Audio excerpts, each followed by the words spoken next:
Hi, welcome back guys. This is your sensei, back with another fanfiction. This is the first part of. Now before starting, please give this video a like and subscribe to the channel if you want more videos like this. Now let's get into the fanfic. So, name's Naruto. Shinobi extraordinaire, assassin for hire. Perhaps you've heard of me. Shinobi Menace. Touching down on a dusty planet Tatooine. The suns burned down out of a cloudless blue sky, washing the vast desert wastes of the planet in brilliant white light. The resultant glare rose off the flat, sandy surface in a wet shimmer of blistering heat to fill the gaps between the massive cliff faces and solitary outcroppings of the mountains that were the planet's sole distinguishing feature. Sharply etched, the monoliths stood like sentinels keeping watch in a watery haze. When the ship streaked past and into the atmosphere, engines screaming roaring with ferocious hunger and relentless drive, the heat and the light seemed to shatter and the mountains themselves tremble. Because this was no simple ship that fell from the skies. It was a man. His body battered, his clothes tattered, it was a marvel he hadn't yet burned up in his return to the atmosphere. Still he plummeted, the ground rushing up to greet it was early fall and the heat was searing. He squinted into bright sun as the dust devils swirled about him, kicking up little puffs as he jolted toward the ground. He closed his eyes at the very last instant and braced himself for the inevitable pain, the jolting agony of the incoming impact. Having awoken earlier to find himself airborne was nothing as he compared it to just how rough his landing was about to be. Something cracked across his face and sent him sprawling. Something strong and infinitely unyielding. It was the earth. He slapped into the ground strong, and with zero control, broken body flipping over as he skidded onto his back. He bounced, 1, 2, 3, 4 times, before the momentum of his impact drove him back to earth. His head kissed an iron-strong root, made all the worse by the thickness of his skull. Black spots swam before his eyes and left him blind. He tried to stand, and sorely regretted it as a broken rib all but drove the breath from his lungs. Up, demon, you get up, swearing and spitting. He got on his hands and knees and tried to stand, eyes watering, ears ringing. Pushing his hands against the gravely and granite soil, he'd made it all of halfway, a half-assed oath leaving his lips before the shadow fell upon him, before he raised his gaze and realized what exactly he was looking at. He'd landed in a massive crater, packed and flattened by the impact of his landing. And the ache. It was everywhere. Absolutely everywhere. Raditating outward in his back, shrieking in his spine. Even brayating was an effort in and of itself. He couldn't quite pinpoint where it was, or where he was for that matter, only that there was no conceivable way he'd last long in this heat. Unable to sustain the effort required to stand, he flopped onto his back, all semblance of calm evaporating as gazed up into the blazing sun of the seemingly endless desert. Where was he? How had he gotten here? This field he'd landed in should have been bursting with wheat ready to be harvested. Instead, it was severe and dry. Almost as if the life itself had been sapped from the soil. It was an eerie, time-consuming thought, and one he could not afford to entertain. The clouds were gathering in overhead, a sandstorm of sorts must be coming. He tried to stand, tried to force his body into some semblance of movement, in hopes of finding shelter before he was struck by the full brunt of blast. Once more, he tried to stand. To say that he failed miserably would have been a massive understatement. He swore, then laughed. It was a harsh, bitter noise. Even in death, he'd picked up his wife's foul mouth. The thought was almost enough to drive away the sorrow subsuming every inch of him. Almost. He contemplated rising, even tried to, but the crushing weight of his own agony prevented him from moving so much as a millimeter. A gnawing desperation clawed at him, and he frantically patted himself down to ascertain where the pain was coming from. Flak jacket. Arms. Legs. Agony gripped the man, his vision dissolving into scarlet streamers as his fingers closed around the mangled mess that was his right leg. The knee had been all but pulverized during his landing. It hadn't been severed entirely, thank Kami for small mercies, but his relief died when he saw the BLD.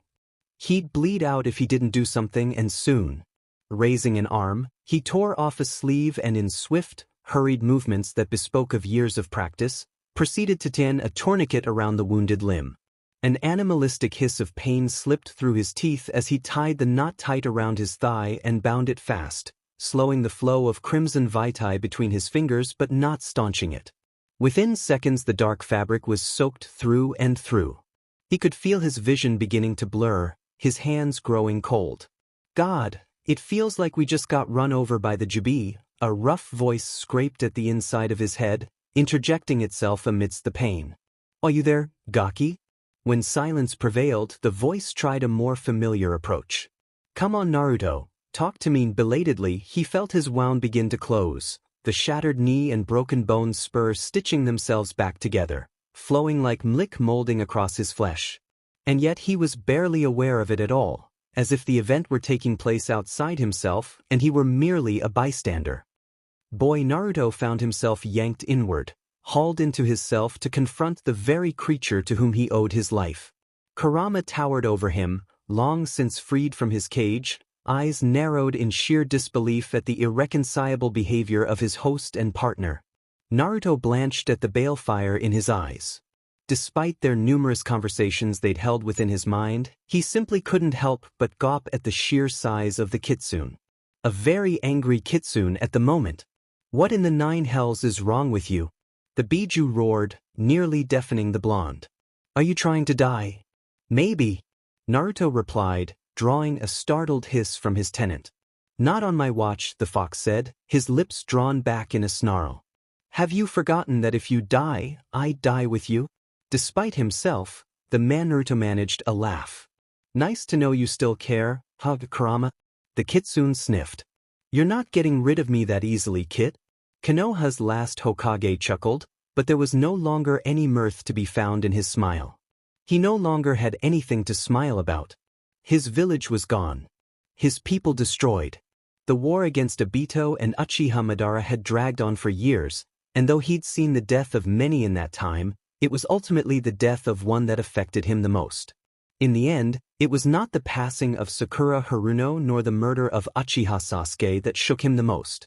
It was the loss of his wife, of Tayuya. Kabuto's Edo Tensei had brought back countless individuals from the dead. The flute wielder had merely been one of them, captured for study near the beginning of the war. That she happened to recall the seals to release it, to bind her soul to her now supposedly undying body, had been something of a boon.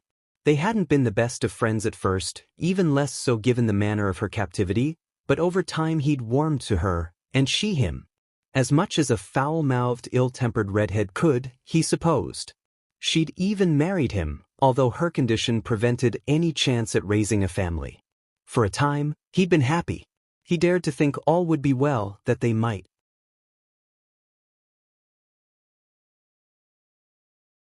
just escape the war with their humanity intact. But as Naruto soon learned, one did not underestimate the power of the Rinnegan, nor its power to simply rip a soul from its body. Everything had gone downhill after that. Sanity included. His desperate, last-ditch one-man suicide attack against the pair had led to the warping of time and space itself, hurling him from Konoha and sending him somewhere else.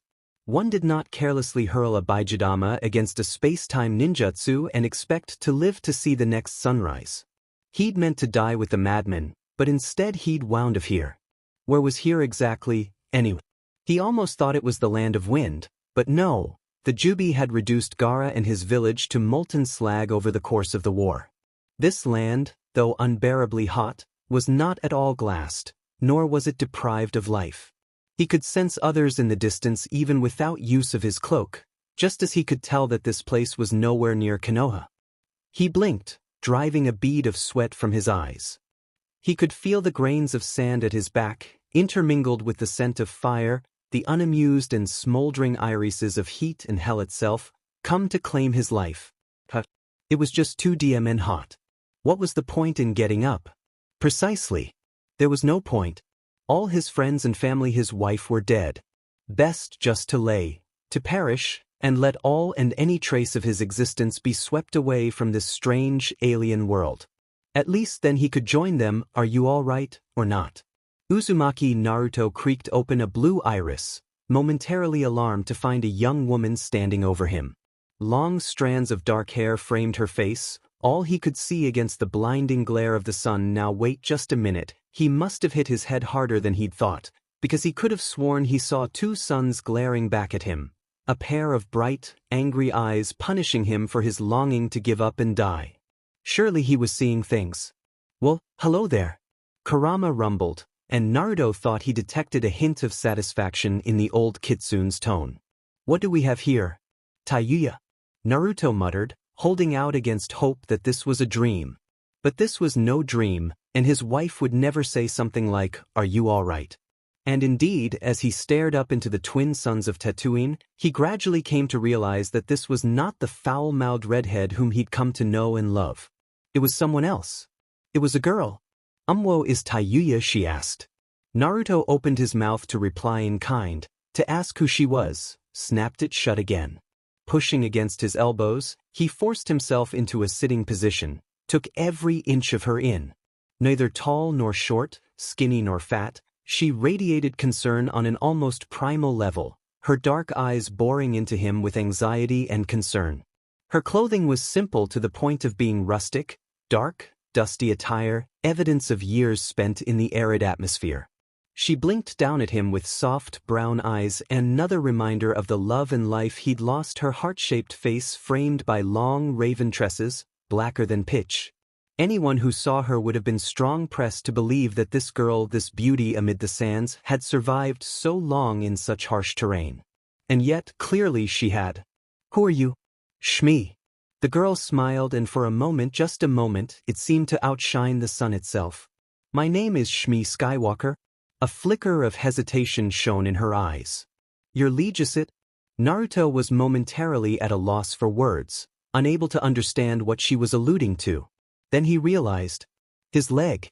There was no longer any wound with which to concern himself, but the blood from said wound still stained the sands, now dried and old. "Oh, this," he chortled softly. "It's nothing. Just an old wound." "Oh, thank goodness." Her features softened in relief. "I heard an explosion, so his stomach rumbled." Naruto managed a foxy grin. "Shmi, was it?" The girl's face darkened, her cheeks dusted with the lightest flush of embarrassment.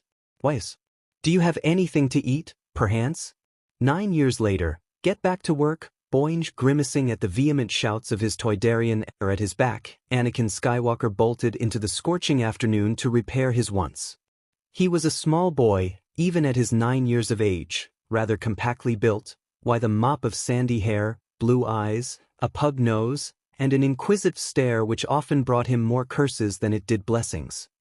"I'm going," he grumbled beneath his breath, trudging towards the ruined wreck that, only a few hours ago, had once been a pod racer. "I'm going." He'd lost another race, thanks to Sebulba's dirty tricks. The foul-mouthed Doug was infamous for doing whatever it took to win a race. Oftentimes that meant cheating. More than once he'd nearly driven Anakin into a wall, nearly cost him his life. On multiple occasions, he'd simply wrecked his pod, putting Anakin and by definition Watto weeks behind in repairs. Oh, it made him so mad. If only the Doug didn't cheat, then he wouldn't. When he kicked at the loose sand with a foot and in a rare bout of uncharacteristic anger, flung a string of curses at the twin sons of Tatooine. Ichu taught his defiant cry tore into the sky, echoing onward, falling silent.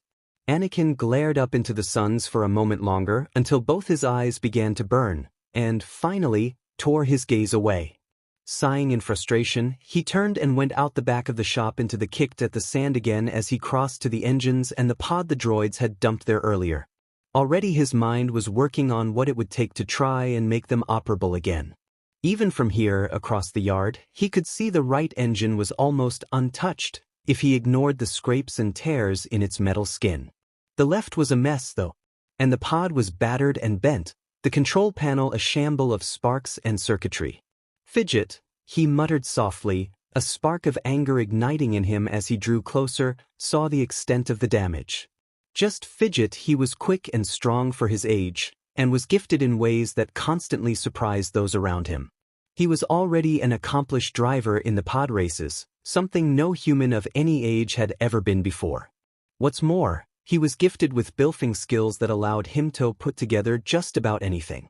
He was useful to Watto in both areas, and Watto was not one to waste a SLV's talent. But what no one knew about him except his mother and another was the way he sensed things. Frequently he sensed them before anyone knew they would happen. It was like a stirring in the air, a whisper of warning or a suggestion that no one else could feel. It had served him well in the pod races, but it was also there at other times.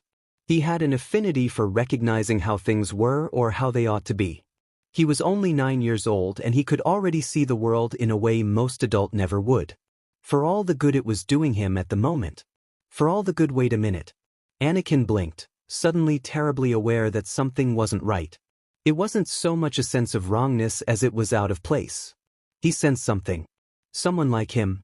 Again, it wasn't a prickle of danger at his back, but rather a sense of familiarity. Of nostalgia. A presence. He was closer now, close enough that he could hear sounds coming from the right engine, sounds that it should not be making. Anakin was close to it now, perilously close, so much so that he could even hear voices. Gindiaika, you really beat this engine up while I was away. Tools scraping against steel pierced the air. That's the last time I take a job for Django. Blasted Decutovan, but keeping me on Kamino for 3 months. Anakin bristled as a snatch of Mandoe, the native language of the Mandalorian people, reached his ears. He knew only one of the legendary warriors. But that shouldn't have been possible. He couldn't be here. It had been 3 months since he'd last seen the man board his ship and take off for parts unknown. A matted mane of shaggy blonde hair could be seen peeking out from behind the pod, and as he looked, a harsh clang cracked inside the engine, punctuated by an equally harsh Huttese curse. Fearfeck, another clang, punctuated by another curse. Restraining a grin and a shout of delight, Skywalker crept toward his pod. There could be no denying it now, even in the slow-setting suns of Tatooine. He knew that voice. Just as he knew. Don't even think about it, Annie. The young Skywalker started, momentarily startled as a pair of hands grabbed him by the shoulders and spun him about, bringing him face to face with the T-shaped visor of a Mandalorian. There was a brief snake of dread, coiling in his stomach, before he recognized the odd patchwork of orange and black and crimson peering down at him. As ever, the blonde was wrapped in heavy armor. Rumor had it he'd bartered with a Mandalorian some months before for the prized suit of steel he now wore. Said to be capable of reflecting even a lightsaber, nothing short of a turbolaser could hope to put any real dent in Mandalorian steel or Naru while you wore that suit. What did I tell you about sneaking up on me? A whiskered face poked out of the pod, bright blue eyes peering out at him beneath the harsh suns of Tatooine. Uzumaki Naruto, all of 30 years old, stared back at the young racer with something akin to a frown, but not quite a smile. His expression said it all, to not to. Annie tried to focus his gaze on the floor, but an exasperated sigh from the blonde brought him up short. Naruto was smiling. This is what I get for trying to surprise you with new parts, he said. Toss me that Herdra spanner, will ya? Why can't you get it? Because I asked you, kid? Naruto's tone dropped a decibel in a warning. He wasn't kidding. Now get it already. I can't hold this power coupling together forever, you know. Anakin shrugged and reached for the nearby kit, risking a glance for Naruto as he did. Lacking only the distinctive T-shaped visor and helmet PF his counterpart and bristling with an array of gadgetry that would make a lesser man flinch, the blonde looked equipped to take on a small army. But it was not an army that had startled Anakin. It was the man's uncanny ability to be in 2 places at once. Not even a Jedi could do that, make an exact copy of themselves and send it out to do their bidding. And Naruto said he could create dozens, hundreds. If need be, he wasn't called the Menace for nothing. The Shinobi Menace was his real title, but Anakin had no idea just what a shinobi was supposed to be. He was more in awe of Naruto's many techniques and tech than he was curious about the man's myriad past. You gotta to teach me how to do that. Anakin directed his words not to the duplicate at his back, but toward the man in the pod, uncaring as the doppelganger at his back vanished, dissipating in a plume of smoke.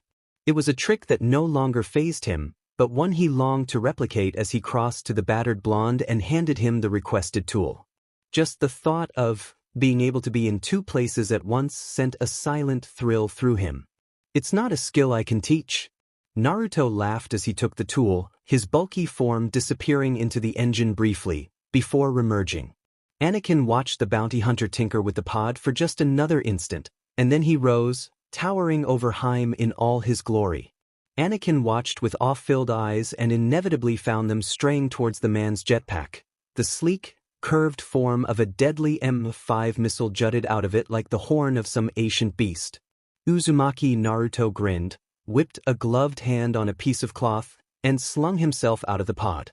Anakin fought the urge to run to the blonde, knowing the man would doubtlessly chide him for his childish behavior. If there was anyone he cared for just as much as his mother, it was this man. He'd always been around as far back as Anakin could remember, and yet he was never a SLV to Watto, unlike them. Naruto represented the one thing he wanted more than anything else: freedom. The chance to go wherever you wanted, do whenever you wanted, however you wanted. He'd sworn up and down he would buy them both out of slavery someday, not just he and his mother one at a time, but together. But being a bounty hunter was dangerous and expensive work. There was the upkeep of his own tools, and then the pay wasn't always steady. You were paid for a bounty, and you needed to keep taking bounties if you wanted to keep getting paid. And sometimes you had to kill people. Anakin didn't think he could do that.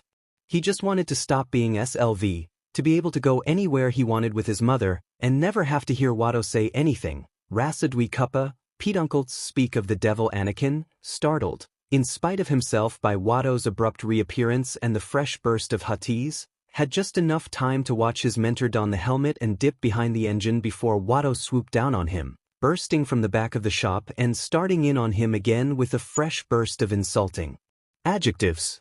"You're slacking off again, aren't you, boy?" The Toydarian shrieked, the full force of his fury focused upon Anakin once more and convinced he'd caught the boy, neglecting his duties. "Do you have any idea what your lotsiness is going to cost me? Do you have any idea at all?" Obachi Kots, the pudgy body lurched forward with each epithet, causing Anakin to step back in spite of his resolve. Watto's bony arms and legs gestured with the movements of his body, giving him a comical appearance. He was angry, but Anakin had seen him angry before and knew what to expect. He did not cringe or bow his head in Shmi. He stood his ground and took his scolding unflinchingly. He was SLV and Watto was his emissary. Scoldings were a part of his life. Besides, he wasn't alone this time.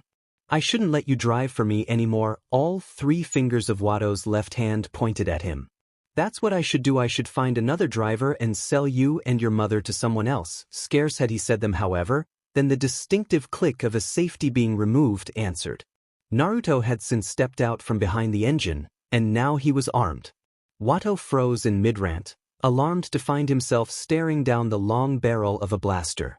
Although Anakin could not see the blonde's face, he was certain positive that the shinobi-turned-Mandalorian was surely smiling behind the mask. "You," Watto barked, blustering at the crimson-clad hunter. "What are you doing here?" "Hi Chuba de Naga, stupa." Naruto replied in greeting, choosing a language that offered a vast array of insulting adjectives he could draw upon. "What do you want, stupid?" The casual insult was almost enough to make Anakin laugh. Almost. Even so, the Toydarian's reaction was priceless. His pudgy body lurched backward a few centimeters, striking one of the pod's old engines in a frantic attempt to get that blaster out of his face. "Pudu." Naruto simply tracked with the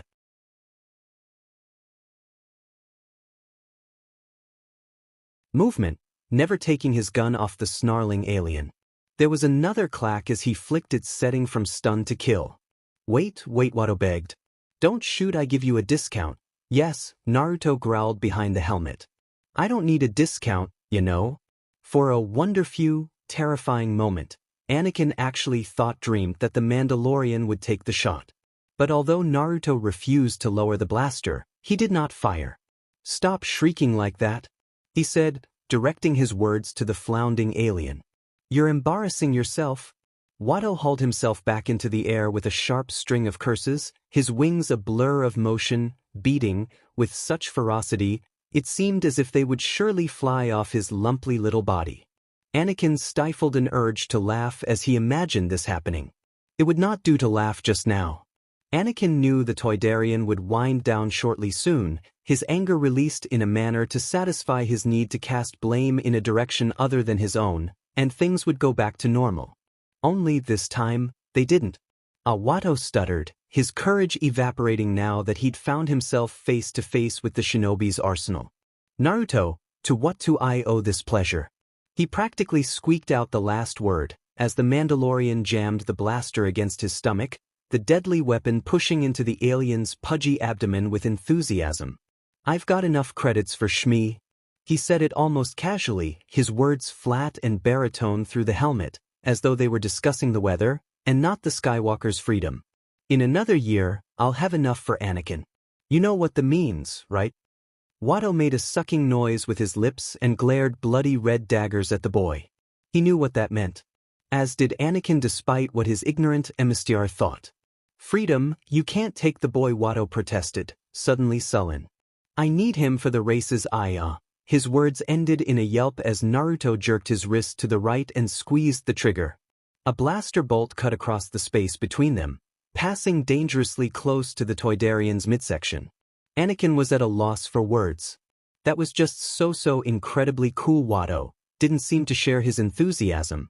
The pudgy Toydarian's face was drained chalk white, evidence of the close call he'd suffered.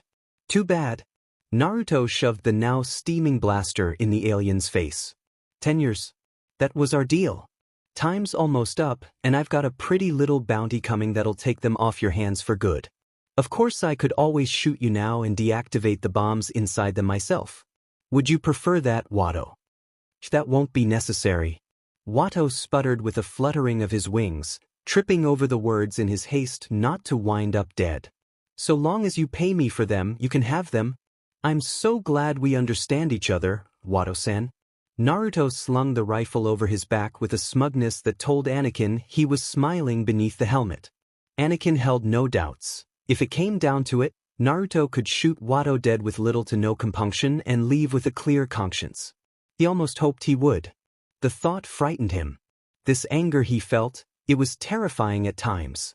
Hey, at the very least you're being reimbursed for them, the blonde was saying to Watto as Anakin came back to himself, a sly smirk in his words. Lucky for you I don't like to shoot my employers. So why are you here now then? Watto snarled, biting out the words. If not to shoot me and not to claim them, then why even be here?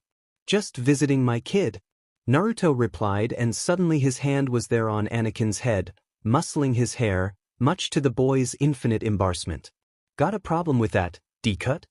Watto's mouth worked as if chewing something incredibly foul, his snout wrinkling over his protruding teeth. The blaster in his face, however, dissuaded him from saying anything foolish. Anakin, meanwhile, felt his heart leap into his throat. Naruto always called him his kid whenever he visited, which was often enough for the boy to wonder as to his parentage. He wasn't quite sure if the bounty hunter really was his father or not, and oftentimes he didn't bother to think about it. But it was times such as these that he truly did wonder. Was Naruto his father? They shared such similarities, he and him, and the way Shmi, his mother, still young, appealing beyond measure, spoke of him sometimes. Now, do you have that part I've asked for? Naruto asked Watto, breaking the boy from his thoughts again. My stabilizer's shot to hell and back, and without it, I'm stuck on this mud ball. Of course, Watto smiled a smile that looked entirely forced. Come into the shop, we can talk business. Anakin watched the Toydarian flutter away, stuck out his tongue when he was certain the pudgy little alien wasn't looking. More the loss for their little encounter. He doubted Watto would do anything to harm him anytime soon. He might spit and swear, but beyond that he had precious little to fear from his Zemer anymore. Only one more year. One more year and they would have their freedom, he and his mother. The thought nearly made him swoon. Hutyun. Naruto spat at Watto's retreating form, his words so soft that Skywalker had to strain to hear them.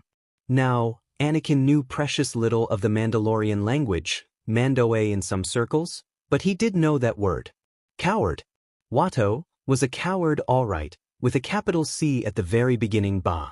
Naruto surprised him by removing his helmet and spitting a wad of phlegm onto the sand. I really want to shoot him sometimes, you know. Anakin couldn't contain himself anymore. This time he really did laugh. Naruto shot him a sharp glance but did nothing to try and dissuade the boy from his mirth, and for that, Anakin was most grateful. Naruto let him laugh, and it wasn't all that long before he joined him. In that moment Anakin wished more than anything that Naruto was his father. "Alright kid, I need to go talk business for a bit." The bounty hunter sighed. "Tell your mom I'll be over later, Nay. Can't you teach me that trick of yours before you go?" Anakin half begged at him, knowing the blonde would refuse him, yet still desperate enough to try. Naruto regarded him intensely, sapphire eyes boring into his own as though searching for something or another. Whatever it was, he seemed to find it. "Like I said, Attica, it's not something I can teach you not easily anyway." He paused, seemed to consider it this time. "But that has to be the millionth time you've asked me that. You really want to learn?" Anakin nodded emphatically. "I thought you wanted to be a pilot?" Naruto laughed. "Or a racer?" "Those too, fine. A sigh snaked past his pursed lips, twisted into something that was almost a smile. "You're a little younger than I was when I tried this technique, but there shouldn't be a problem. I should warn you before we begin, though. I'm one hell of a teacher." Anakin gulped at the hunter's terrifying expression. "Maybe this wasn't such a good idea after all. Hunter, you coming or not?" Watto barked from the shop, his harsh, guttural voice slicing through Anakin's thoughts like a plasma torch through Durasteel. Naruto chortled softly to himself, almost as if Watto's pathetic attempt at intimidation could somehow amuse him. He crouched low to touzle Anakin's hair once more, his words deep and reverberating beyond the mask. "We'll talk after dinner, kid. You're staying?" Anakin guffawed at him, his words torn. Somewhere between a laugh and a cry of disbelief. Naruto scoffed and donned his helmet. He was the faceless Shinobi Menace once more. "Shmi would murder me if I didn't try her cooking." Anakin agreed wholeheartedly. No one cooked quite like Shmi Skywalker, and her meals were always something to look forward to. "Hunter," Watto roared. "You come in here now or I charge double." Naruto straightened up, the joints in his armor creaking as he stood to his full height. "Coming," Naruto chuckled as he paced away, long strides carrying him towards Watto's hut. "See you at dinner, Annie." "Yeah," and as he turned to go, Anakin thought he caught a glint of silver hanging at the blonde's waist. He risked a glance over his shoulder, curiosity aroused. And then he saw it. A small, narrow cylinder just large enough to wrap a hand around. A hilt of some sort. He'd seen one before in the Hollowitz. Recognition crashed down on him like a wave, drowning him in a saucers of thoughts and whispers. He'd seen that hilt before. He knew what it was. A lightsaber. That was a lightsaber. Anakin knew it far too well. But only Jedi had those. Naruto wasn't a Jedi, was he? If so, then why did he take on bounties? If he wasn't, then what was he doing with one in the first place? Anakin had heard tales of Jedi and their powerful weapons, capable of slicing through just near anything. He couldn't imagine a Jedi parting with their weapon on any sort of willingness. He watched the only man he thought of as father retreat into the darkness of Watto's shack, and couldn't help but wonder, just who was Uzumaki Naruto? Okay, let's see here. Yellow eyes, red skin, horns and a long butt lightsaber. Did I mention the scary horns? You up, this guy's gonna be trouble, I can feel it in my bones. Shinobi Menace, upon meeting Darth Maul prior to the events of the Phantom Menace, to be a hunter knight blanketed the vast cityscape of Coruscant, cloaking the endless horizon of endless spires in deep velvet layers. Lights blazed from windows, bright pinpricks against the black. As far as the eye could see, as far as a being could travel, the city's buildings jutted from the planet's surface in needles of steel alloy and reflective glass. Long ago the city had consumed the planet with its bulk, and now there was only one city, the center of the galaxy, the heartbeat of the Republic's rule. A rule that some were intending to end once and for all. A rule that some despised. Darth Sidious stood high on a balcony overlooking Coruscant, his concealing black robes making him appear as if he were a creature produced by the night. He stood facing the city, his eyes directed at its lights, at the faint movement of its air traffic, disinterested in his apprentice, Darth Maul, who waited to one side. Had he focused upon his apprentice, he might have noticed the fury the young Zabrak was currently experiencing. Because Darth Maul was furious.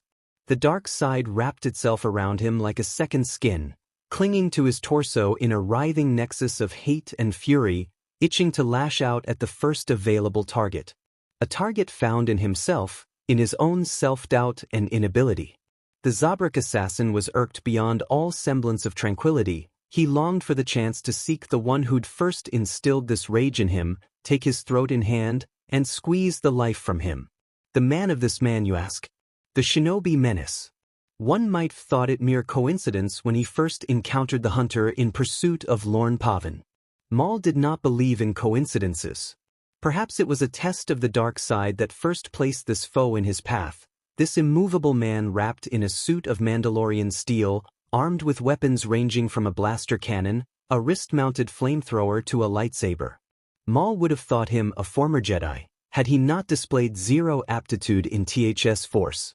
The bounty hunter, upon identifying himself as the Shinobi Menace recently returned from Kamino, made no use of the fierce offense form of Ataru, nor did he try to rely upon the reserved, waited-out defense of Sorisu. He simply attacked. Even for Maul, trained killer as he was, it was too much. It was as if he no longer cares whether he lived or died. Like a black demon had taken over his soul and devoted every aspect of his being to killing. Before Maul knew it, he'd lost an arm to the maddened Mandalorian, an arm now replaced by a prosthetic. It had been a nightmare. Oh, scratch that. His life had been a nightmare, from the moment he first met the Menace. Flashback. Oi oi, what do you think you're doing here, D-cut? That voice, and the distinctive snap hiss of a lightsaber were Maul's only warnings. And even then, they nearly came too late for him to do anything about it. An emerald blade sliced through the permacrete where he'd been standing a moment before the sudden assault, bifurcating the solid stone with a single sweep. Maul cartwheeled backwards, anxious to put distance between himself and this unseen assailant. His mind was racing, even as he struggled to come to terms with the sudden attack. Why hadn't he been able to sense him? He whirled, searching for another attacker, and, finding none, began to wonder if there had been one at all. But there was none. The eerie thrum of the second saber was gone, and he saw only his prey, the silver-haired Padawan, Darsha Ant, gawping back at him. She clearly hadn't expected the abrupt intervention either. Still can't see me? The voice taunted, resonating from the empty warehouse. And try as he might, Maul could not. There was nothing there for him to sense. It was as if the being were actively masking its presence in the Force, or perhaps the truth was it simply did not exist in the Force. Was it a droid? No, that voice had been far too human. Maul growled, scanning his surroundings for any sign of disturbance.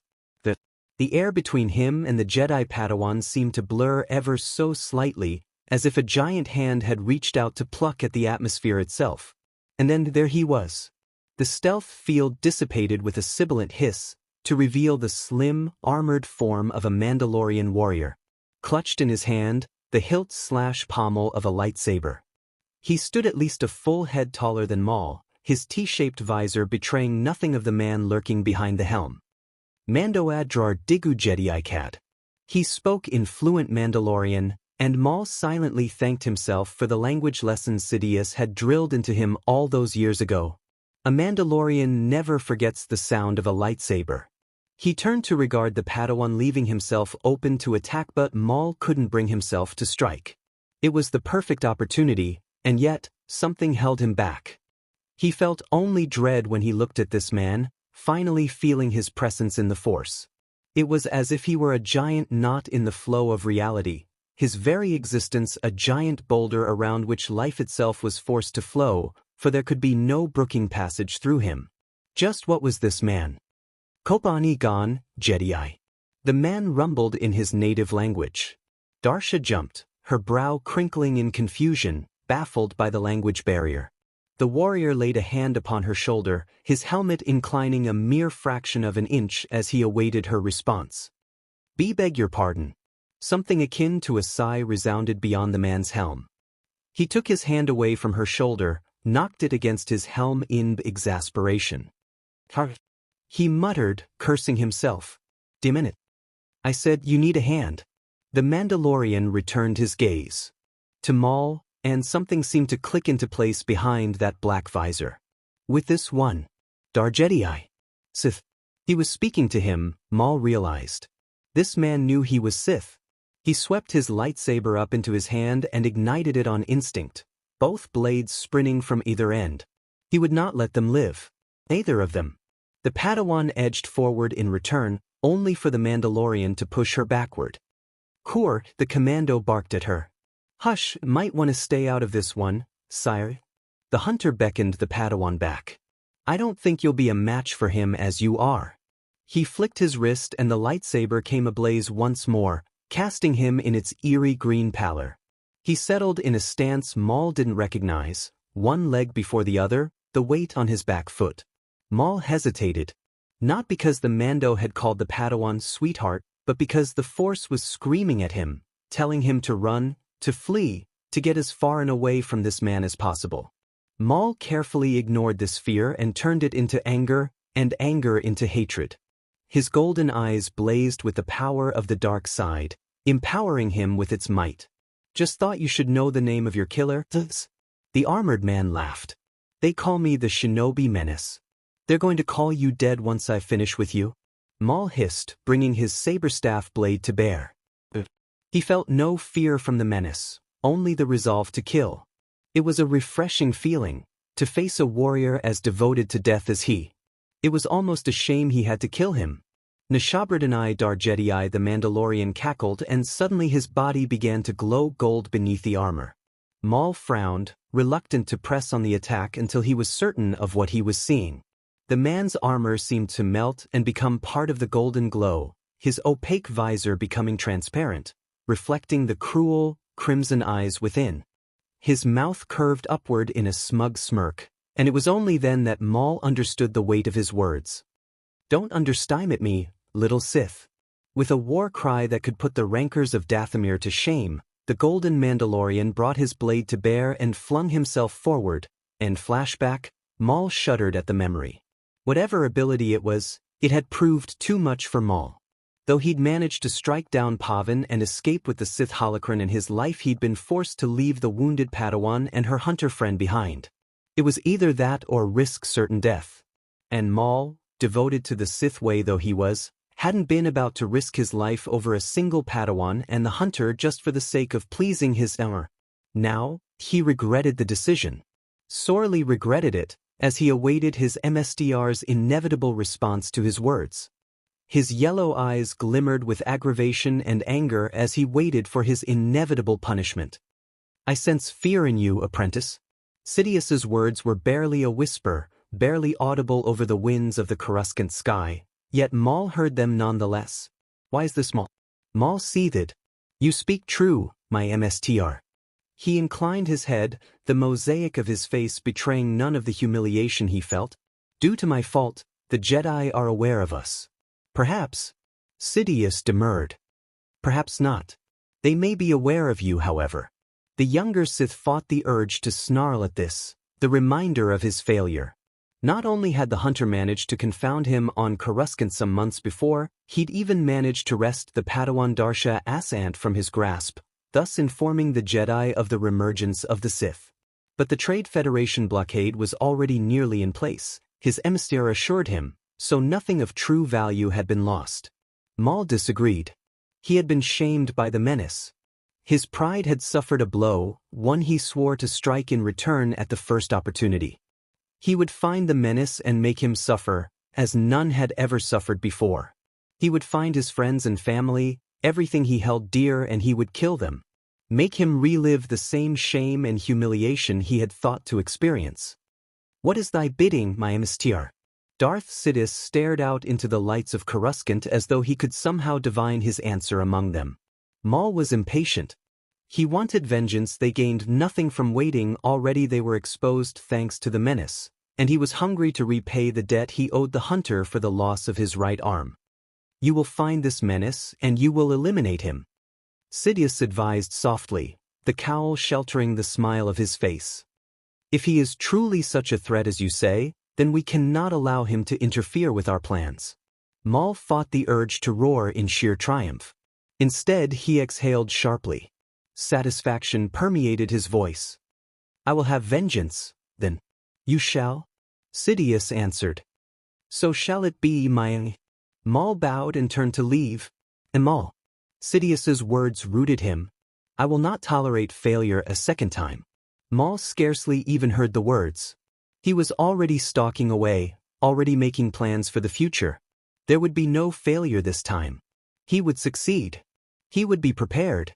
He would find this menace and he would kill him and he would relish every moment of it. Meanwhile Onteng, oh, that smells good.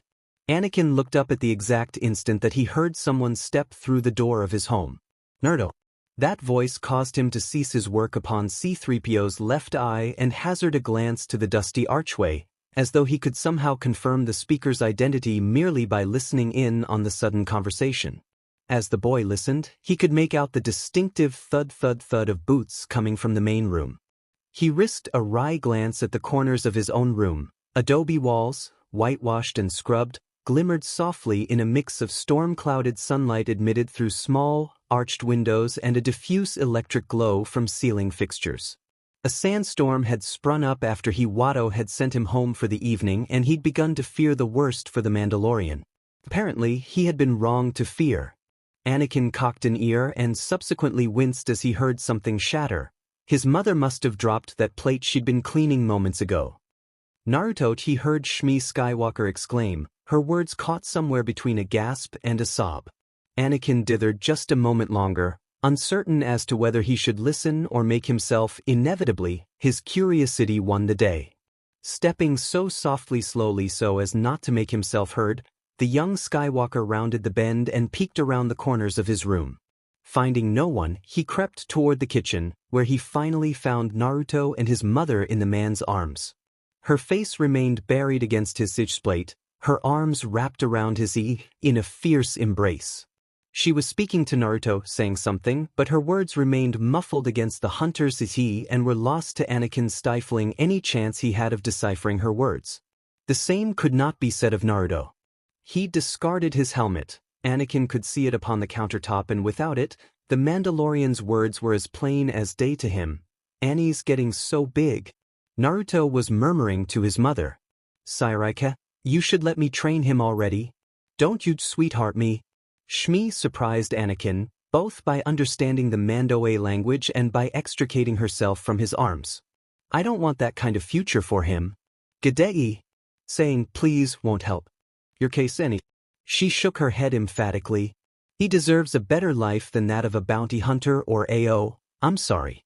Her dark eyes softened as Naruto cringed. I didn't mean it like that. It's nothing. Naruto was quick to mollify her. I won't train him if you don't want me to obey. He winced as she touched at his shoulder, flinching in pain. His face screwed up in visible agony as though she'd touched a burning brand to his right arm, although she'd done nothing of the sort. It's nothing, he promised at her worried expression. Just an old wound I picked up on a job, Mom. Annie, his mother, lurched backward in surprise. Was she blushing? Almost as if she were ashamed of herself.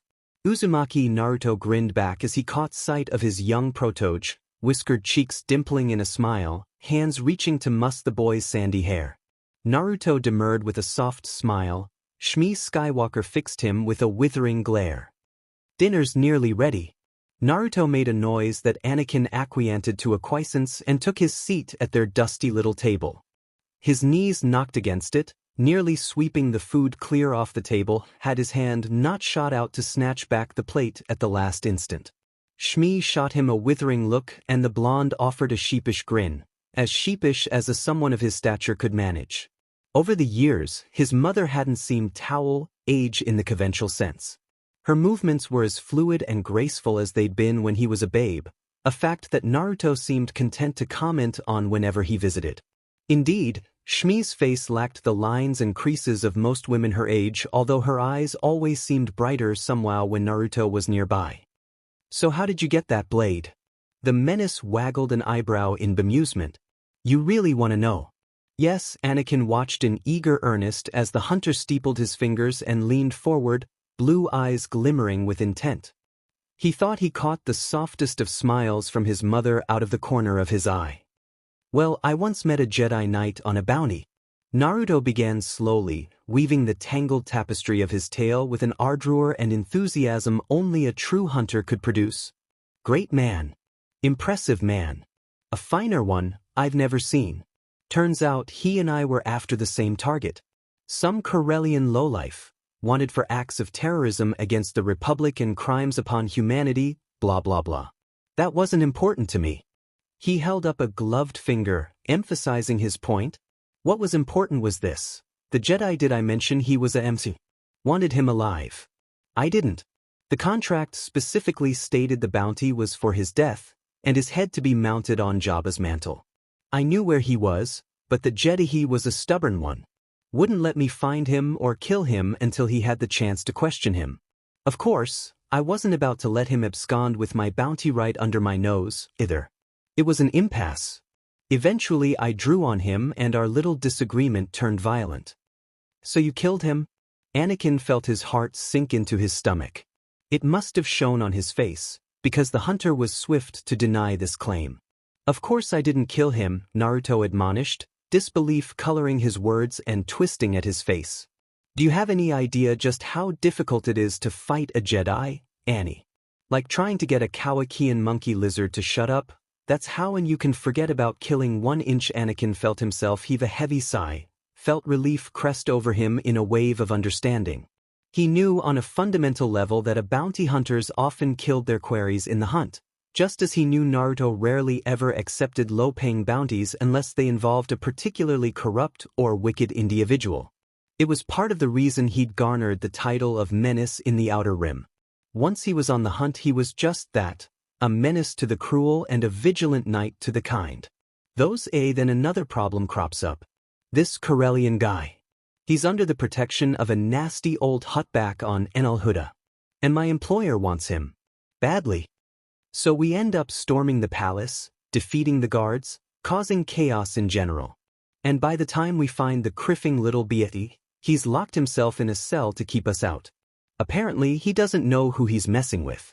Unways I reach out, rip the door off its hinges, and that's the end of that. So what happened next? Anakin found himself hanging on every word. What did you do? Do? Naruto scoffed.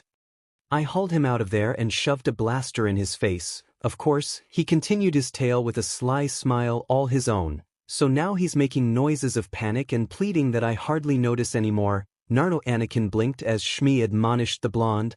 Anyways, he's pissing in his pants and begging the Jedi for mercy. Please, don't let him kill me. The Jedi, he's offering us everything he owns. Credits, his fortune, and then he makes the mistake of offering me the one thing you should never ever offer up. Flashback. Menace, I have a appealing daughter, Naruto growled, blue eyes narrowing to bloody slits behind the T-shaped visor of his helmet. Ardendine, his target, the man who dared offer him his only daughter, was a portly, heavy-set man, balding, and somewhere in his mid to late 40s. One mistake too many had first placed the menace on his trail some months before, and he'd been a strong one to find. Their chase had led them through the underbelly of Coruscant, the lush landscape of Corellia, and now the seedy back alleys of Enel Huda herself. After 3 months and some bit of assistance, the menace had finally cornered his prey. Now, here Ardendine lay, his back pressed up against the wall, his collar trapped in the inescapable grip of a Mandalorian crush gauntlet, the barrel of a blaster staring down his face with cold lethality. Arden was a man who sweated heavily under stress or duress, and it was with a cold cruelty that Naruto savored his sweat-soaked terror as he stared down the barrel of the gun. His clothes were soaked with sweat, face slick with perspiration, he's heaving, as the menacing Mandalorian hauled his pudgy body up off the floor. Mere moments ago, he'd been making him offers all the way back to Coruscant, promising a starship, a planet, anything to survive. Now he'd offered his daughter. Never use your kids, scumbag. Never. He shouldn't have said that. Now Naruto was angry, and he didn't often get angry anymore. In that instant the only thing he wanted to do was kill. To end the life of this feeble little wretch, squirming within his grasp. He'd never had a family himself. Always wanted one, yet never had the chance to raise one. And yet, this man offered up his BLD, kin, his daughter, without so much as second thought. Mistaking his silence for contemplation. Please, Menace, I'm sure she'll satisfy you. Chubba, Naruto hissed in Huttese, the loose term for. His helmet barreled forward to strike the man strong in the face, splitting his skull, his head lolling to one side, mouth hanging open. Naruto promptly shoved the barrel of his blaster into the gaping orifice, flicked the setting from stun to kill, tightened his finger on the trigger. Wait. A strong hand clasped his wrist through the armor, locking his mucles in place, preventing him from pulling the trigger. The Shinobi Menace bit back a growl, his helmeted head turning marginally to regard the terrorist's unlikely savior. It was the on-the-man's defender. If you know what's good for you, Kagan, you'll let go right now. His words were harsh, biting in their tone.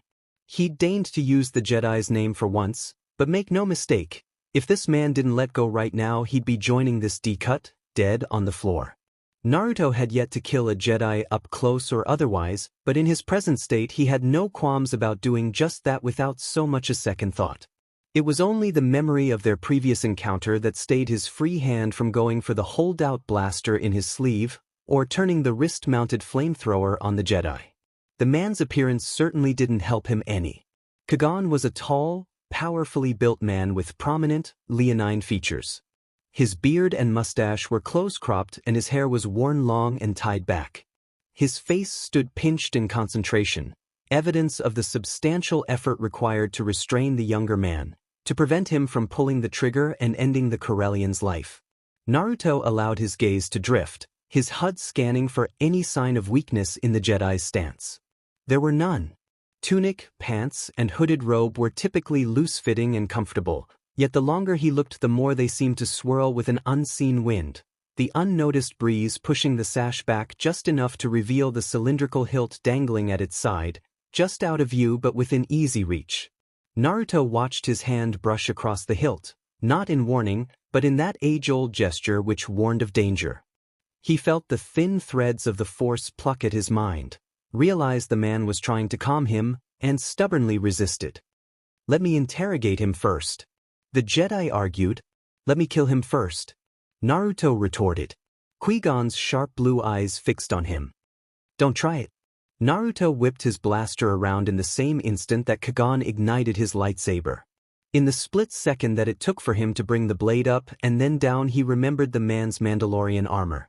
His lightsaber skittered off the arm of the hunter's gauntlet, drawing sparks and leaving a blistering welt, but leaving the hunter very much unharmed.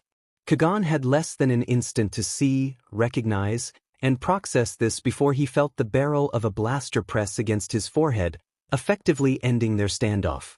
Naruto's eyes seemed to gleam behind the T-shaped visor of his helmet. His words trickled out in a sibilant hiss, little more than a whisper in the palace dungeons. Dopo mi gusha, Pidunky. You feeling lucky, punk? Kagan was not feeling very lucky at the moment. Already the Mandalorian had surprised him once before during their last encounter. It was as if here were dents in the Force itself. Almost incapable of using it, yet nothing short of Qui-Gon's greatest efforts could move him more than a few feet. And even then it wasn't much. Trying to push him away was like trying to move a mountain. While his own Force-enhanced reflex enabled him to outpace the blonde's reactions, it was only by the barest of breaths. However, just because he couldn't influence him, didn't mean he couldn't influence events outside of him. An errant glance quickly confirmed the location of the door the hunted had moved aside earlier. From there it took precious little concentration for one of Qui-Gon's caliber to send the rusted iron hinges hurtling toward the bounty hunter's back. Naruto staggered forward half a step, and then the jetpack kicked in, sending him screaming upward and out of harm's way toward the ceiling. Kagan watched him alight on a nearby ledge, eyes narrowing to beady slits. That was low. He hissed. Kagan shrugged as the latter leapt down from his perch, his boot landing solidly in Arden's stomach. The man produced a soft wheeze as the breath rushed out of him. For a moment it looked as though the Mandalorian might shoot him. Finally, a low hiss left his lips. Let's make a deal. He offered. I let you interrogate him and you give me your lightsaber in exchange. The Jedi shook his head. You know I cannot part with my weapon. Menace bit out a single phrase in his native language. Kunu jerkadir shamandoade? And flashback, Kunujurkadir shamandoade? What does that mean? Anakin asked the hunter, unable to understand the flowing syllables. Naruto grinned at him, a soft twinkle in his starry blue eyes. It means don't mess with Mandalorians, Annie. Naruto answered, picking at his food with a fork. Anyway, I caved toward the end and let the Jedi interrogate him. Then, instead of killing Arden, I freeze the Dick-UT in carbonite and cart him back to the ship. Guess the Jedi rubbed off on me. That still doesn't explain how you got the lightsaber, Anakin pointed out. I'm getting to that, the hunter protested sullenly. Turns out he was so impressed with me after all, Naruto finished, that he gave me this. He patted the hilt at his belt, fingers tracing over the intricate designs etched into the handle and hilt. His lightsaber. The confirmation that this was indeed a lightsaber, and can I see it? You really want to see it? Naruto chortled. Yes, Naruto, Shmi's voice was full of reproach. I'll be careful. Without another word he pushed himself away from the table and pressed the trigger. The lightsaber sprang forth like a genie from a bottle, giving life to a brilliant blade that leveled out after only a few meters, creating a sword of pure energy. Naruto held it aloft, skin swathed in emerald glow, the blade casting a ghostly green pallor across the confines of the hut. He performed a few practice swings for emphasis, the blade rumbling like thunder as he twisted and turned the hilt. Anakin was left in awe, watching as the hunter effortlessly bent the weightless weapon to his will. Here was a sword he'd learnt to wield only after hours of long, painful practice. Wow, Anakin gawped. That's stoked. The hunter shut down the blade and hazarded a grin at the boy. I'm glad you like it, Annie. Now, why don't you show me that protocol droid you've been working on after dinner? Can I show you now? Anakin casting a pleading glance at his mother, practically begging to be excused from the table. Oh, all right. Shmi relented. Just this once. Awesome, Anakin all but bolted from his seat, there one moment, gone the next, darting around the bend and out of sight. So how did you really get that lightsaber? Shmi asked as soon as her son disappeared into the machine shop that served as his room. She knew Naruto far too well to believe that a Jedi would merely hand over their most prized of possessions to him, merely on a whim. The hunter lasted all of 3 seconds beneath her piercing gaze. Then he crumbled. Come on, Shmi-chan, don't you believe me? Naruto. There was a long, painful moment of silence. I may have won it in a game of sabacc. Naruto admitted sheepishly once he was sure Anakin was safely out of earshot and certain not to overhear. I also may or may not have cheated. NarutoxShmi swatted him on the wrist. So that whole story about meeting a Jedi was a lie, then? Not all of it. The blonde chuckled as he watched the boy work on his secret pod. It really was true right up until the part where we went our separate ways. Turns out he didn't have much of a poker face. Hell, if the rest of the Jedi were like him, we just might get along. Naruto, what? The hunter protested. It's just a memento, that's all, not like I'll ever see the guy again. He reached down to pat the hilt, only to realize it was gone. It took him less than a second to discern where it had gone and who was currently trying to take it apart and reassemble it again while he pretended to activate C-3PO. Harchuk, Naruto spat. Damn it, that's not a toy, Annie. Light years away, Kagan Jin, aboard a Republic vessel bound for Naboo, in the midst of carefully constructing what would prove to be his new lightsaber, sneezed. The sudden sound drew the attention of his Padawan, Obi-Wan Kenobi. The learner of 12 years couldn't help but to notice his MSDR's sudden exhalation and felt inclined to comment on it. Though safely in hyperspace and en route to their diplomatic envoy to the Trade Federation, he couldn't shake this sense of unease. Nor could he seem to recall just where his emissary had lost the lightsaber. There had been that time when they had been on separate missions some months ago, but he was almost certain his emissary had returned with his lightsaber at that time. So when had he lost it? Emissary, why are you constructing a new lightsaber? He asked. Kagan was silent for a very long time, as though searching the Force for the proper explanation. When he finally replied, it was quiet and stoic and very much a lie. I lost my old one in a furious duel. I'd like to test your midichlorian level as well, just to be sure. Naruto shrugged and removed a glove. He really didn't see the point in this, But what the hell? Whatever you say, Jedi. Within seconds the skin was pricked, the BLD scanned. Kagan blinked in surprise at the reading and showed the sample to his apprentice. It's over 9,000. Kagan arched an eyebrow at his apprentice. I'm sorry, Obi-Wan said, somehow managing to look both abashed and embarrassed at the same time. The Force just wanted me to say that, for some reason. Luke, who the womp rat dragged in. Shinobi Menace, upon meeting an old friend, reminisce and repair. Why did you let me die? But Naruto lurched upright and out of the dream, instantly awake and on high alert. Heart pounding, pulse racing, he nearly cried out as his mind snapped back to the world of the living, barely checking himself at the last instant. Just a dream, he told himself, fists balling beneath the blankets. It was just a dream. An old, cold, painful specter of the past, recurring on occasion, one that should hold no bearing upon his future. Only it did. He was certain. Taiyuya's and Conan's deaths kept haunting him, mocking him. The former's death at the hands of Madara, and the latter at Obito's, had left an indelible mark upon his pish.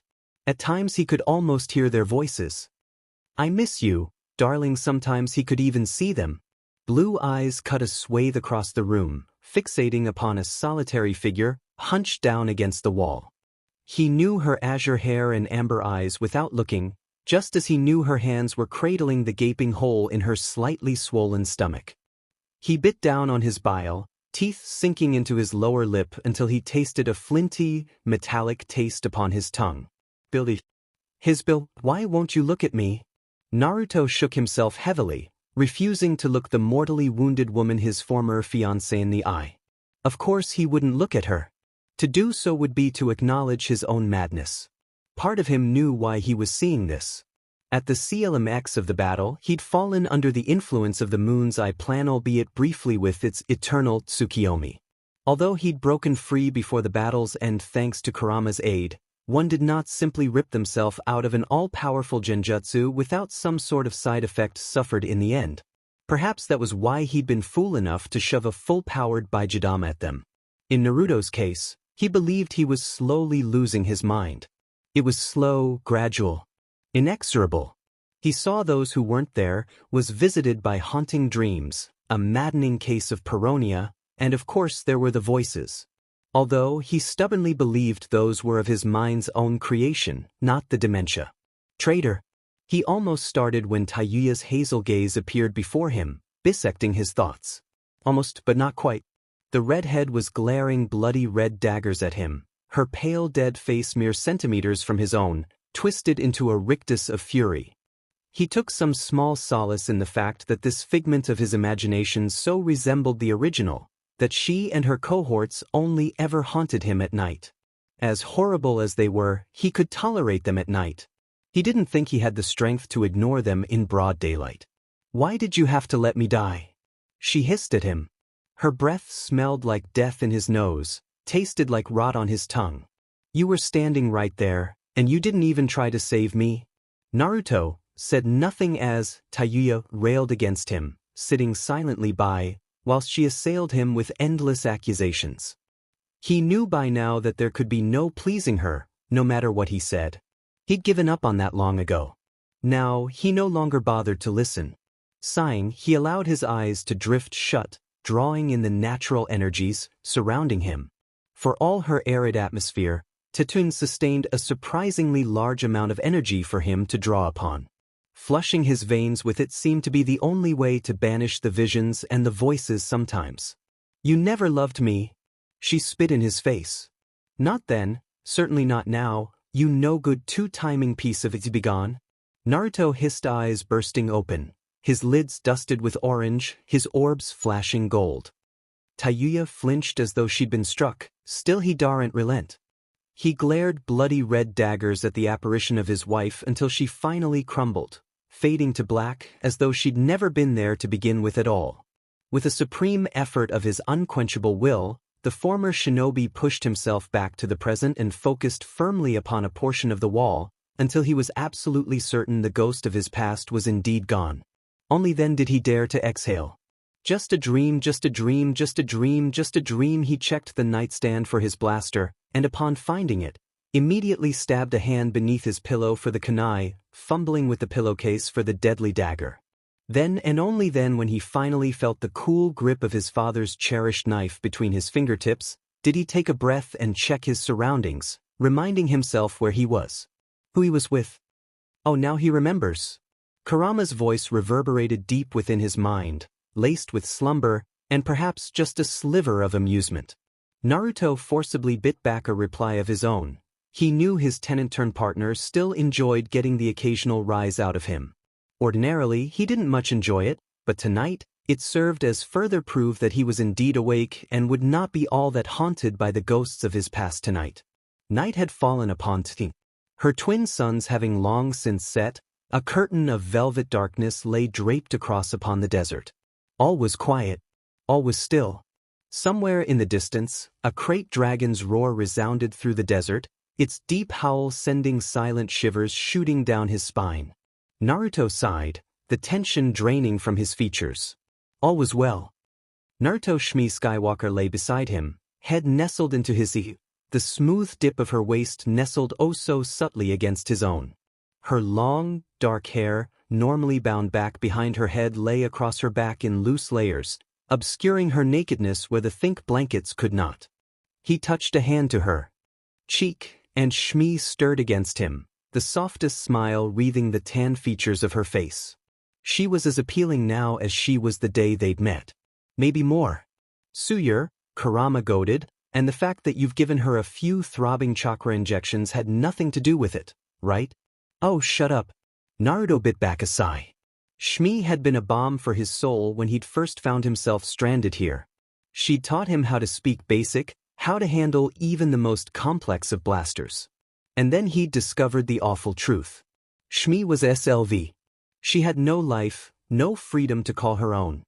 He would soon learn that slavery was a welcome and accepted practice upon Tatooine, and to free any SLV, especially one as sought after as Shmi, required a large sum of money, something called credits, to free her, as Watto had so bluntly informed him.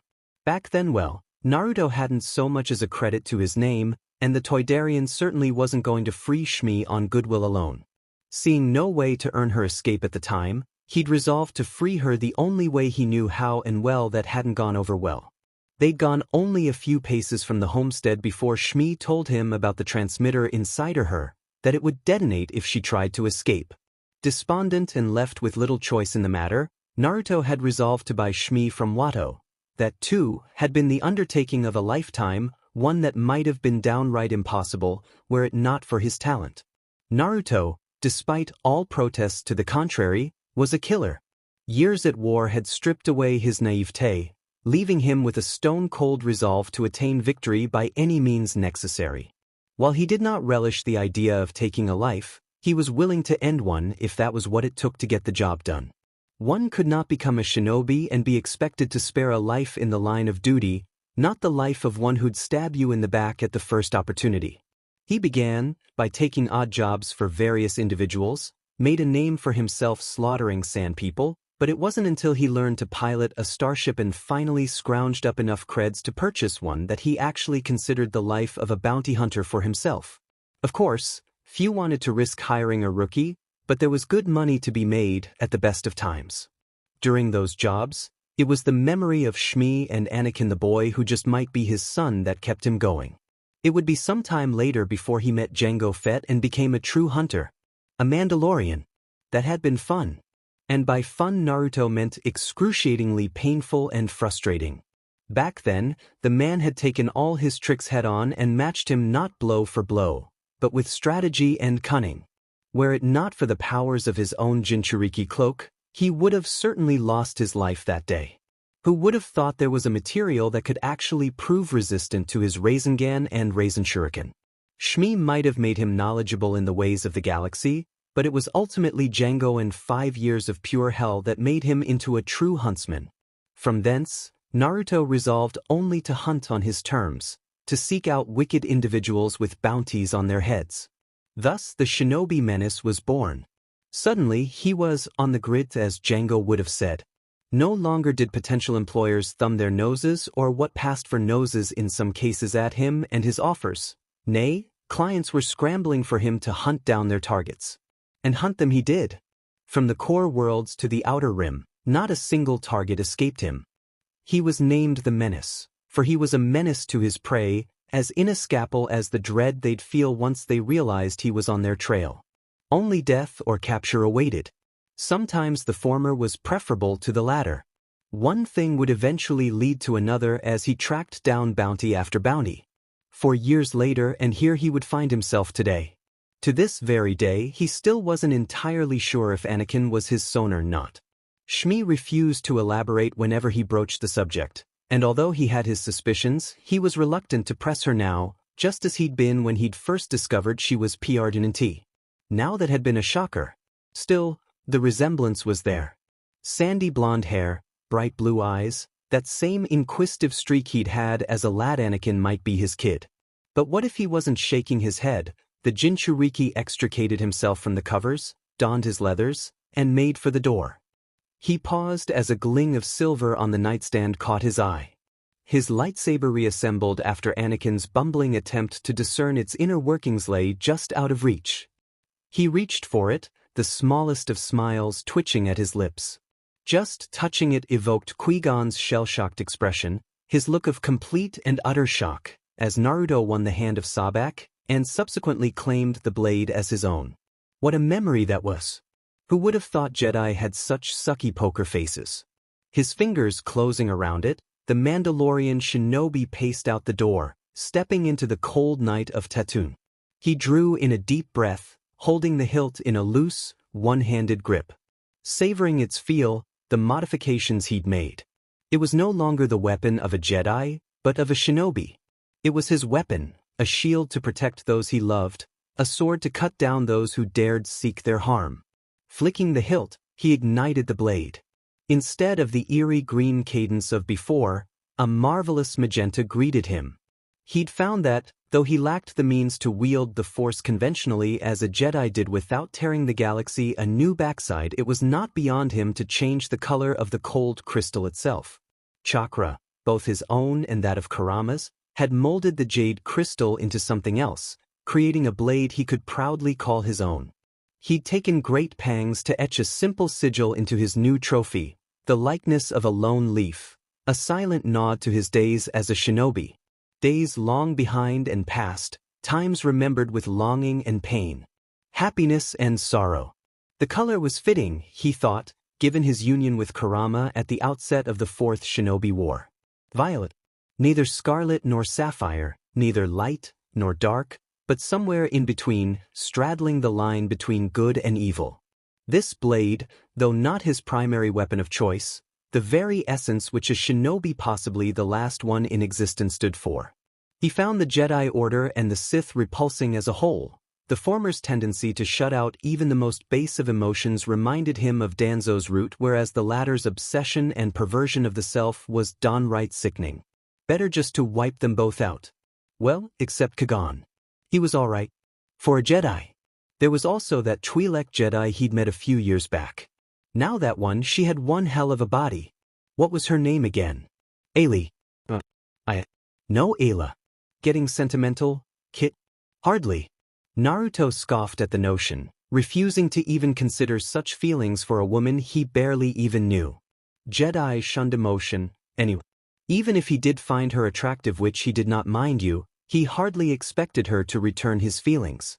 Besides, I'm just enjoying my new trophy. Whatever you say, the kitsune groused. Although you could always stand to find another woman, like hell, don't be like that. I'm sure your wench won't mind sharing, so you'd rather I set a bad example for Annie, then? Like father, like son. Naruto stumbled half a step forward. His distraction nearly cost him an arm, his grip on the hilt bringing the blade dangerously close to his face before he managed to divert it. Oh, he scowled at the close call. The hell, I'm hardly father material as it is. Naruto chortled as he danced away from an imagined lunge, shifting his hold on the lightsaber into a reverse grip, molding the movement into an effortless one-handed parry. I only see the kid once every few months, and even then it's usually only for a few days. Yep, certainly no Father of the Year award there. Hey, Naruto flinched at the chirine in his partner's words. That'll all change once they're free. You just wait and see. Yes, your brilliant yet deluded plan to ride off into the sunset and live happily ever after, was it? I'm sure that'll work out for you. Well, when you put it that way it sounds far-fetched. That's because it is, boy, says the lovelorn fox. Naruto snorted. Kyuubi growled. That was low. Sorry. It's not my fault, I'm so damn picky. The years might have made him a Mandalorian, but he was still very much a shinobi at heart. He had enemies, many of which wouldn't hesitate to use Shmi or Annie against him. The moment they were free, he intended to get them off this kami-forsaken dustball and somewhere safe. He just didn't quite know where that somewhere was yet. His ship was a fine vessel indeed, but it was by no means a place to raise a 9-year-old child. And for the life of him, he couldn't think of any other place. Coruscant naturally came to mind. Even so, he couldn't quite shake the bad feelings that he felt whenever he visited the planet. He doubted he'd run into that Zabrak again, but even so, watch the leg. Kurama's warning jostled Naruto out of his reverie, and just in time. He'd been perilously close to slicing his own leg off in his inattention. He performed a few practice swings of the blade, allowing himself to become lost in the blazing colors of the blade until the motions became automatic, his body performing feints and jabs against an unseen opponent. He was half tempted to create a shadow clone, but doing so would likely wake his family. Family? Such musings brought a small smile to Shinobi's face.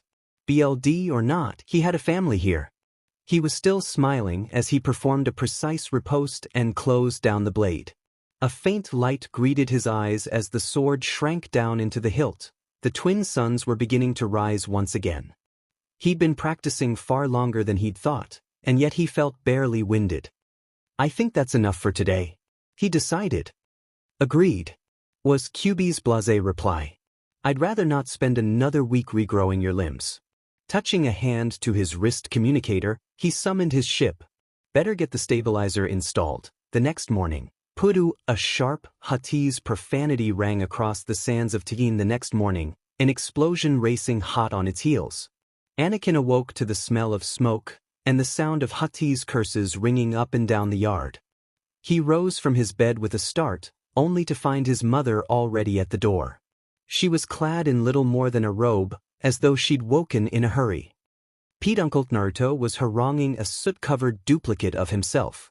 I told you to install the stabilizer, not mess with the engine, but boss, Chubba, the menace barked, backhanding himself with the helmet. If I've told you once, I've told you 1,000 times. Let me know before you get an idea to fiddle with something. This is why I don't use you guys anymore. The clone, visibly wilted beneath Naruto's vicious verbal assault, and Anakin might have found the whole affair rather comical, were it not for the fierce flush of anger wrapped around the hunter's visage.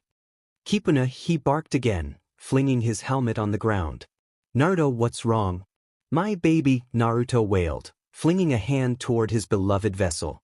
She's ruined, I tell you. Without a new engine, she'll never fly again. Anakin, doing his best not to laugh, hazarded a glance at Naruto's baby, the ship of which he was so terribly proud.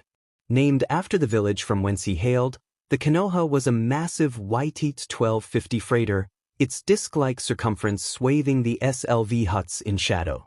Nearly equal in size and scale to that of a J-type 327 Nubian Royal Starship vessel, it was a force to be reckoned with and armed to the teeth.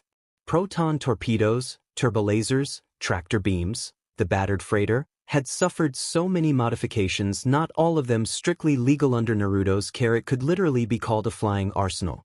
Unfortunately, constant modification often meant constant maintenance. Naruto, for all his acquired talents since finding himself in this galaxy far, far away, wasn't all that reliable when it came to maintenance. He liked to run the guns and the engines until they were red hot or, at times, until the casing cracked. He pushed the Konoha like he pushed himself, to its limits and beyond. And in this case, he'd pushed the ship just a tad too strong. This time, he'd ruined the engine. Grah, he snarled, flinging his helmet down upon the sands. Ichuta, he might have ranted more, still, had not the flapping of wings reached their ears.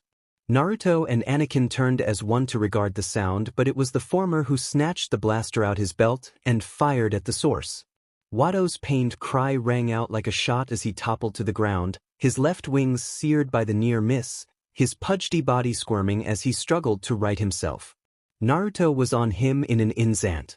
"You," the hunter roared, gloved fingers seeking the Toydarian's throat, and failing to find it, closed around one of his spindly arms instead. "You," Watto squeaked in surprise, his wings beating furtively against the air as he tried to free himself from the Mandalorian's crushing grip, but to no avail. Apparently, he had yet to realize the severity of the situation. Yowling in pain, the Toydarian found himself dragged down to the ground and hauled forward, forced to face the smoking ruin of Naruto's vessel, towering over them all like an avenging angel. Watto rasped out. "Why is your ship still here, Hunter? What you want?" "Don't play dumb," Naruto gestured with his free hand, indicating the smoking innards of the Konoha. "You sold me a bad part, now my engine's shot to hell." For a moment, just a moment, Anakin thought he saw Watto's mouth twist into a knowing smile. "Sith spit, you can always pay for new engine." The Toydarian's voice was thick with desperation. "I sell you one cheap, yes, a million troguts." Anakin felt his heart skip a beat. Engines were by no means cheap, especially on Tatooine, especially at Watto's prices. Naruto hissed in a sharp intake of breath. Apparently he'd reached the same conclusion. "Yes, Hoppada Nopet," he barked back at Watto. "I'm not going to pay that, and you know it. I've been saving that money for Shmi and Annie, not you, you cheating little." "Is not my fault, Outlander," Watto cried in protest. "You kill me, you get nothing." Watto's defiance evaporated as the bounty hunter jammed a blaster into his bulbous nose. There was an audible clack as he flicked the setting from stun to kill, and Anakin knew in his heart that there would be no stopping Naruto this time.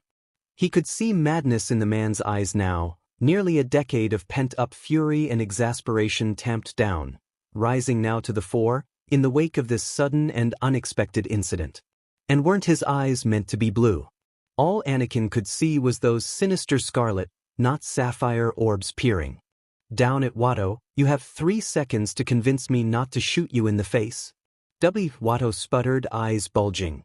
Shmi made no effort to come to his aid, she merely ushered Anakin behind her. The boy dared to peek out from around his mother's leg, and found only a chilling complacency in the hunter's eyes. His face reflected nothing. It was as if he were set in stone, unflinching, unmoving. Whatever frenzied emotion he'd glimpsed was gone now, replaced by a frightening lack of emotion. Naruto radiated nothing but resolve. He would shoot Watto this time, and lose no sleep over it. 1. "I give you discount," the junk dealer pleaded. 2. "I give you the woman for free." For a moment Naruto hesitated, and Anakin thought Watto might have won, that the man might actually cease his countdown. Then his features tightened and the rage was back in full force. His boot struck the Toydarian in the stomach, pinning him against a nearby bulkhead, his blaster SWing, tracking with the movement. "No!" Watto yowled, flinging both arms before his face in a feeble attempt to ward off the blaster bolt. 3. Naruto's finger tightened on the trigger, his words nearly lost over the deafening roar of an unseen engine. There was a muffled crack. Anakin flinched. Shmi gasped. Watto screamed, as the blaster bolt slammed into his shoulder. The shot wrenched him from the hunter's grip and flung him down into the sand like a rag doll. Hati's curses spilled from his split lip like a torrent of warm mud, the smacking syllables nearly indistinguishable from one another as the Toydarian clutched at his wound and shrieked his fury. Naruto seemed to take no satisfaction in the act. This implacable warrior merely tossed the Toydarian a medkit and continued on as though nothing had happened. Anakin wondered how the man had missed. He'd seen Naruto hit his mark from miles away. For him to have missed at point-blank range was something of an impossibility. Then he heard it, saw it. Naruto stood still as a god, his eyes tracking something unseen. But not for long. Even as Anakin looked on, he saw it in the distance. A sleek starship, gleaming silver in the harsh light of the twin suns of Tatooine. He watched, dumbfounded, as it forsook the port and instead roared past overhead and into the desert. Naruto barked out a laugh. It was a deep, throaty sound.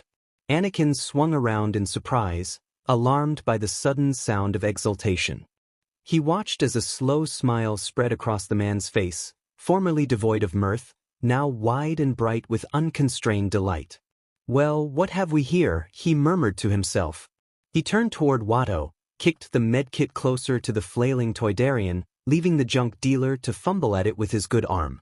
Naruto's boot stamped down upon the kit, holding it in place. If I find out you cheated me, cut, there'll be nowhere in the galaxy you can hide. Without another word, he pressed a button on his wrist-mounted communicator. His jetpack roared to life with a flare of flame and sound, nearly deafening Anakin.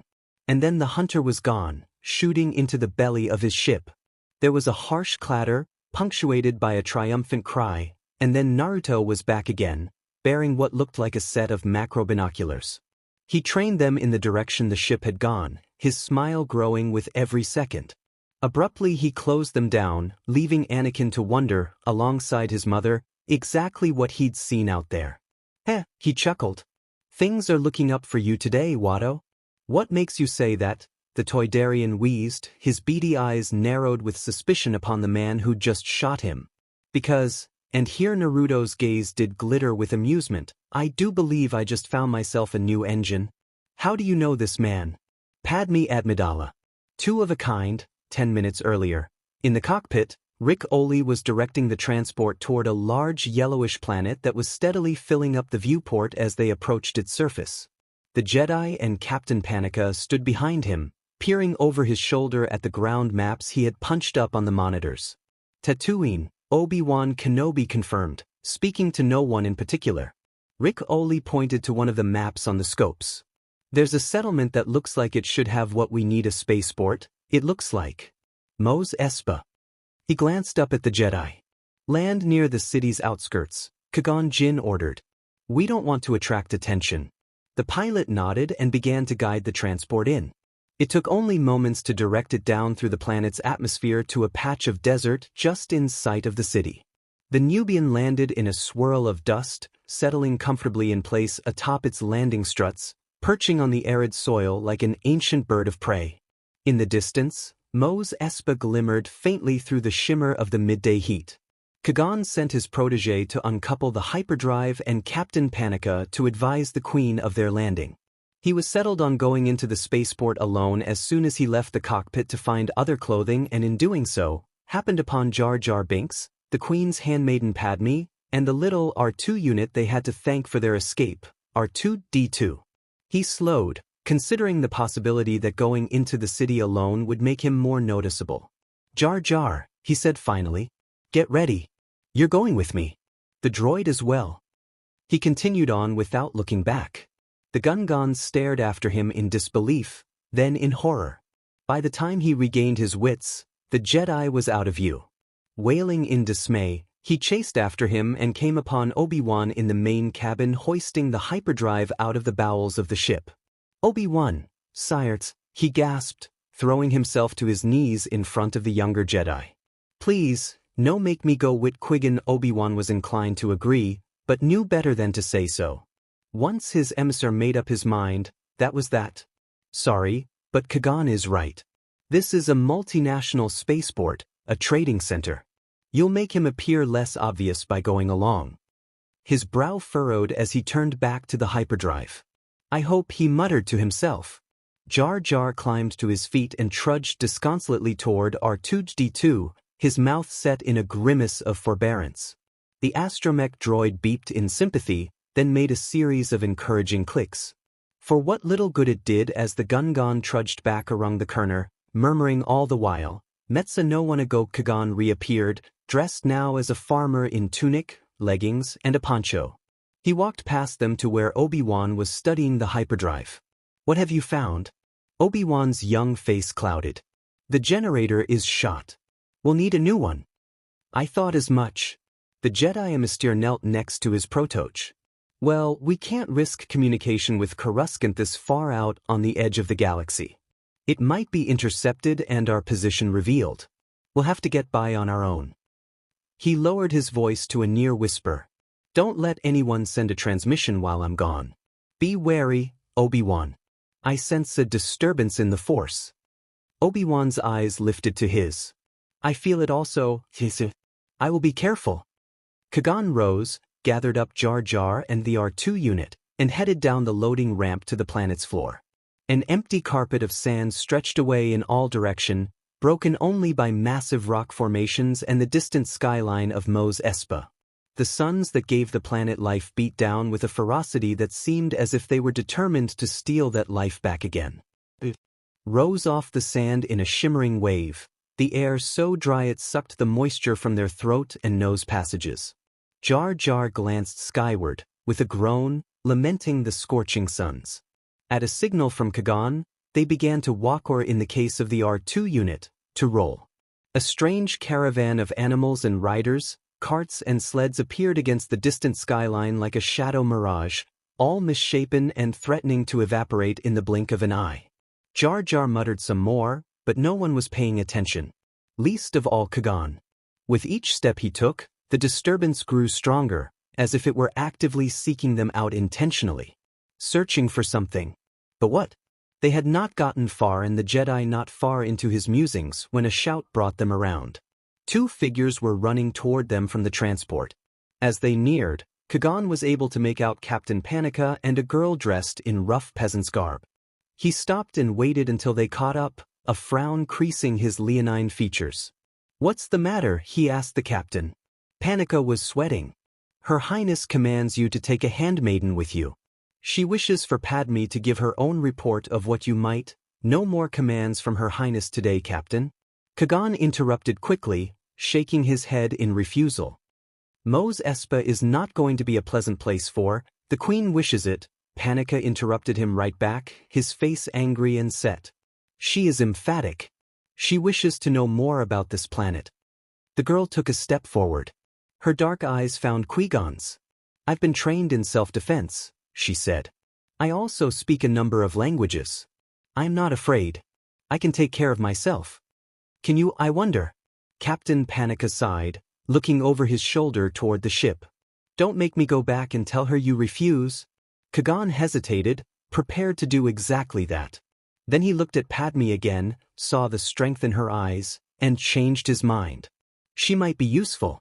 Traveling with a girl, they might suggest a family in transit and present a less aggressive look. He nodded. "I don't have time to argue the matter, Captain. I still think this is a bad idea, but she may come." He gave Padme a stern look of warning. "Stay close to me." He started away again, the others trailing. Captain Panika stood watching with undisguised relief as the strange little procession of Jedi, handmaiden, Gungan, and astromech droid moved off into the sweltering landscape toward Mos Espa. He did his level best to remind himself that everything was perfectly all right. Nothing could possibly happen to Padme with a Jedi watching over her. That he wasn't making a mortal mistake by allowing her to venture out into the scorching sands of the Tain. Still, he couldn't quite shake the feeling that something was about to go terribly, horribly wrong. And that rising sound of a jetpack in the distance was probably just his imagination. Back in the present, Naruto heard it. Saw it. Naruto stood still as a god, his eyes tracking something unseen. But not for long. Even as Anakin looked on, he saw it in the distance. A sleek starship, gleaming silver in the harsh light of the twin suns of Teting. He watched, dumbfounded, as it forsook the port and instead roared past overhead and into the desert. Naruto barked out a laugh. It was a deep, throaty sound. Anakin swung around in surprise, alarmed by the sudden sound of exultation. He watched as a slow smile spread across the man's face, formerly devoid of mirth, now wide and bright with unconstrained delight. "Well, what have we here?" he murmured to himself. He turned toward Watto, kicked the medkit closer to the flailing Toydarian, leaving the junk dealer to fumble at it with his good arm. Naruto's boot stamped down upon the kit, holding it in place. "If I find out you cheated me, cut, there'll be nowhere in the galaxy you can hide." Without another word, he pressed a button on his wrist-mounted communicator. His jetpack roared to life with a flare of flame and sound, nearly deafening Anakin. And then the hunter was gone, shooting into the belly of his ship. There was a harsh clatter, punctuated by a triumphant cry, and then Naruto was back again, bearing what looked like a set of macro binoculars. He trained them in the direction the ship had gone, his smile growing with every second. Abruptly he closed them down, leaving Anakin to wonder, alongside his mother, Exactly what he'd seen out there. Heh, he chuckled. Things are looking up for you today, Watto. What makes you say that? The Toydarian wheezed, his beady eyes narrowed with suspicion upon the man who'd just shot him.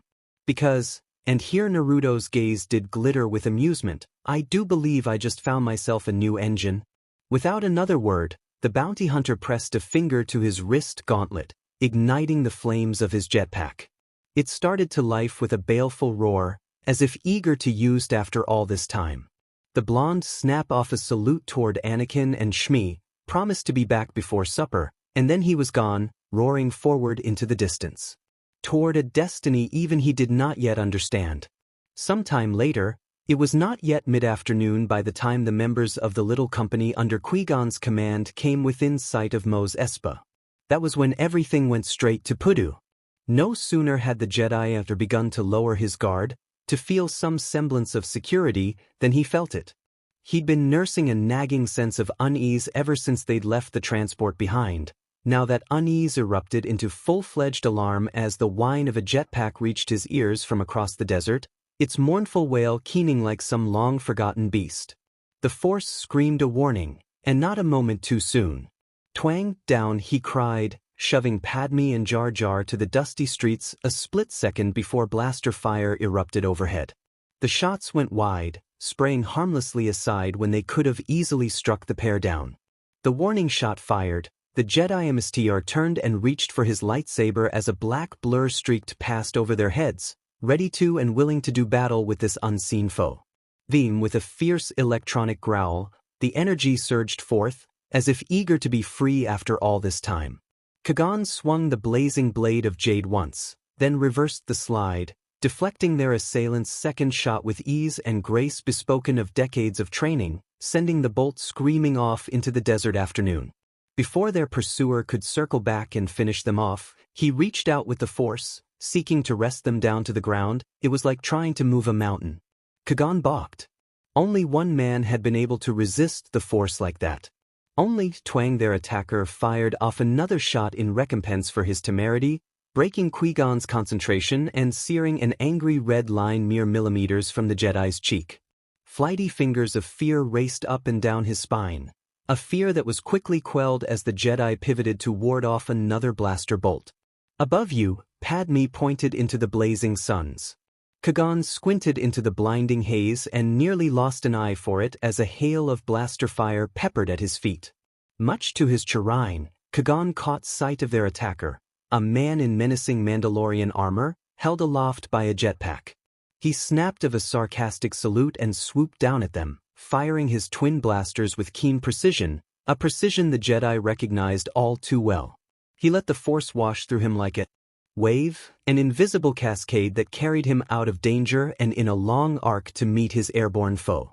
The Mandalorian fired repeatedly bolts of red lambent energy that Qui-Gon, guided by the Force, batted away with his weapon as he rose. None came close. And then, just as he was upon their attacker, the Mandalorian surprised him. Instead of retreating, he gunned the jetpack and surged to meet Qui-Gon with fists and feet, both alarming and startling the Mstr Jedi. The distraction proved most costly. A booted foot slammed into the Jedi's midsection and drove him back to the arid earth. But not before his lightsaber descended upon the hunter's jetpack, warping wire and silking off key circuity. He thought he heard the Mando curse as they fell, plummeting to the earth in a tangle of arms and legs. Qui-Gon managed to disentangle himself just before they struck the ground, the armored warrior absorbing the brunt of the impact with a muffled grunt.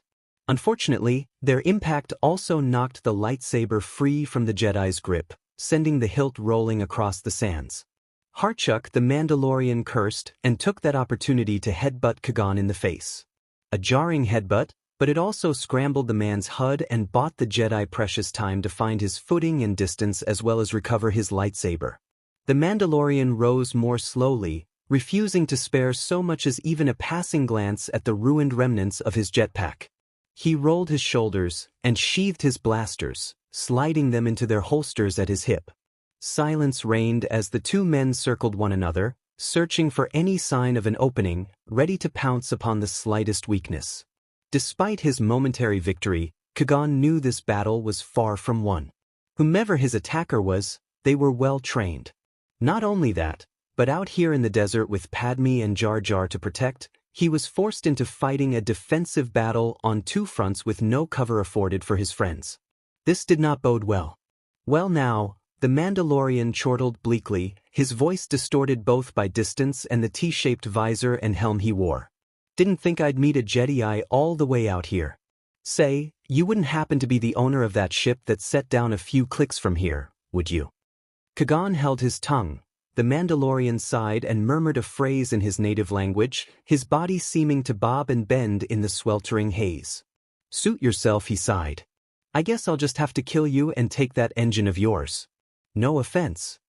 A holdout blaster seemingly materialized in his empty hand. He'd squeezed off a trio of shots before anyone could think to stop him. The force was an invisible cataract that carried Kagan in its grip, bearing him as lightly and easily as a fish through water. He surrendered to it as he'd learned to do long before, letting it guide and direct him, letting it move him in offensive and defensive actions far faster and more precise than his conscious mind could have executed. The Mandalorian's blaster fire ricocheted from his lightsaber in blinding flashes, the energy bursts dissipating harmlessly into the earth and sky. A slight degree to the right sent one such bolt caroming off his blade and back from whence it came, pinging off the man's helm, to damage his helmet. The Mandalorian didn't seem at all fazed by it. He barked a laugh and discarded the blaster like loose change, instead reaching for what looked like a small cylinder from his belt. Not bad, Jediite, his voice boomed behind the damaged helmet. Didn't think I'd ever have a chance to use this. Unclipping it, he charged forward, moving with a speed that belied the heavy armor he wore. Kagan almost balked at the sheer stupidity of such a move. Behind him, he heard Padme gasp. He shared her sentiment. What did the man think he was doing? To charge a Jedi unarmed was truly a foolish thing. He brought his blade up and dropped it down as the Mandalorian lunged at him. A merciful, disarming slide meant to end their battle. It glanced off the man's armored arm like water, tracing a blistering welt upon the man's gauntlet, nothing more. Mandalorian steel. He spun as the man grabbed for him, SW from his head. Kagan felt the BLD freeze in his veins as a verdant green blade so much like his own sizzled into existence between him and the Mandalorian, blocking his strike at the last instant. A lightsaber, his distraction proved nearly fatal. The Mandalorian battered him backwards in a brutal block that nearly brought his own lightsaber into his shoulder before he could recover. He was dimly aware of Padme's scream as the Mandalorian raised one hand from the handle of his saber, drew it back and slammed it forward, all in the blink of an eye. The Jedi braced himself for geyser of flame or the stinging impact of a laser, but what came was much more basic than he'd intended. Clenched knuckles barreled into Qui-Gon's visage like a charging band, a powerful punch that crushed cartilage and shattered capillaries as though they were glass. The Jedi staggered backwards and scythed his legs out as he fell, trying to take the man down with him. But the hunter anticipated this and stepped backward, leaving Kagan to topple to the sands in heap, alone. The Mandalorian loomed over him, an armored titan, savoring its victory. "Oh news," Jar Jar wailed in despair as the hunter brought his blade down in a hammering strike, tearing Qui-Gon's lightsaber from his grasp even as he brought it up in a last, desperate parry from the ground. He reached for the fallen weapon, but the Mandalorian was more agile, planting a booted foot down upon the blade, and the other upon the MSDRC. "You lose." He spun the blade once overhead and brought it crashing down, intent upon the kill. R2-D2 squealed loudly, momentarily capturing the hunter's attention, just for a moment. It was enough. Twang! A blaster bolt struck the Mandalorian dead center in the helmet, shattering his visor and snapping his head backwards. It was a kill shot, erupting out the back of the man's head with a bolt of lambent energy. The boot upon Qui-Gon's as he went slack alongside the rest of him, slowly teetering backwards. The aging MSTR pushed the booted heel off his as he began to rise. And the hunter stomped down. Kagan groaned as he was forced back to the ground, stars, whole planets speckling before his vision. Through the black haze he was dimly aware of his attacker's face, now made visible through the shattered helmet. Those blue eyes narrowed in agitation as he turned to face his surprise attacker. "Not bad, sire." He cracked his neck, popping a few joints. You almost had me there. Kagan craned his neck, searching for his savior. Padme stood only a few meters away, determined and unflinching, clutching the hunter's discarded holdout blaster in her left hand. Her dark eyes narrow in disbelief, then grew large with horror as the warrior reached up to his hampered helm and removed it, revealing the sizzling hole in the center of his forehead. It was a clean through and through, yet even as she looked on the wound began to close, flesh then bone, sizzling shut to leave his forehead unmarred and whole. He turned and revealed his whiskered face, confirming the Jedi's suspicions. And then the bounty hunter looked down, as though seeing Kagan for the first time. "You?" The gasp of surprise came from both Naruto and Kagan at once, baffling Padme. Did these two know one another? But that was ridiculous. They'd been trying to kill each other only a few seconds ago. The pair gawped at each other a moment longer, refusing to believe their eyes. Silence hung over them like Naruto was the one who cut it. "Kagan, you magnificent be!" The blonde startled her with a roar of laughter, extinguishing his lightsaber and clipping it upon his belt. "I should have known that was huge." To her infinite disbelief, he reached down and clasped the venerable Jedi's hand, hoisted the emser to his feet, and clapped him on the back like a long-lost friend. "What the fearfeck are you doing here?" "I was told you died," Kagan said to Naruto, dusting himself off with a sweep of his hand. "I nearly did," Naruto replied, a wry smile tugging at his whiskered cheeks. "How is it you're here?" "Long story," the blonde answered. "What about you?" "Also a long story, I'm afraid." "Well, I'm stuck on this dust ball at the moment, so I've got nothing but time. Unfortunately, that is something I lack." Naruto made a face. "All right, if you're gonna be stingy about it." Padme cleared her throat. "Excuse me, Mr. Jedi, but just how do you know this man?" Much to Naruto's delight, the Jedi MST are actually blanched. The blonde took a perverse pleasure in the man's look of discomfort. It was extraordinarily rare to see a Jedi so distressed. He took one glance at Padme, then Jar Jar, followed by R2-D2, his ear-splitting grin growing with each passing second. "You didn't tell anyone, did you?" Kagan sighed, his leonine features twisted in resignation as he drew the bounty hunter aside. His voice was barely a whisper. "No, and I'd very much appreciate it if you kept that between us." "Oh." Naruto arched an eyebrow. "That depends." "Depends on what?" "Just how much are you willing to pay?" Some hours later, the suns had begun to set upon Tatooine. Shmi Skywalker fiddled restless with her hair, braiding and unbraiding it as she waited for her boys to return home.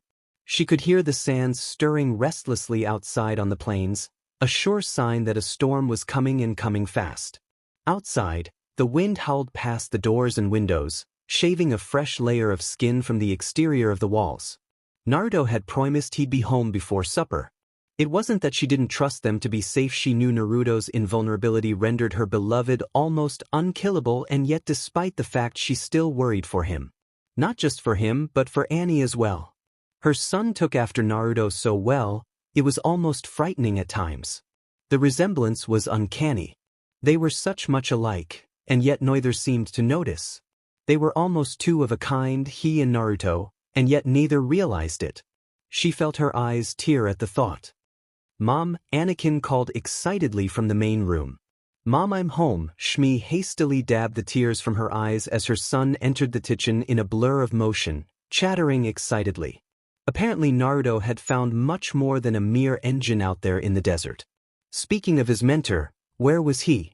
"Where's Naruto?" Shmi craned her head, half expecting the blonde bounty hunter to burst into the room at any moment. She'd yet to hear from him ever since he'd set out this morning to acquire a new engine. Now, Shmi loved him truly, she did, but sometimes his actions worried her. Today's display of violence was just the tip of the iceberg. While she wanted nothing more than to see Watto dead, she did not wish to have Anakin exposed to such violence.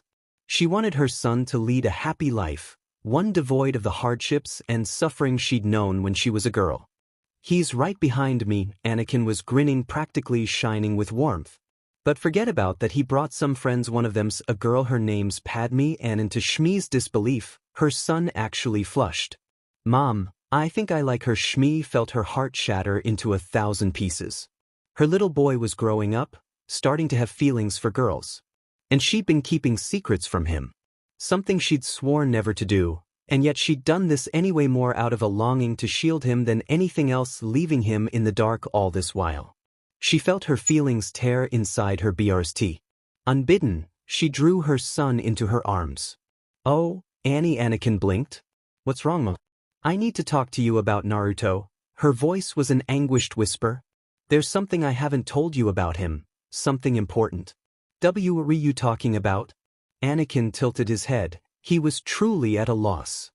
"What about Naruto?" Shmi took a deep breath and steeled herself. Everything was moving so swiftly, she suddenly feared she'd never have a chance to tell her son this again. "Naruto is long is the years you have waited. From all the hardship and turmoil. But when it finally comes, the day is at hand." "Like father, like son," Anakin called excitedly from the main room. "Mom, I'm home." Shmi hastily dabbed the tears from her eyes as her son entered the kitchen in a blur of motion, chattering excitedly. Apparently Naruto had found much more than a mere engine out there in the desert. Speaking of his mentor, where was he? "Where's Naruto?" Shmi craned her head, half expecting the blonde bounty hunter to burst into the room at any moment. She'd yet to hear from him ever since he'd set out this morning to acquire a new engine. Now, Shmi loved him truly, she did, but sometimes his actions worried her. Today's display of violence was just the tip of the iceberg. While she wanted nothing more than to see Watto dead, she did not wish to have Anakin exposed to such violence. She wanted her son to lead a happy life, one devoid of the hardships and suffering she'd known when she was a girl. "He's right behind me," Anakin was grinning, practically shining with warmth.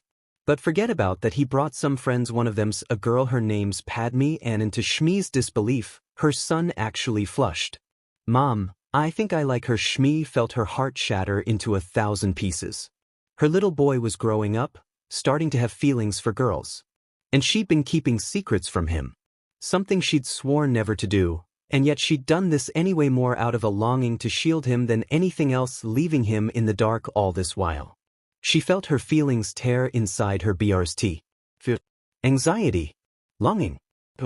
Unbidden, she drew her son into her arms as softly as she dared.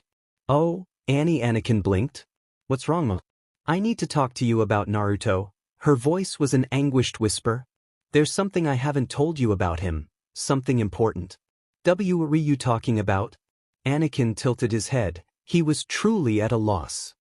"What about Naruto?" Shmi took a deep breath and steeled herself. Everything was moving so swiftly, she suddenly feared she'd never have a chance to tell her son this again. "Naruto is your father." Both Anakin and Shmi startled in surprise as the blonde bounty hunter barged into the room, grinning from ear to ear. Naruto blinked, glanced from the baffled boy to his mortified mother, then back again. There was a silence as he scratched at the back of his head.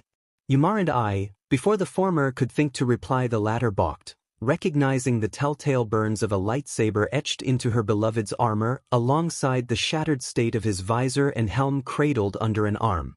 He looked as though he'd just emerged from a barroom brawl, and his weathered smile only confirmed her suspicions. Then his words sank in. Gulped like a fish out of water. "You knew." "I guessed," Naruto admitted with a rueful smile. "Honestly, Shmi, you think I didn't notice the resemblance?" He reached down to muss Anakin's hair with an overlarge hand, drawing a blink from the boy.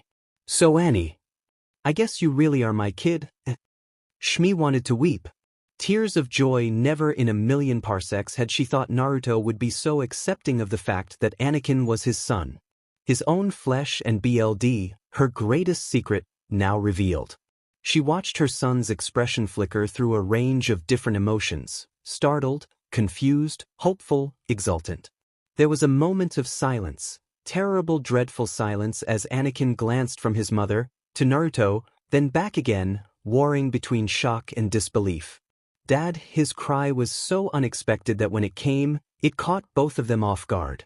"Oof," Naruto grunted in shock and surprise as the sudden tackle nearly bowled him backwards for a moment. But just a moment. Recovering his balance, he reached down and took the boy in his arms, embracing him for all he was worth, as though in doing so he could somehow make up for all the years he'd been absent. Shmi felt the tears as they welled up in her eyes. She was beyond being moved anymore. There were simply no words worthy of this moment. "Hey," Naruto chortled softly. "Just like that? You're gonna call me dad? And here I thought you wouldn't want to think about your mom doing the bando with two backs." Annie blinked. Evidently the metaphor was lost on him. Bando with two backs? Shmi, much to her chagrin, flushed scarlet. Naruto, the blonde, cackled devilishly and drew her into their warm embrace. "What? It's true." Kagan Jin and company entered to the sounds of laughter and reproach. He spared a backwards glance for the large vessel at their backs, admiring the massive YT 1250 freighter, which surely belonged to the blonde hunter within. It stood tall and proud, its disc-like circumference stoically weathering the sandstorm, sheathing the already darkened SLV huts in shadow. It was nearly equal in size and scale to the Queen's ship, which was a feat in and of itself. Once glance was all that was need to cow. It was a force to be reckoned with, and if it was anything like its owner, likely armed to the teeth. Proton torpedoes, turbolasers, tractor beams. The battered freighter and its matte black hull appeared to have suffered many modifications, most of which probably weren't strictly legal under Naruto's care. Black as night, it could literally be called a flying arsenal by now. With a nod of respect toward the battered freighter, the Jedi emissary continued after the others inside. The sandstorm grew muffled as the door slid shut behind him, giving Kagan time to shake the sand from his coat and take note of his surroundings, humble though they were.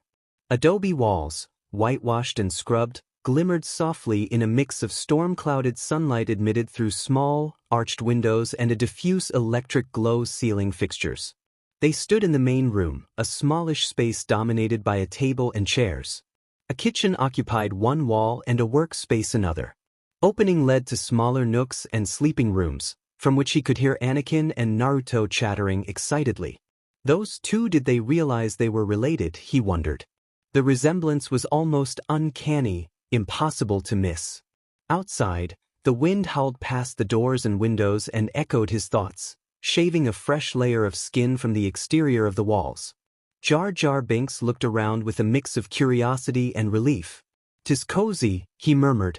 Anakin's mother entered from a work area off to one side, brushing her hands on her dress, the faintest smile pulling at her lips. Despite himself, Kagan blinked. She was a woman who appeared to be in her 20s, but one look at her eyes and in the Force suggested she was actually much older, somewhere in her mid to late 30s. Her long brown hair lay tied back from her smooth face, her clothing rough and simple. She was simplicity itself, and yet her beauty struck him with such force he found himself momentarily speechless. He could feel Naruto's presence within her. And she was with child. He could see the tiny life within her stomach through the Force, barely more than a few collection of cells at present, but present nonetheless. She probably wasn't even aware of it, and likely wouldn't be for yet another few weeks or so. Questions plagued Kagan. Whether her relationship with Naruto had done something to slow her aging, he knew not, but doubtlessly whatever it was that tethered him here had something to do with this woman. "Oh my," she exclaimed softly, glancing from face to face. "Annie said we had company, but easy, sire." Naruto stepped up behind his wife and laid a reassuring hand on her shoulder, calming Shmi. Kagan didn't need the Force to see that they were a bonded pair, but he dipped into it anyway, and nearly staggered from what he found there. He could feel the love they shared for one another, bleeding into the Force, an emotion so powerful it was almost tangible. There were no secrets between these two, and yet, when he tried to pry, when he sought to look deeper into the blonde's mind, he had the succinct feeling he was the one being watched. That's deep enough, Jedi. Kagan froze. Great crimson eyes hung before him in the blackness. The others had vanished, gone, leaving the Jedi MC hanging somewhere that was both the Force and not the Force. Those baleful orbs regarded him in silence for a moment longer before he felt it. Movement. The ground shuddered beneath his feet as the beast pawed forward, leaving Kagan Jin face to face with a beast that could only be described as a giant fox, looming over him as if he were an ant before a giant. It was massive. An old, ancient, eldritch presence older than even Master Yoda himself. "I have suffered only one visitor before you since coming here," it rumbled. "A young woman who claimed my host as her mate and has since borne him a son. You are not her, nor are you my host's progeny. I suggest you explain yourself, mortal. Quickly. Row upon row of sharp, glistening teeth shone in the gloom, showering Kagan with warm, fetid breath. It would be such a shame were I to make you a smear upon the ground. Kagan steeled himself.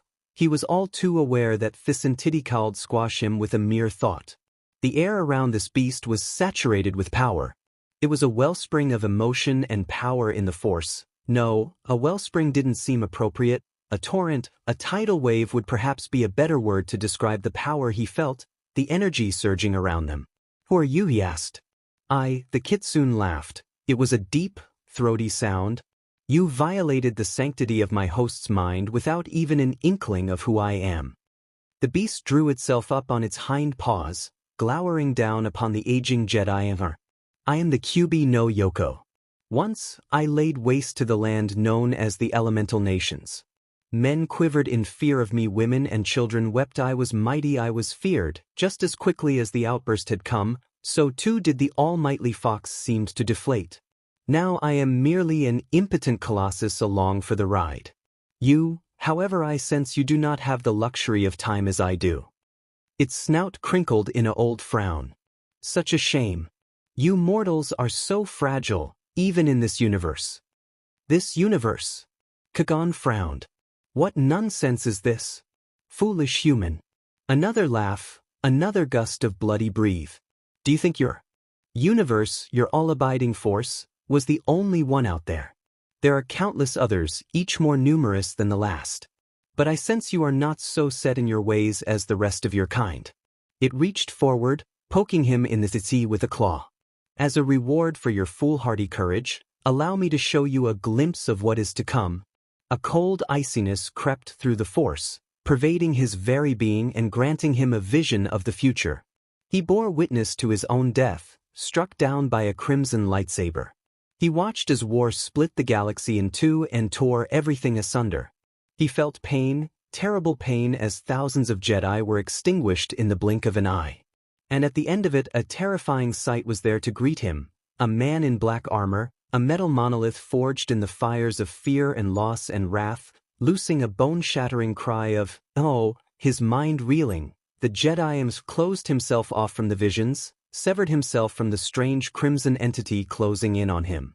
The Force was a tangle of knots and possibilities, countless futures and possibilities, each leading back to the young Mandalorian standing across from him.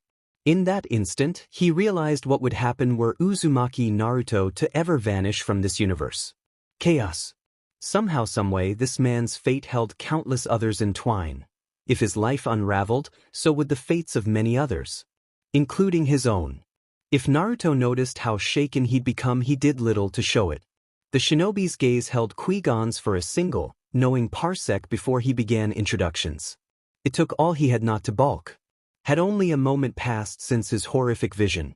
Merely an instant. The thought elicited a small shudder from the Jedi. He would have to consult the council, inform them of what he had seen. Naruto's voice jarred him back to the present. May I introduce Kagan Jin, Padme, Jar Jar Binks, and the R2 made a small beep. Now, I didn't forget you, little one. Naruto chortled. Who was it? His grin grew. I'll have to take you to meet Sparky sometime. She gets so lonely, being cooped up in the ship. Would you like that? The droid warbled an affirmative. I'm building a droid, Anakin announced quickly, anxious to show Padme his project. Wanna see? Anakin, his mother's voice stopped him in his tracks. Resolve tightened her features. Anakin, why are they here? He looked at her, confused. Naruto invited them. He said this as though it explained everything. Is that so? Shmi arched an eyebrow at her husband. The blonde offered a squelching sound in protest. Well, hun, there was a sandstorm. Listen. She glanced at the door, then out the windows. The wind howled past, a river of sand and grit. Your husband was kind enough to offer us shelter, Kagan explained. We met in town. A lie, true enough. He couldn't very well tell her they tried to kill each other only a few hours ago now, could he? Come on, Anakin insisted, grabbing Padme's hand once more. Let me show you my droid. He led Padme toward his bedroom, already beginning a detailed explanation of what he was doing. The girl followed without arguing, listening attentively. R2-D2 went with them, beeping in response to the boy's words. Jar Jar stayed where he was, still looking around, appearing to want anyone to tell him what to do. A stern glance and a curt word of dismissal on Naruto's part did just that, sending the Gungans scurrying after Padme and Anakin. Shu, the Mandalorian, ushered the bumbling alien out of the room. And don't anything, but Metza shoot you if you don't get out of here. Another growl sent the Gungan on his way with a startled yelp. Scram that left Kagan. The Jedi stood facing the boy's mother and father in awkward silence. Grains of sand beat against the thick glass of the window with a rapid poking sound. For a time, the three said nothing. A deathly pall seemed to hang over the small, empty room. Finally, Naruto spoke. "It's not much," Naruto sighed aloud, seemingly reading the Jedi's mind, "but hey, it's home, you know. I'm Shmi Skywalker." Shmi found herself following his lead, extending her hand in greeting. "Naruto and I are pleased to have you as our guests. Assuming that lass of yours doesn't try to shoot me again?" Naruto quipped lightly as touched a hand to his forehead, wincing at the tenderness of his recently healed wound. "Bugger still stings, say. Where'd you find a crack shot like that, anyway?" "I've met men twice her age that couldn't shoot like that." Kagan had already appraised the situation and determined what was needed. It also gave him an excuse to divert the conversation, to dodge Naruto's unexpected questioning. He reached under his poncho and pulled 5 small capsules from a pouch in his belt. "I know this is unexpected. Take these. There's food enough for a meal." Shmi accepted the capsules gratefully. "Thank you." Her eyes lifted and lowered again. "Thank you very much. I'm sorry if I was abrupt. I've come to expect these things from Naruto, but I'll never get used to Anakin's surprises, I guess. He's a very special boy," Kagan offered. Shmi's eyes lifted and the look she gave Naruto suggested they shared an important secret. "Yes," she said softly, smiling. "I know." She didn't give the Jedi Mstr time to dwell on it, however. "Naruto's told me quite a bit about you." The way she said it implied she knew he was no mere moisture farmer. Kagan arched an eyebrow, struggling to quell the sudden sour taste in his mouth. He didn't like where this conversation was going. "Not too much, I hope." He tried to keep the concern from his expression. Apparently he failed, because Shmi's smile grew another inch. "You were right, Naruto." She shook her head in mild amazement. "He really does have a terrible sabak face." Kagan blanched, because at that very moment, the blonde's laughter rang through the house. The storm continued through the remainder of the day, engulfing Mos Espa, sand blown in from the desert piling up against the shuttered buildings, forming ramps against doorways and walls, clouding the air, and nigh but shutting out the light. Shmi used the food capsules Kagan had given her to prepare dinner for them, and at some point Naruto offered to lend his lover a hand. As the pair worked on the meal, and while Padme was occupied with Anakin in the other room, Kagan moved off alone into one corner and surreptitiously contacted Obi-Wan on the comlink. The connection was less than perfect, but they were able to communicate sufficiently for the Jedi Mstr to learn of the transmission from Naboo. "You made the right choice, Obi-Wan," he assured his young protege, keeping his voice low. "The Queen is very upset," the other advised, his response crackling through the storm. Kagan glanced over to where Shmi was standing at the cook surface, her back turned. Naruto was nowhere to be seen. The blonde's abrupt absence both worried and distracted him. He knew by now it was never that wise to let the hyperactive hunter out of his sight for more than a few seconds. He had the scars to prove it. Frowning, he returned his attention, albeit reluctantly, to the comm. That transmission was bait to establish a trace. "I'm certain of it. But what if Governor Bibble is telling the truth and the Naboo are dying?" Kagan sighed. "Either way, we're running out of time," he advised quietly, and ended the transmission. Only to find Naruto standing behind him. The blonde's blue eyes were narrow and intent upon the comlink, and in that instant, Kagan knew. He'd heard every single word. Silence hung between them like a naked blade, unsheathed and deadly. Naruto offered the smallest of sighs, raised a hand to scratch at the back of his head. He made no inquiries about the Queen, nor did he ask about the Trade Federation, nor the sorry state of Naboo. He didn't even accuse Kagan of keeping secrets from him in his own household, though it was well within his rights to do so. Instead, he merely smiled. Time seems to be something we're both running short on, isn't it, old friend? Without another word, he turned and strode back to the kitchen to help prepare dinner, leaving the Jedi emissary with his thoughts. They sat down to eat Shmi's dinner a short while after, the storm still howling without, an eerie backdrop of sound against the silence within. Kagan and Padme occupied the ends of the table while Anakin, Naruto, Jar Jar and Shmi sat at its sides.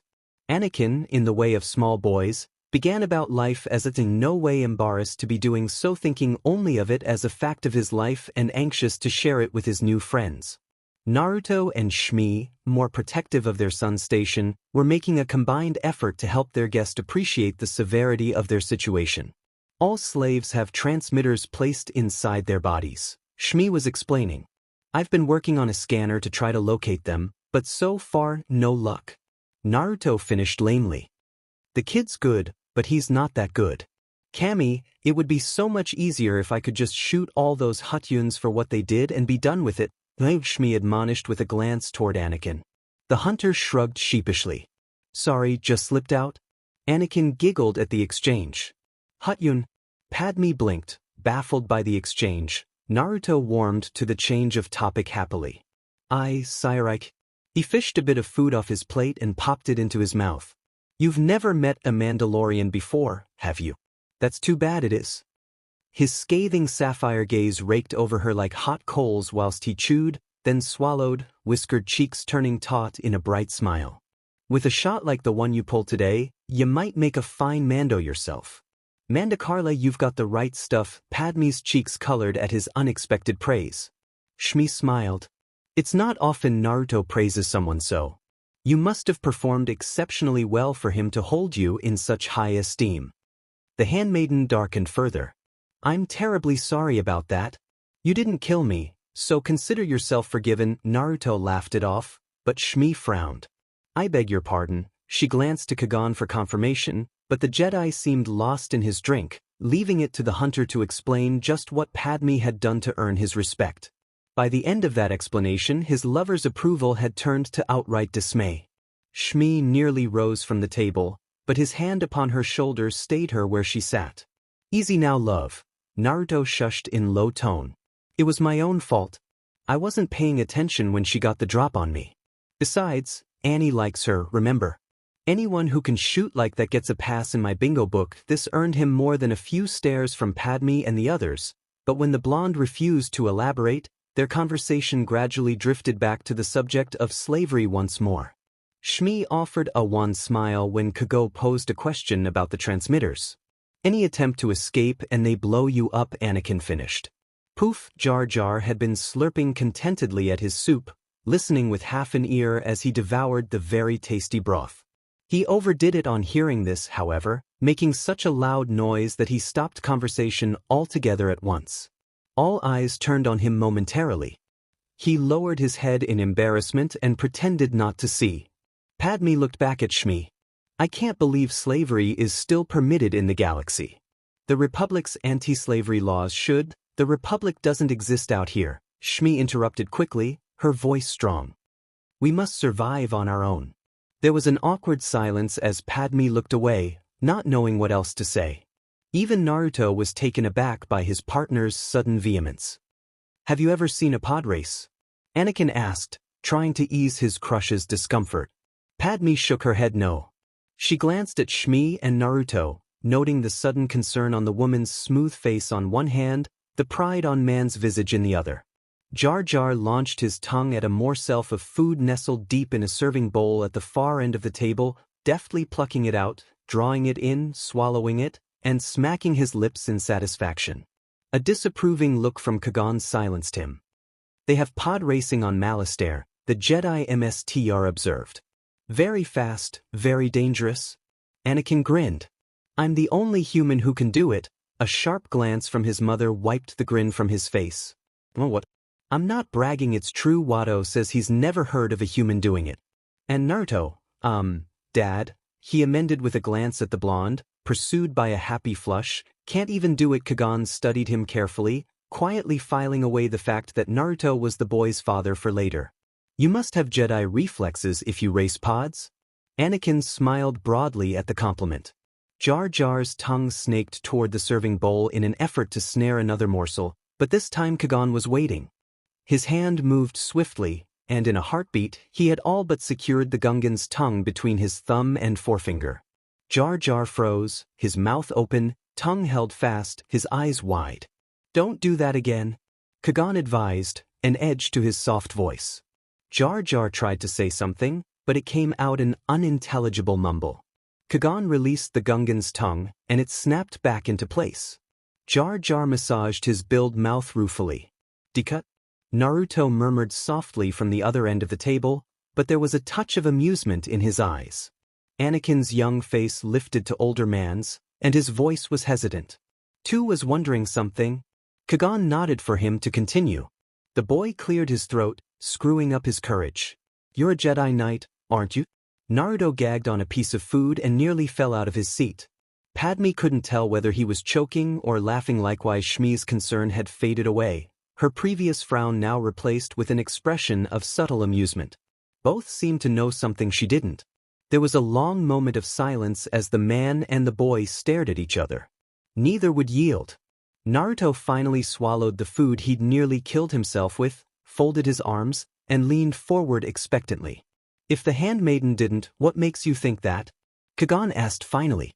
Anakin swallowed. "I saw your lightsaber. Only Jedi Knights carry that kind of weapon." Well, he risked a backwards glance at his smiling father. "Except Naruto. He must have really impressed you for you to give him one of your lightsabers like that." Naruto snorted. It seemed to Padme as though he were trying very strong not to laugh. "But what?" Kagan dutifully ignored the blonde and continued to stare at Anakin. Abruptly, he leaned back slowly in his chair and smiled. "Perhaps I killed a Jedi and stole it from him." Anakin shook his head quickly. "I don't think so. No one can kill a Jedi. Except Naruto. And he'd never do that." Qui-Gon's smile faded and a hint of sadness entered his dark eyes. "Jedi cannot be killed, you say?" He seemed to sigh. "I wish that were so. I had a dream that I was a Jedi," the boy said quickly, anxious to talk about it now that the subject had finally been broached. "I came back here and freed all the slaves. I dreamed it just the other night when I was out in the desert." He paused, his young face expectant. "Have you come here to free us?" Everyone else was focused on Anakin, so it was possible that only Padme noticed it, but at that very instant, Naruto's hands tightened around the edge of the table. She heard him growl something beneath his breath. Somehow, Padme didn't need to speak Mandoe to understand it was a curse. There was an old pain in the young man's face, a pain she recognized and sympathized with. But why would the mention of slavery evoke such a reaction in him unless something clicked in her mind? Naruto was a bounty hunter. She knew this much already. With the bounties he'd collected, he could have easily been living the good life in a high-rise somewhere in Coruscant. Instead, he was here, with his family. Because he wanted to free his family, to get them out from the thumb of slavery.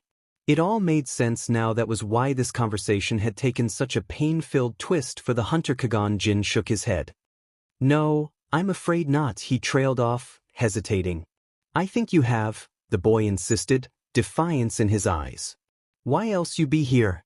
Shmi was about to say something, to chastise her son for his impudence perhaps, but Kagan spoke first, leaning forward conspiratorially. "I can see there's no fooling you, Anakin," he said. "But you mustn't let anyone know about us. We're on our way to Coruscant, the central system in the Republic, on a very important mission. It must be kept secret." Anakin's eyes widened. "Coruscant? Wow, how did you end up out here in the Outer Rim?" "Our ship was damaged." Padme found herself answering him, suddenly desperate to alleviate the tension in the room. "We're stranded here until we can repair it." She glanced at the hunters seated beside her. "Naruto was kind enough to offer us shelter. I'm sure we can repay his services somehow." Slowly, Naruto's grip relaxed from the table, leaving gouges in the metal. Padme caught a glimmer of his reaction out of the corner of her eye, saw the confusion begin to dawn in his eyes, only to be swiftly swept away by understanding. Stiffly, he straightened from his slouch, as though embarrassed to have been caught in such a position to begin with. He muttered a muted word of thanks beneath his breath, and to her initial dismay, Padme felt her cheeks begin to burn. Hurriedly, she returned his gratitude with a nervous nod. "Sith spit, what's wrong with me?" She already knew the answer. In that moment, with the stress gone from his whiskered visage, the hunter had looked almost handsome. In another life, she might eat. Such thoughts were foolish. Naruto obviously had eyes only for his mate. She'd no longing to intrude. And yet still, she couldn't drive the thought of him from her mind. Not entirely. "I can help," the cry came not from the father, but from his son, anxious to be of service to them. "I can fix anything." Kagan smiled at his enthusiasm. "I believe you can, but our first task, as you know from our visit to Watto's shop, is to acquire the parts we need." "Wit not ten ta trade," Jar Jar pointed out sourly. Naruto thumbed his chin in thought. With him distracted, Padme turned and favored Kagan with a speculative glance. These junk dealers must have a weakness of some kind. Naruto straightened in the same moment. Shmi rose and began clearing the table of dishes. "Gambling," he offered, pausing for his partner to finish his sentence. "Their only weakness is greed," Shmi confirmed. "Everything in most Espa revolves around betting on those awful pod races." Kagan rose, walked to the window, and stared out the thick, diffuse glass at the clouds of wind-blown sand. "Pod racing," he mused. "Greed can be a powerful ally, if it's used properly." Naruto arched an eyebrow from where he sat. Is that really the sort of thing a Jedi should be saying? Abruptly, his eyes brightened with a realization. "Say, Annie, what about that pod of yours?" "That's right." Anakin leapt to his feet as though he'd been struck by lightning. "I've built a racer," he declared triumphantly. His father's face shone with pride as he continued on. "Naruto's been helping me work on it. It's the fastest ever. There's a big race day after tomorrow, on Bunta Eve. You could enter my pod. It's all but finished." "Anakin, settle down," his mother said sharply, cutting him short. Her eyes were bright with concern. "Watto won't let you race." "Watto doesn't have to know the racer is mine," the boy replied quickly, his mind working through the problem. He turned back to Kagan. "You could make him think it was yours or Naruto's," he amended with all but a quick glance at his progenitor. "You could get him to let me pilot it for you." The Jedi had caught the look in Shmi's eyes. So had Naruto. He met her gaze, silently acknowledged her consternation, and waited patiently for her response. "I don't want you to race, Annie," his mother said quietly. She shook her head to emphasize her words, weariness and concern reflected in her eyes. "It's awful. I die every time Watto makes you do it. Every time." Then she turned to regard Naruto. The hunter met her gaze with a stoic stare. "And you shouldn't encourage him, Naruto. What if something happens? What if he gets hurt this time?" All eyes turned toward the Mandalorian. Naruto rolled his shoulders, turned his sapphiric gaze toward his son. "Maybe your mother's right." Anakin bit his lip. "But, Dad, I love it." He gestured at Kagan and the others. "And they need our help. They're in trouble. The prize money could more than pay for the parts they need. And yours, too." Please, try as he might, Naruto couldn't bring himself to voice another objection. One look at Anakin told him the boy was destined to race. It was his God-given talent, and any talent was better than learning the art of killing. Have to let him decide for himself. I can't make him choose. Jar Jar Binks nodded in support. "We in kinda bad goo." Kagan walked over to Anakin and looked down at him. "Let's drop the matter." He held the boy's gaze for a moment, then turned back to Naruto. "Do you think your hyperdrive would?" "Oh hell no."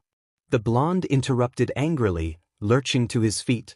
"You are not yanking the hyperdrive out of my baby. Not now. Not ever. I've put her through enough pain as it is. Besides," he added, suddenly serious, as he laid his armored back against an adjacent wall, "I've made so many modifications to her, spent so much time with her, I doubt she'd take kindly to any old stranger ripping her guts out." "You say that as though she's alive?" Padme frowned. Naruto grinned secretively, mysteriously. "Your words, sweetheart, not mine." "Then do you know of anyone friendly to the Republic who might be able to help us?" Kagan asked. Naruto blanched. Truth be told, he didn't know of any respectable folk on this dust ball. He turned his gaze to Shmi. "Babe." Shmi stood silent and unmoving as she thought the matter through. In the end, she shook her head. We have to help them, Mom. Anakin insisted, sensing he was right about this. Remember what you said. You said the biggest problem in the universe is that no one helps anyone anymore. Shmi sighed. Anakin, don't, but you said it, Mom. The boy refused to back down, his eyes locked on hers. Skywalker made no response this time, her brow furrowed, her body still. Naruto stepped up behind her and laid a comforting hand upon her shoulder. She sighed and leaned into her mate, shoulders drooping in distress beneath her unseen burden. I'm sure Kagan doesn't want to put your son in danger, Padme said suddenly, uncomfortable with the confrontation they had brought about between mother and father and son, trying to ease the tension. We will find another way. Shmi looked over at the girl and shook her head slowly. No, Annie's right. There is no other way. She gave Naruto's hand a tight squeeze. I may not like it, but he can help you. She paused, considering. Maybe he was meant to help you. She said it as if coming to a conclusion that had eluded her until now, as if discovering a truth that, while painful, was still obvious. Anakin's face lit up. Is that yes? He clapped his hands in glee. That is a yes, Oya, Naruto laughed, his voice a loud roar in the enclosed space. Let's get started, then we've got work to do. Meanwhile, Tatooine is sparsely populated. Darth Maul informed the brooding hologram that was his emissary, Darth Sidious. The Hutts rule. The Republic has no presence. If the trace was correct, then I will find them quickly and without hindrance. Yellow eyes glimmered with excitement and anticipation in the strange mosaic of his face as he waited impatiently for a response. Move against the Jedi first, Darth Sidious advised softly, his cowled visage betraying nothing save sheer malevolence, then menace should you encounter him. You will then have no difficulty taking the Queen back to Naboo, where she will sign the treaty. Darth Maul exhaled sharply. Satisfaction permeated his voice. At last we will reveal ourselves to the Jedi. At last we will have our revenge. You have been well trained since your last encounter, my young apprentice. Sidious soothed. The Jedi will be no match for you. Neither will the Menace, with what I have given you. It is too late for them to stop us now. Everything is going as planned. The Republic will soon be under our control. Maul inclined his head to disguise the burning, longing hida there. Yes, The hologram winked out without a sound, leaving him alone. In the silence that followed, the Sith apprentice could feel a dark heat rise inside his yi and consume him with a furious pleasure. At long last, the hunter had found his prey. Not just those hated Jedi, but the Menace as well. He would deal with that man first. He would break him. Make him suffer. He would have his revenge. Later that evening, in the home of Anakin Skywalker, Qui-Gon Jinn stood silently at the doorway of the boy's bedroom and watched him sleep. His mother and Padme occupied the other bedroom, and Jar Jar Binks was curled up on the kitchen floor in a fetal position, snoring loudly. But Qui-Gon could not sleep. Unconsciousness eluded him, slipping out of his grasp like a slippery eel, whenever he sought it. It was this boy, there was something about him. The Jedi watched the soft rise and fall of his Iti as he lay locked in slumber, unaware of Qui-Gon's presence. The boy was special, he had told Shmi Skywalker and Naruto Uzumaki, and they had both agreed. They knew it, they sensed it as he did. Anakin Skywalker was different. Qui-Gon lifted his gaze to a darkened window. The storm had subsided, the wind abated. It was quiet without, the night soft and welcoming in its peace. The gangway of the Konoha lay open. Agape, a lone light shining invitingly from within. There was a soft clatter of steel striking steel, reaching his ears. It seemed Naruto couldn't sleep either. He almost envied the blonde his attachments. They made him strong, lent him power, made him nigh unstoppable in a fight. Perhaps that was why they'd struck up such an unlikely friendship, the two of them. The Jedi thought for a moment on his own life, reflected upon the ungodly vision he'd been granted earlier in the afternoon. He knew what they said about him at the council. He was strong, but he dissipated his strength on causes that did not merit his attention. But rules were not created solely to govern behavior. Rules were created to provide a road map to understanding. To the Force. Was it so wrong for him to bend those rules when his conscience whispered to him that he must? The Jedi folded his arms over his broad sitsti. The Force was a complex and difficult concept. It was rooted in the balance of all things, and every movement in its flow risked an upsetting of that balance. All Jedi sought to keep the balance in place, to move in concert to its pace and will. But the Force existed on more than one plane, and achieving mastery of its multiple passages was a lifetime's work. Perhaps more. He knew his own weakness, Kagan did. He was too close to the life force when he should have been more attentive to the unifying force. He found himself reaching out to those creatures of the present, to those living in the here and now. He had less regard for the past or the future, though the vision was beginning to change that to the creatures that had or would occupy those times and spaces. It was the life force that bound him, that gave him heart and mind and spirit. So it was that he empathized with Anakin Skywalker in ways that other Jedi would discourage, finding in this boy a promise he could not ignore. Obi-Wan would see the boy and Jar Jar in the same light, useless burdens, pointless projects, unnecessary distractions. Obi-Wan was grounded in the need to focus on the larger picture, on the unifying force. He lacked Qui-Gon's intuitive nature. He lacked his teacher's compassion for, and all-consuming interest in all living things. He did not see that same things Kagan saw. Kagan sighed. This was not a criticism, only an observation. Who was to say that either of them was the better for how they interpreted the demands of the Force? But it placed them at odds sometimes, and more often than not it was Obi-Wan's position the Council supported, not Qui-Gon's. It would be that way again, he knew. Many times. But this would not deter him from doing what he believed he must. He would know the truth about Anakin Skywalker and his mysterious progenitor. He would discover their place in the Force, both living and unifying. He would learn who these two, the father and the son, were meant to be. Minutes later, he found himself striding up the Konoha's ramp. A soft popping sound greeted his ears, indicative of a fuse being tripped somewhere in the ship. No, no, no. No, you bucket of bolts, not like that. Another deafening clang rose from the bowels of the Konoha. Evidently, its owner was strong at work again. Kagan almost reconsidered his attempt to search the blonde out, then pressed on, feeling his way through the darkened corridors through the Force. Now that he knew Anakin's father was indeed awake, they were things that needed to be discussed, between the two of them. No more, no less. Kamit, the blonde's voice bounced off the walls. You're incorrigible, you know that? Another clang. Why don't you see who just snuck inside? The Jedi answer was mildly nonplussed to have been detected so easily, but he consented himself to a slow stride as he passed the mess hall, then the cockpit, climbed down a ladder. He didn't have long to wait. Ooh, a black and orange astromech droiden R2 model, if Kagan recalled correctly, came careening around the corner, wailing its distress, appendages bristling.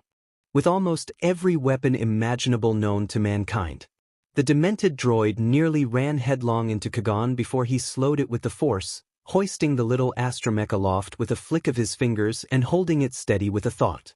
Kagan arched an eyebrow at the droid's tenacity. Sparky, is that Kagan I sense? Naruto called from the corridor.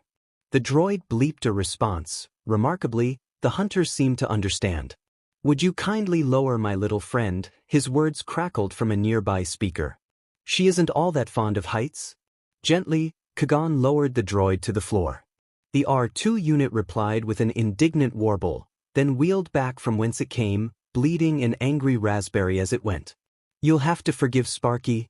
Naruto's words grew louder as the Jedi MSTR probed deeper into the bowels of the ship. She's awfully protective of me. Rounding a corner, Kagan found himself face to face with the likeness of large, transparent steel door. Sparky could be seen on the other side, aptly named Astromech, consenting to calm-wording words from her owner. Naruto was indeed there, hunched over a workbench as though a dozen galaxies depended upon whatever he was working on. A flick of his hand and a touch of a keypad opened the door, permitting the Jedi entry. Naruto patted Sparky on her domed head, soothingly, and sent her on her way with a kind word. The astromech droid didn't go very far. She seemed intent to keep an eye on Kagan despite the fact that he wished her MSTR no harm. It seems I underestimated you. One glance at the weapons lining the walls was more than enough for Kagan to confirm his theory. Naruto was as skilled a hunter as he was a gentle father. If you'd wielded some of these weapons against me in our last bout, I might possess more than just a few scars. Planning to lose another lightsaber? Naruto glanced up from his work, favored the Jedi Temple with a wry grin, then returned to his task. Curiosity compelled the Jedi Temple to glance over the hunter's shoulder to see what he was working upon. What he found there actually surprised him. The contents of the Qui-Gon's old lightsaber lay sprawled out before him in a mess of wires and clived circuitry. Even as he looked on, the blonde effortlessly took each component and placed it back together with a flawlessness that could only be found with the Force. I can't use it for big things without causing a tear somewhere, the Jinchuriki replied, answering the unspoken question, but this I can do just fine. Setting the emitter and locking it in place, he thumbed in the activation switch, depressing the trigger with his thumb. There came an eclectic snap hiss and a golden blade brighter than the twin suns of Tetin burst from the. Naruto gave it a precursory swing, and having gauged the hilt's weight, shut it down and clipped it to his belt. Impressive. Kagan noted, the new color of the blade was not lost on him. In my order, with your skills and technological expertise, you would be considered a Jedi Sentinel. Sentinel? Naruto laughed. I like the sound of that. It's a shame really, I'm way too attached to my emotions to ever take you up on your offer. But enough about me, he pushed himself off his chair, rising to his full height. What did you want to talk about? The Jedi Mstr arched an eyebrow, a small smile tugging at this leonine features. What makes you think I came here to talk? Kagan, Naruto laughed, I know you. Why else would you be awake at this god-awful hour? Because you've been a hero to these people? Kagan shot back, unwilling to reveal his true motive for coming here just yet. Not just to them but to your family? Naruto favored him with a smile, his eyes twinkling. We don't have a word for hero. Did you know that? Being prepared to die for your family and friends, for what you hold dear, is a basic requirement for a Mando, so it's not worth a separate word. It's only cowards we had to find a special name for. He settled onto a nearby bench and began to fiddle with his broken helmet, but the Jedi Master could see his heart wasn't in it. Finally, the shinobi-turned-Mandalorian laid down his cold visor and turned his attention to Kagan. You want to ask me about Annie? It wasn't a question. Chugon nodded, taking a seat beside him. Why do you want to know? Whatever you can tell me, the Jedi replied. It's funny, you know. Naruto laughed in disbelief. Until a few hours ago, I didn't even know he was my kid. Oh, I'd always suspected something like that, but knowing, he pushed a hand through his matted mop of hair, as though he could somehow find the answer there. That's different, I tell ya. The hunter shook his head, odd. Goddammit, I'm a father, can you believe that? I wasn't even there when the kid was born. Annie's lived all these years as a SLV and the most I've done is visit him. I haven't been able to set him free. Shmi. His fist slammed into a bulkhead with enough force to leave a sizable dent in the metal. Sparky squealed in protest, head tilting this way and that in audible distress. Naruto blanched. Sorry, Sparks, he groaned and favored Kagan with a glance. That's the sort of thing I'm talking about. The most I can do is punch or shoot whomever upsets him. That, or scare the PSs out of them. He gave the Jedi a forlorn look. What kind of parent does that make me, when I can't even provide for my boy? A good one. How so? Kagan tilted his head in answerment. I'm afraid you'll have to discover the answer for yourself. But for now, he rose from the bench and touched a hand to the hilt of his lightsaber in silent challenge. I believe I could do with a sparring partner, so long as sleep continues to elude the two of us. What say you? He turned to leave without so much as a backward glance, leaving it to the blonde to decide. That. Naruto got up to follow him, and had Kagan seen his face, he would have seen the blonde's frown twist into a beatific grin. True, his upgraded lightsaber could use a test run. And what better way to burn of his stress than to spar with its former owner? You're on, old-timer. Sometimes anger is the appropriate response. Naruto. Divergence. Later that night, Naruto had the dreams again. This time, however, they were different. He did not see Konan or Tayuya. He didn't even see Sakura. Instead, he found himself granted a glimpse of the future, a day in which he was fighting for his very life. He was in peril, that much swiftly became clear as he beheld himself, aged nearly 23 years to the day, clad in full armor, fighting for his life against a young man nearly half his age. But something was wrong. His suit, usually so clean and polished, was faded and worn. Multiple scores in the Beskar showed flesh beneath, suggesting they'd been struck so many times that his opponent's lightsaber had actually burned through the iron in places, rendering his defense utterly useless. Sapphire and saffron lightsabers clashed on a burning planet whose name escaped him. His arms were sore and aching, his chakra levels near depleted. Despite this, he fought fast and furiously, utilizing every trick he had ever learned in his career as a shinobi and bounty hunter to stay one step ahead of the owner of that blazing blue blade. And he was losing the fight. Sorrow twisted like a knife in his gut as he struggled to hold his own against this insatiable assailant, unwilling to bring his full might to bear upon his Sith opponent. For this man was Sith. His eyes, once an expressive brown, now blazed a deep and hateful yellow, a sickly shade of saffron that showed just how twisted his mind had become. Rage emanated from him in waves, a fury so fierce, so powerful that it scalded to the touch. Naruto screamed at himself to cut the enemy down before it was too late, but his body refused to obey.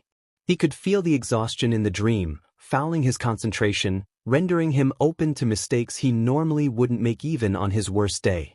As the nightmare gradually became more and more vivid, more and more lifelike, he felt intense heat warming him from all angles.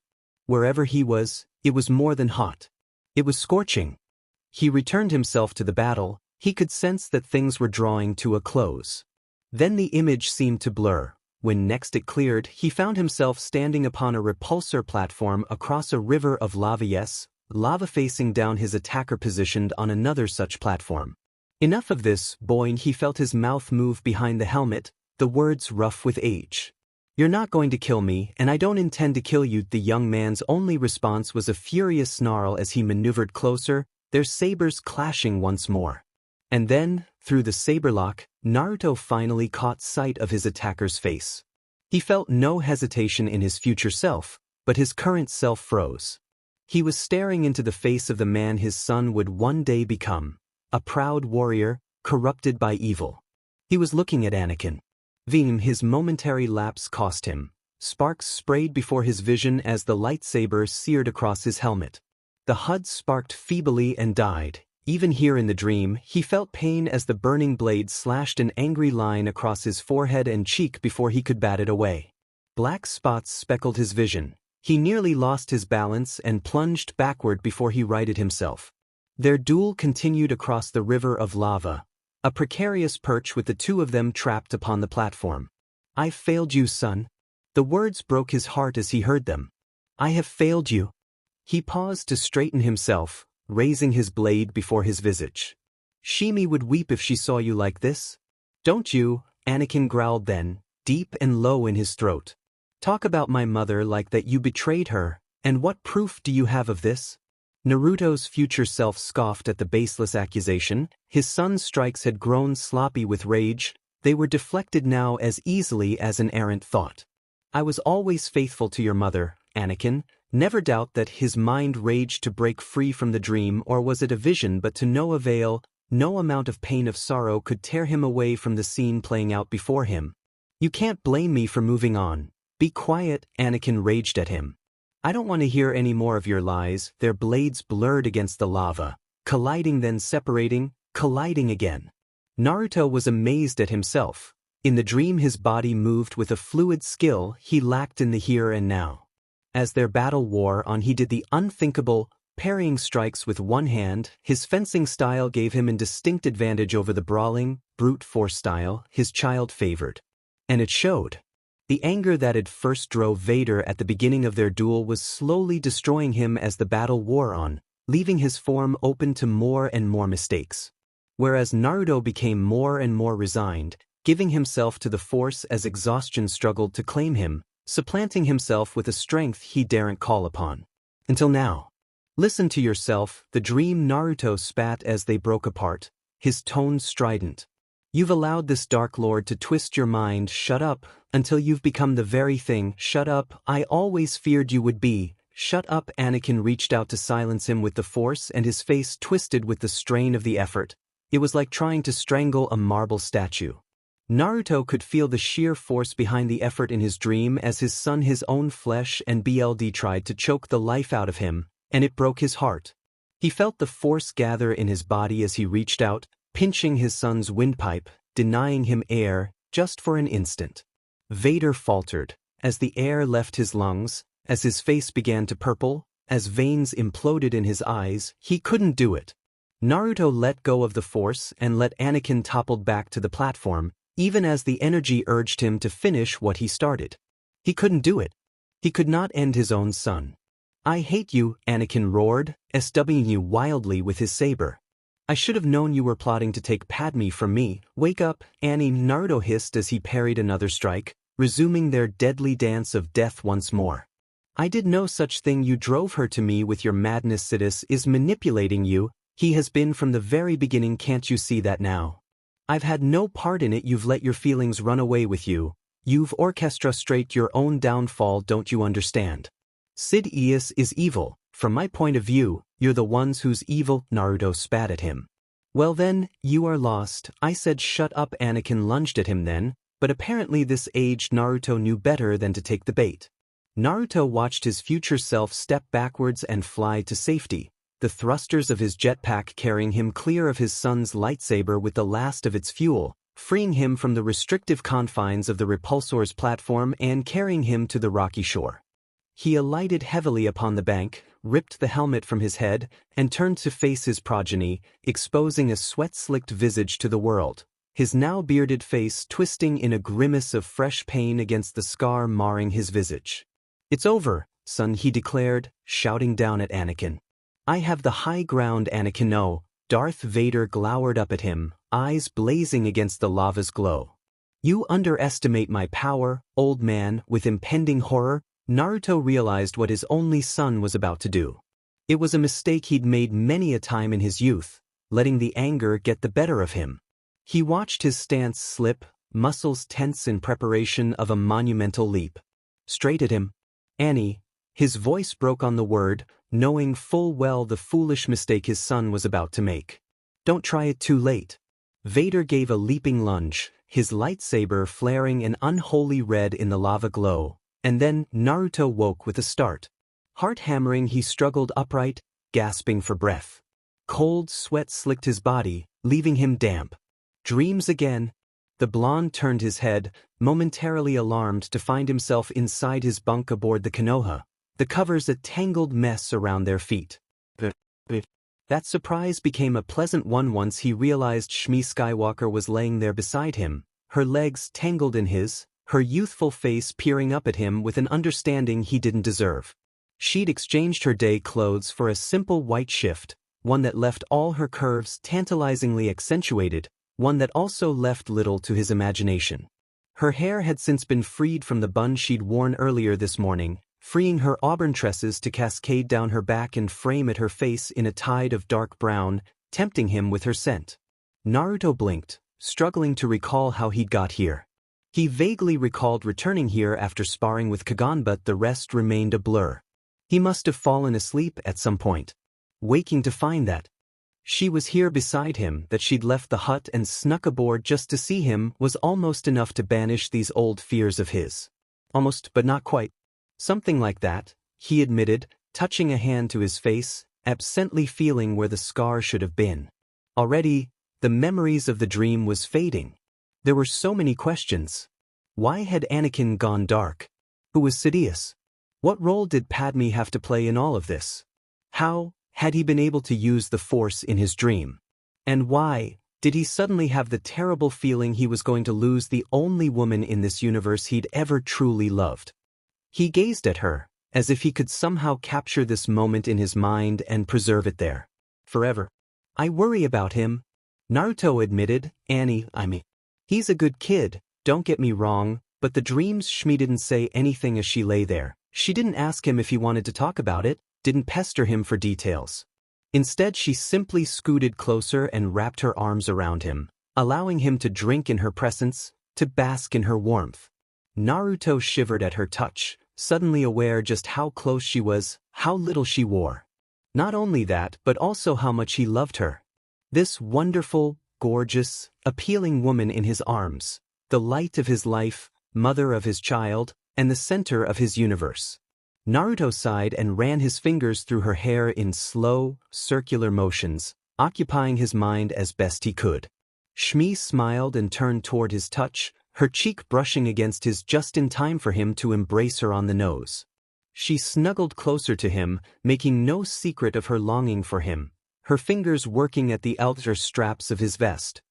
"Did I ever mention how much I love you?" Naruto sighed with a bliss he truly felt. Shmi's smile grew another inch as she helped him out of the cumbersome jacket. "Yes, but tell me anyway." "I love you," he whispered, stroking her hair, then the small of her back through the soft fabric of the shift. "Adore you. I swear, if I didn't have someone like you, I'd be lying face down in a gutter somewhere right now, you know." "Okay," he amended at her amused expression, "not the best way to turn you on, I know. But how about this?" He drew her close and pulled her into a soul-searing embrace, tongue probing at her lips, asking for entry she gladly gave.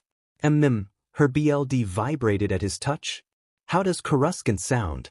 The question was sudden as they pulled away, wiping the arsal from her face with the inquiry. "When we're free, we can't just stay here, you know." Shmi pretended to think about the question, shook her head no. "I'd prefer someplace remote." "Mandalore." Shmi looked at him oddly. "Mandalore," she repeated, frowning. "Isn't that where you were trained by Django?" "Yeah," Naruto admitted, well aware of the weight of her gaze upon him. "Problem?" "No, not a problem," his mate shook her head. "It's just, I've been thinking lately. Letting you train Annie." A beatific smile blossomed on the blonde's face. He didn't care to ask why. All that mattered was that they'd finally cleared the one and only obstacle in their relationship, the decision to let Naruto train Anakin as he'd been trained. With that gone, the Jinchuriki felt such joy blossom in his Sidious that he couldn't help himself. Nor could he be blamed for what he did next. "It's official," he decided, thumbing Shmi's chin up to meet his. "What is?" she purred, her lips brushing his. "An I cartel Gardarajum? What does that mean?" Naruto smiled and kissed her again. "That I love you." She kissed him then, and there were no more words between them that night. Naruto gave no more thought to the eerie vision he'd had, because he was determined to prevent it, no matter the cost. He would not let his son become that monster he'd fought in the dream. He would not allow Shmi to die, either. He would find a way off this planet for them, Watto and Jabba be damned. He would protect them. Both of them. Even if it cost him his life. As it turned out, Watto was easily swayed. Funny how persuasive a blaster in one's face could be. Wagering their ship as goods, they were able to gain entry to the Bunta race, much to Naruto's chagrin. The blonde did not say it aloud, but Kagan could tell. The father had serious reservations about his son's racing. All that seemed to fade away once father and son set to work on the pod. Naruto created a couple of clones to help the job along, and Anakin soon began pestering his father to learn the technique. Finally wearing each other down, father and son laughed and set to work on their pod. Even with the clones, they worked together in such tandem it seemed almost uncanny. While Anakin and his helpers were thus engaged, Kagan mounted the back porch of the Skywalker home, glanced around to make certain he was alone, and switched on the comlink to contact Obi-Wan.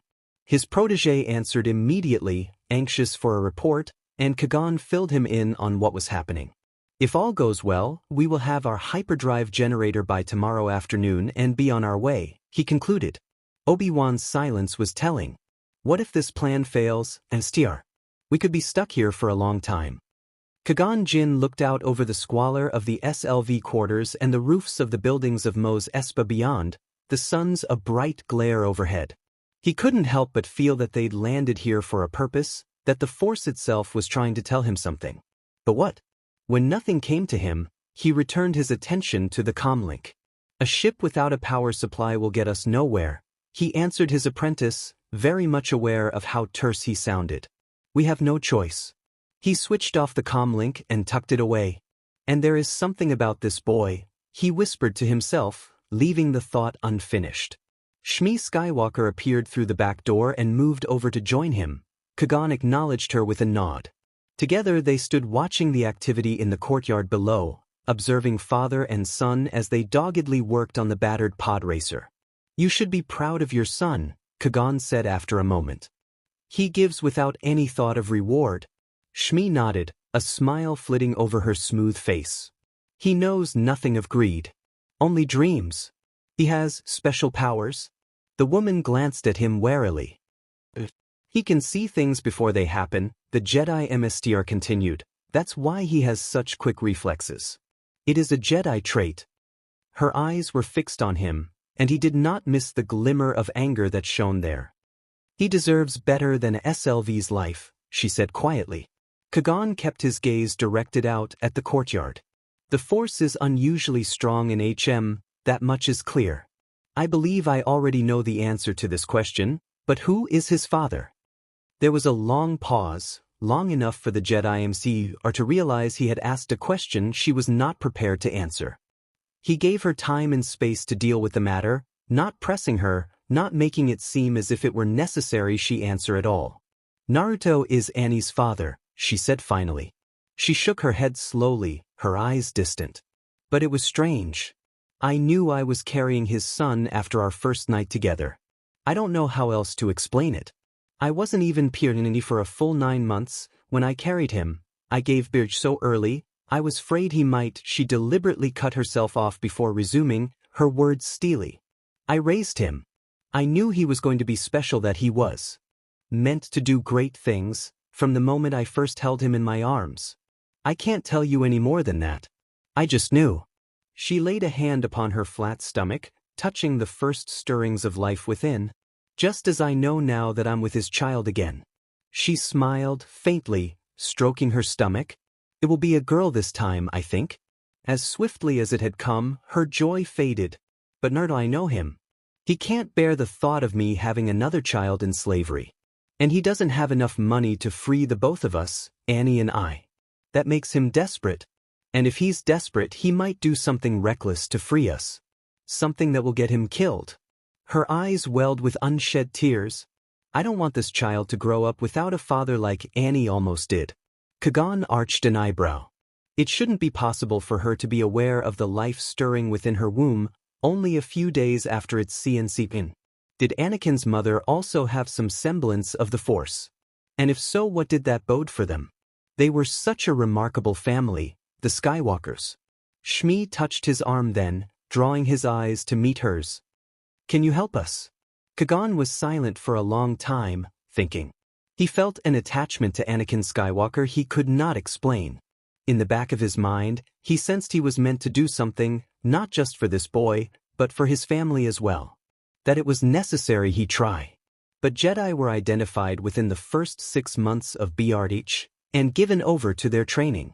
It was true for him, for Obi-Wan, for everyone he'd ever known or ever heard about. There were no exceptions. Can you help us? He did not know how that was possible, or what if anything he was meant to do. I don't know, he told her, keeping his voice gentle but firm. I didn't come here to free slaves. Had your son been born in the Republic, we would have identified him early, and he might have become a Jedi. And your husband is much the same. They each have the way. I'm not sure what I can do for them. Wait, Naruto's defiant shout reached their ears from the courtyard, demanding attention. Give it a try, Annie. I think we finally got it. Flames exploded from the podracer's afterburners, and a huge roar rose from the Randonalzers, building steadily in pitch until Anakin eased off on the thrusters, then settled back into a throaty rumble. Cheers rose up from Naruto, Padme, and the other spectators, and Anakin waved his hand in response. Shmi Skywalker nodded in resignation, but her face revealed, beneath the mask of acceptance, a glimmer of hope. Ow! Anakin gasped as he cut himself on a sharp piece of metal as he clambered out of the pod, opening a thin slice on his finger. Before he could react, Naruto was there. Not hovering over him, as a protective parent might, rather, admiring him and his stubborn refusal to cry out despite the fact that the tiny cut on his finger must have certainly stung. He reached a large hand down to muss his sandy blonde hair, drawing a sniffle from Annie as he tended to the injury. "Attaboy." He chided something else softly in Mandalorian, helping his son from the pod. "You really are a trooper, Tit. You said so yourself, men don't cry." Anakin bit his lips stubbornly, wincing as Naruto applied some Bacta spray to the wound, cringing as it stung. "I did, didn't I?" Naruto sighed. Anakin grinned as his father set him down. He still couldn't believe this man was his father. His father, he actually had a father. It all made sense now, Naruto's constant doting on him, why he constantly came back to Tatooine when he could have easily been anywhere else in the galaxy. It also explained things with his mother. Why they were so incredibly close. "By the way, I got a surprise for ya." Naruto grinned, breaking the boy from his reverie. "Your mother finally saw the light." Anakin blinked wordlessly, utterly baffled. What?" Naruto barked out a laugh and plunged a hand into one of the many pockets on his vest. Catch, withdrawing a scroll, he prof-aired it to the boy, the item spiraling end over end as it passed from father to son. Anakin tried to snatch at it with fumbling fingers, almost dropped it. Frowning, he opened it, unfurling its contents, idly thanking his father for teaching him the native language of Japanese. His eyes got huge as he peered into it, deciphered its contents, understood exactly what it was that he was looking at. "You mean?" Naruto grinned a megawatt grin. "She's gonna let me train ya, kid, so what do you say? You still up for it?" There was a silence. Then, "Yes," Naruto roared out a laugh and swept out his progeny off his feet and into his arms. "That's my boy." Padme watched the scene wordlessly, her eyes distant and sad. Darkness cloaked Mos Espa in deepening layers as night descended. Anakin sat quietly on balcony rail of his back porch while Kagan studied that very same cut on his hand, the one Naruto had treated. Annie was sure it wasn't infected, but it had started bleeding again sometime during the afternoon's prep work on the pod racer, and in typical boy fashion, he hadn't even noticed it until now. Anakin gave the injury a cursory glance as the Jedi prepared to clean it, then leaned back to up at the blanket of stars in the night sky. "Sit still, Annie," Kagan instructed. The boy barely heard him. "There are so many. Do they all have a system of planets?" "Most of them." Kagan produced a clean piece of cloth. "Has anyone been to all of them?" Kagan laughed. "Not likely." Anakin nodded, still looking up. "I want to be the first one then, the first to see them all." Ouch. Kagan wiped a smear of BLD from the boy's arm, then applied some antiseptic. "There, good as new." "Annie, bedtime," Shmi called out from inside in the same moment that Kagan produced a comlink chip and wiped a sample of Anakin's BLD onto its surface. The boy leaned forward interestedly, fascinated by what the Jedi Master was up to. "What are you doing?" The Jedi barely looked up. "Checking your BLD for infections?" Anakin frowned. "I've never seen Annie." This time it was Naruto, not Shmi, who called out, more insistent this time, emerging onto the porch. "There you are. Didn't you hear your mother calling you?" The bounty hunter arched an eyebrow when he saw Kagan on the porch, but if he found anything amiss with what the Jedi was doing, he didn't seem to be in any hurry to admit it. "Go on," Kagan urged Anakin, gesturing to the doorway. "You have a big day tomorrow." He tucked the cloth into his tunic and turned toward Naruto. "Doesn't he?" "That's right, son." Naruto placated, ushering his progeny toward the door. "Don't worry, I'll be by to tuck you in a bit. If you're patient, I might even tell you about that trip I made to Dathomir." The boy's eyes shone with renewed interest.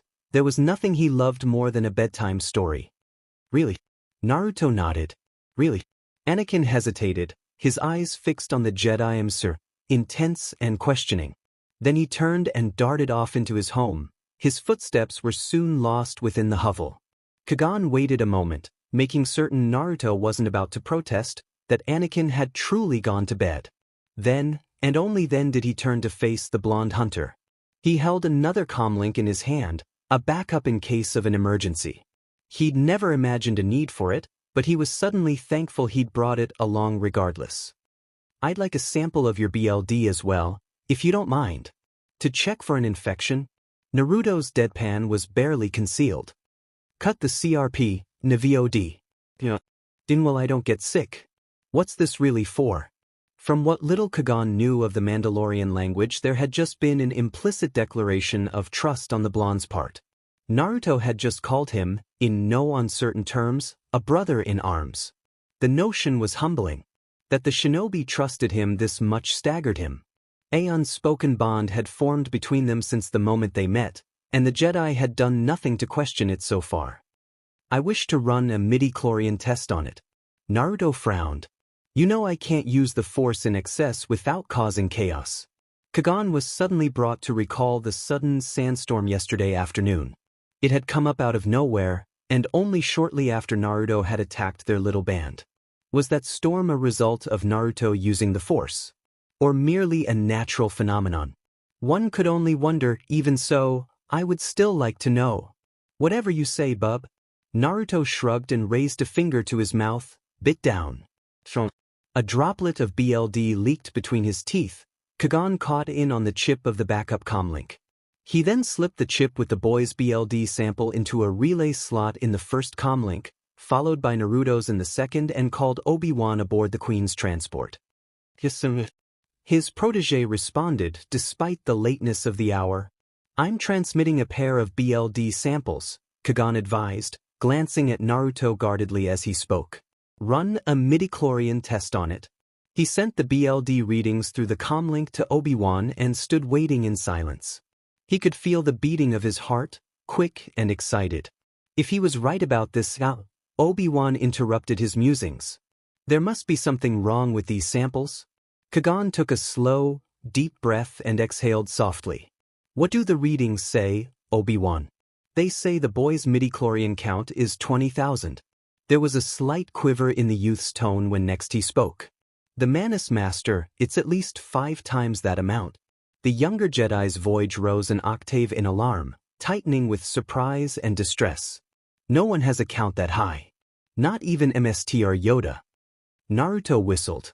I take it that's a good thing. Is someone there? Obi-Wan asked. Kagan wasn't listening.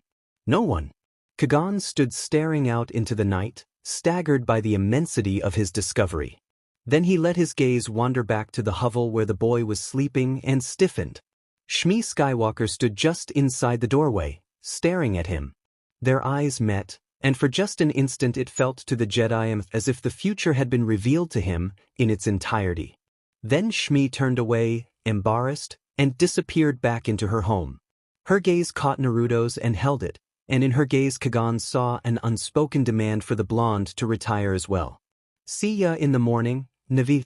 Naruto laughed, clapping him on the arm as he brushed past and stepped indoors. Don't worry, my boy will win this thing. Oya. With that, he stepped across the threshold, wrapped an arm around his wife's waist and allowed himself to be led inside, but not before he got one last word in edgewise. Alayat Orishaya Taldan, Navu. Kagan blinked. Naruto laughed at this confusion. Family is more than BLD, my friend, remember that, and with that he was gone, leaving the Jedi alone, silhouetted against the setting suns. Kagan paused a moment, then remembered the open comlink. Good night, Obi-Wan, he said softly, and clicked the transmitter off. The vision he'd had yesterday prickled at him, demanding his attention. He felt a sudden urge to follow Naruto, to reveal to him what he had seen, but something held his tongue at the last instant. It was as if the Force itself prevented him from speaking of what he'd witnessed. There was something about Anakin Skywalker and his father, Uzumaki Naruto. Something he was missing. Something incredible. Their massive midi-chlorian counts only confirmed these suspicions. Ironically, his mind gravitated back to Naruto's words. Navod. From what Kagan knew of the Mandalorian language, he'd just been referred to as family. As a friend. A slight smile tugged at his lips as he, too, stepped inside. Whatever mysteries the Force had in store for him, they could wait until tomorrow. He found his thoughts drifting as he found an empty bed and laid down.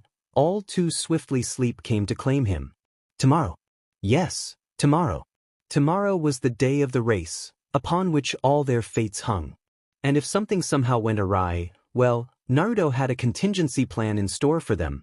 A plan that involved the deaths of notorious gangster Jabba the Hutt and other scum that would undoubtedly put an end to his illustrious bounty hunting career. Kagan sincerely hoped it wouldn't come to that. Naruto's livelihood was one his family relied upon. But one way or another, with or without his help, Anakin and Shmi Skywalker would have their freedom. Who knew what lay in store for them beyond that? Perhaps their paths would diverge. Perhaps not. Either way, tomorrow would change everything. I have waited a long time for the Izumi little blue friend Naruto. Freedom, and so the day of the race came. Preparations were made, prayers were mumbled in hushed tones, last-minute checks performed just before dawn by Naruto and R2-D2.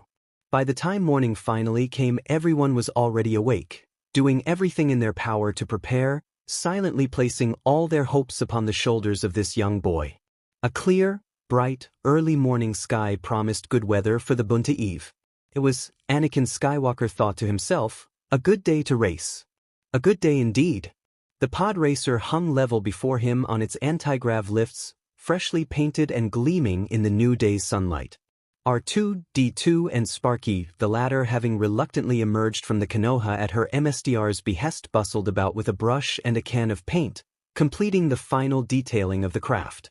Seats 3P0, still missing most of his outer skin, his working parts clearly visible, followed along, pointing out missed patches, giving unsolicited opinions and bits of advice.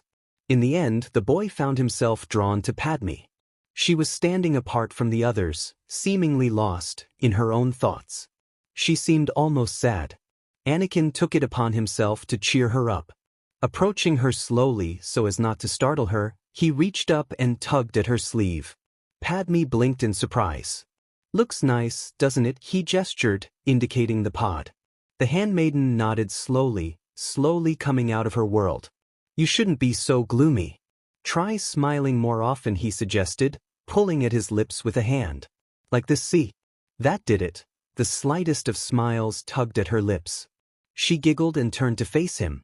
"Do you think I'll win?" he asked, self-consciously. "I don't think you'll win." Padme shook her head, her words causing his spirits to win. What she said next sent them soaring. "I know you will, because I have faith in you, Annie." Anakin's face flushed.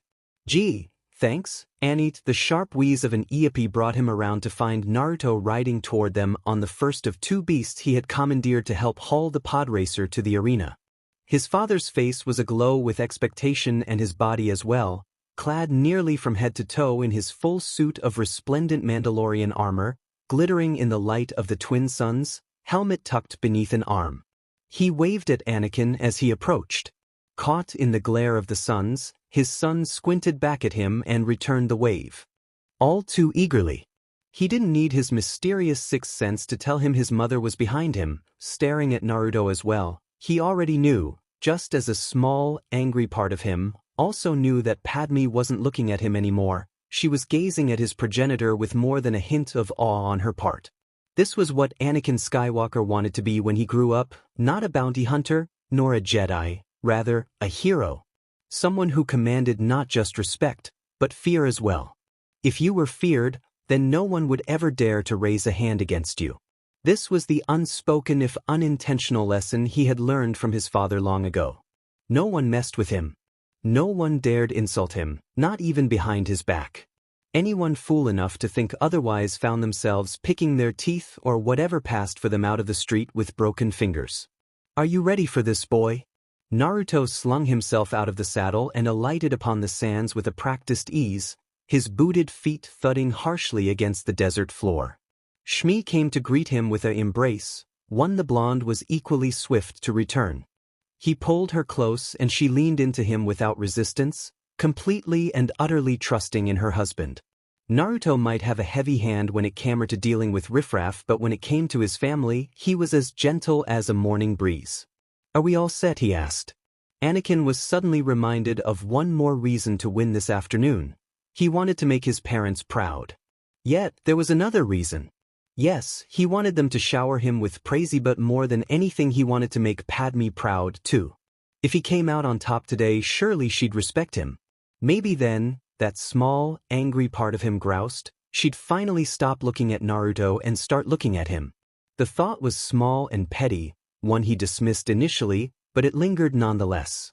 "Annie." Anakin nodded fiercely. "Hook 'em up." He turned back to Padme, a thought suddenly occurring. "Where's Kagan?" The girl gestured. He left with Jar Jar for the arena. They've gone to find Watto. Anakin sprinted to his bedroom to wash and dress. Qui-Gon Jinn strolled through the main hangar of Mos Espa Podracer Arena, glancing at the activity about him with seemingly casual interest. The hangar was a cavernous building that housed pod racers and equipment year-round and served as a staging area for vehicles and crews on race days. A handful of racers were already in place on the service pads. Dozens of aliens who had found their way to Tatooine from every corner of the known galaxy crawling all over the pods and engines as pit bosses and pilots shouted instructions. The clash and shriek of metal on metal echoed in an ear-splitting din through the hangar's vast chamber, forcing conversations to be held at something approaching a shout. Jar Jar hugged one shoulder of the Jedi while Watto buzzed close by the other. The former was normal, fretful, nervous self, eyes rolling on their stalks, head twisting this way and that with such frantic concern it seemed certain it must twist off soon altogether. Watto flew with blatant disregard for everything but his own conversation, which rambled on, covering the same points endlessly. So it must be understood clearly that our bargain is sealed, Outlander, he repeated for at least the third time in the last 10 minutes. His blue snout head bobbed with emphasis. I'll want to see your spaceship the moment the race is over. He made no bones about the fact that he believed that gaining lawful possession of the Royal Naboo transport was only a matter of time. He had not once since Qui-Gon had found him at the betting booths suggested otherwise, a fact Qui-Gon was counting on. Over the last few days he'd gained an incredible understanding of just how the Toydarian's mind worked.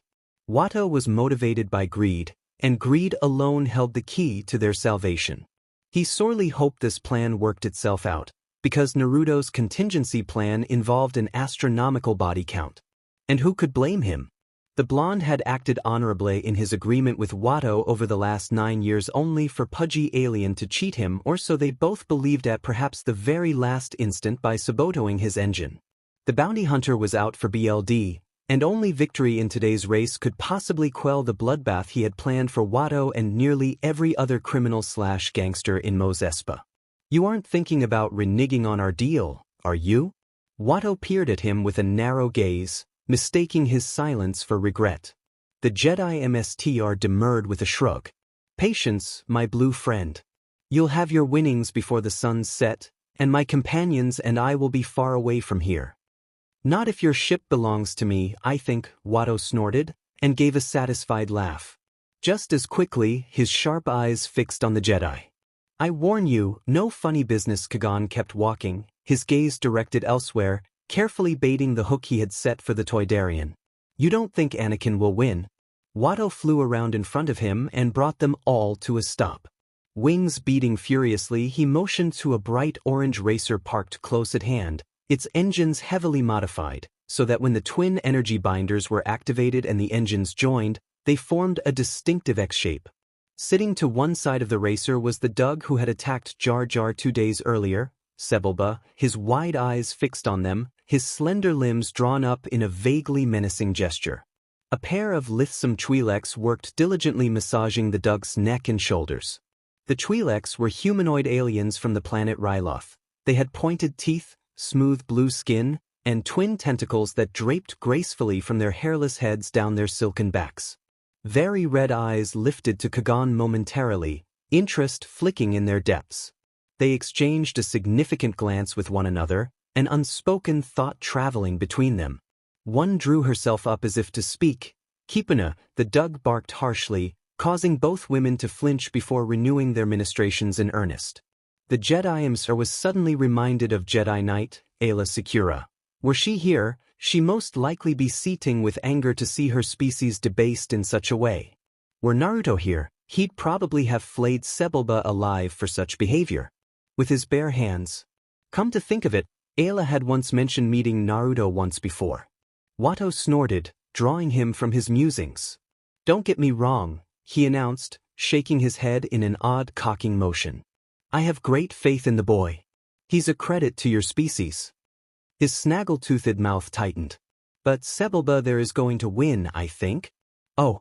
Qui-Gon pretended to study the Dug carefully, quelling a very un-Jedi-like urge to strange the dug via the Force when the alien reared up and slapped one of the Twi'leks on the rear. Why? Because he always wins, the Toydarian broke into a fit of laughter, consumed by his own cleverness. I'm betting heavily on Sebulba, I'll take that bet, Kagan said at once. Watto stopped laughing instantly, jerking away as if scalded by hot oil. What? He shook his head in astonishment.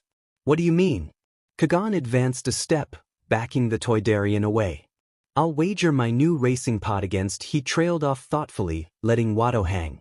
Against, say, the boy and his mother. Watto was aghast. A pod for slaves?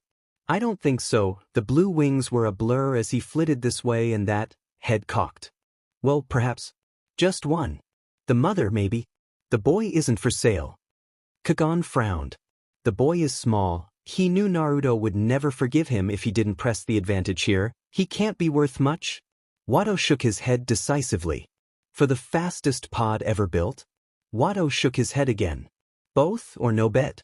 They were standing near the front entry to the hangar, and the noise of the crew work had lessened. Beyond, the arena stands rose against the desert sky, a vast, curved complex complete with boxes for the huts, a race announcer's booth, course monitoring equipment, and food stands.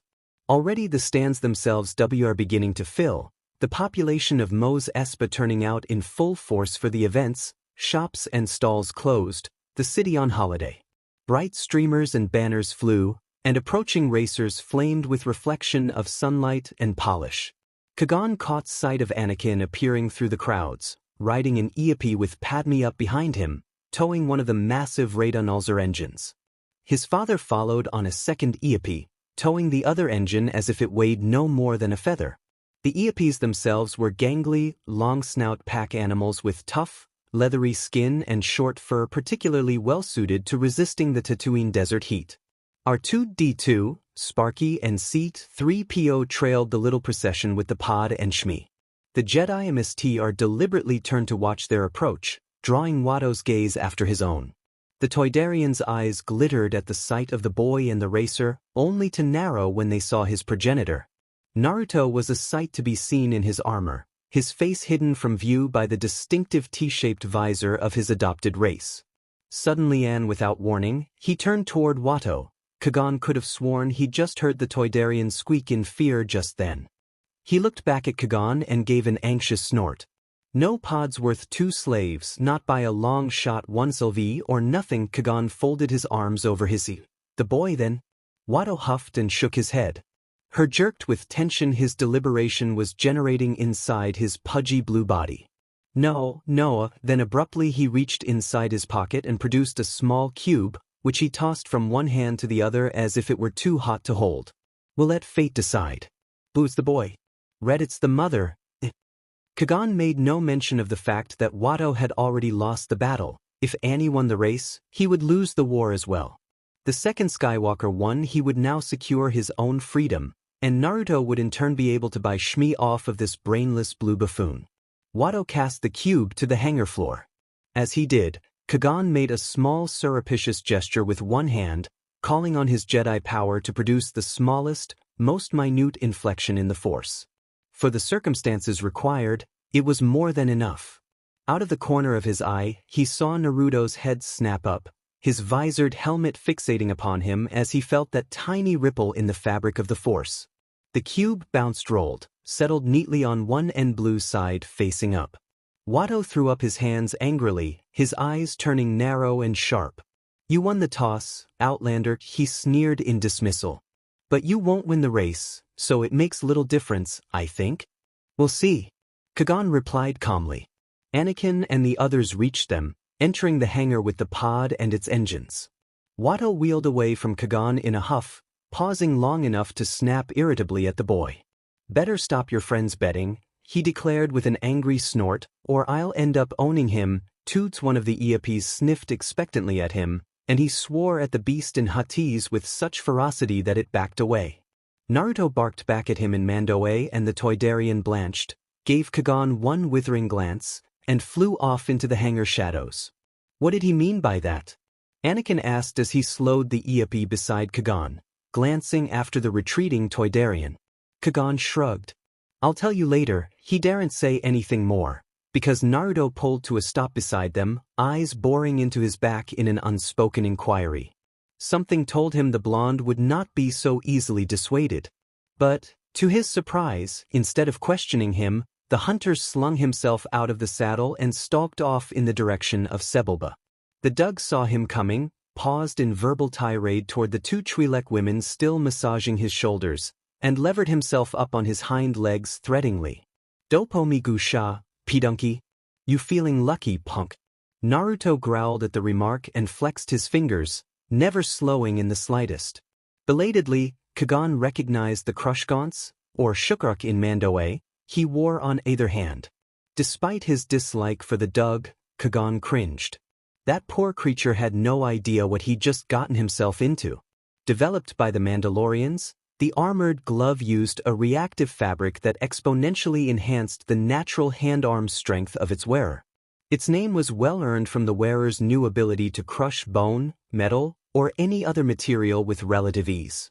Made of micronized Mandalorian iron, a crush gaunt was difficult to damage or destroy. It could be used to collapse throats, crush skulls, and shatter bones.